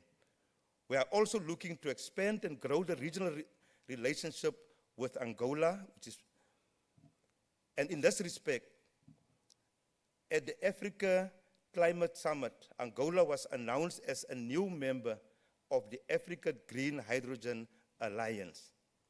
It tells you that there's serious progress that is being made, and the hard work by the minister and his team at the national level bears fruit. Furthermore, as South Africa, we will be looking through the lens of Pan-African collaboration to foster more bilateral visits on the topic of green hydrogen. This summit has also been a key platform to acknowledge and advance other key country-to-country successes. These also include some prominent examples. A bilateral energy partnership between South Africa and Germany was established through a joint declaration signed by Minister Ramaphosa and Minister Habeck on the 27th of June of this year. The outcome is that a South African-German hydrogen task force is being established, and the first task force meeting happened earlier on and is actually still continuing as we speak. Today's meeting will focus on elements of practical implementation. A memorandum of understanding for bilateral collaboration between South Africa and the Netherlands in the field of green hydrogen was signed by the two respective governments on the 20th of June of this year. So, Program Director, the first task force meeting will be before the end of this year, while further face-to-face bilateral meetings will take place on the sidelines of the World Hydrogen Summit at Rotterdam in May of 2024. I am pleased to also announce that South Africa and Japan signed a memorandum of cooperation to advance hydrogen and ammonia strategies during the 6th Hydrogen Ministerial Meeting in Tokyo, Japan in September this year. This will be followed by a bilateral country visit. The key intention of all these agreements is not only to pursue mutual cooperation on national approaches to supporting green hydrogen developments, but also to create vital business-to-business linkages. So as we conclude the 2023 leg of the Green Hydrogen Summit, I wish to reiterate our commitment as the provincial government of the Northern Cape to the decarbonization pathway towards meeting the UN Millennium Goals of net zero carbon emissions by 2050. We are looking forward to increased participation from all stakeholders, particularly on communities who should never be left behind as we implement these ambitious projects all across the country.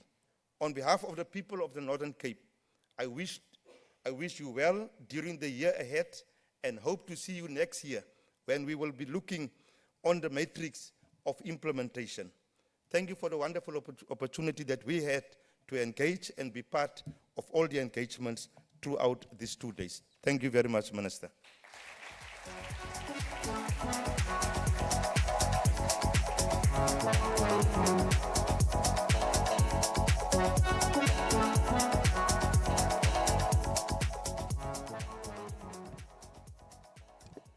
Thank you, MEC Vosloo, for giving us insight into the potential of the Northern Cape when it comes to production, pricing and decarbonization, as well as the work that you're doing, and also giving us information about the progress that you've made within the country and with your partners in Namibia and the potential in Angola as well.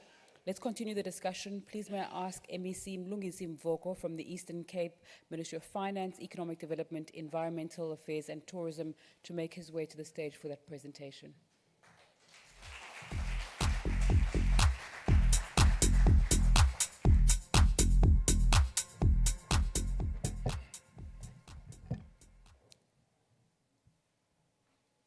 Thank you very much, Program Director. Greetings to the Honorable Minister, Dr. Ramokgopa, MEC Vosloo, DGs, HODs, CEOs, distinguished guests, ladies and gentlemen, good afternoon once again.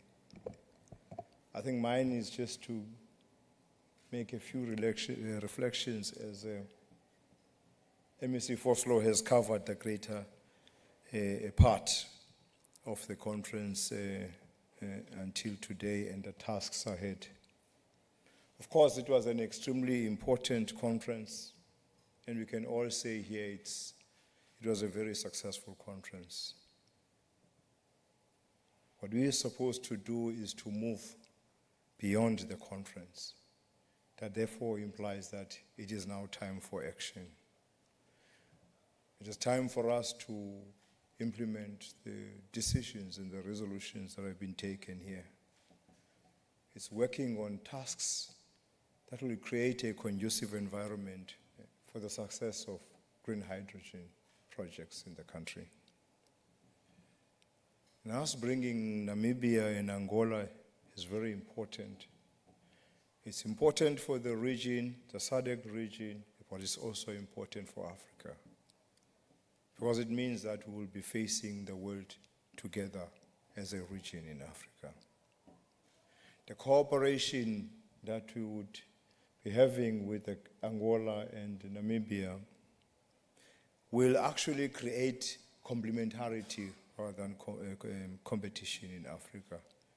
And they will create that powerful region, as I said earlier. It is true that climate change is upon us, with the extreme weather that we're experiencing, with the drought, where 2 provinces were almost facing day zero, the Western Cape and the Eastern Cape. With the floods that we see, we are going through floods now in the Eastern Cape. I'm sure you see in the news that Port St. John's is underwater. It's the 3rd flood that we're having in 1 year. And but in these crises that are created by climate change exist many opportunities. It was up to us to choose to ignore the results of climate change or to act now. We've got to act now, lest we be isolated or left behind. But the actions that we would be embarking on must be actions on our own terms. Though urgency must not be forgotten, because decarbonization is a must. And there are urgent tasks that we must do, and we must do them quickly. And I think MEC Foslo has outlined some of them, from the strategy, the master plan, whether it be the green hydrogen strategy, whether it be the mobility strategy in other provinces that I have. Because we've got to mobilize finances together and look for those instruments that would assist us. The state must play its role, create an conducive environment for economic development. The private sector must step forward and join hands with government, because government cannot do it alone. The DFIs must also come forward and offer assistance and development of credible business plans, because this will help with industrialization and job creation. As the three capes, we have so much in common, and together we can be an energy hub of the country. With the wind farms that we have between the Eastern Cape and the Northern Cape, with the solar farms that we have between the Northern Cape and the Eastern Cape, with the nuclear that is here in the Western Cape, and the one envisaged possibly to be in the Eastern Cape. With the so many ports that we have, with the SEZs and most of them that are performing very well, we could be the energy hub of the country. This MOU, therefore, forces us to cooperate, and together we can go far. It forces us to share human capital and resources. It forces us to work beyond boundaries, and we're doing this for our country, we're doing this for our people, and we're doing this for our continent. Thank you very much, Program Director.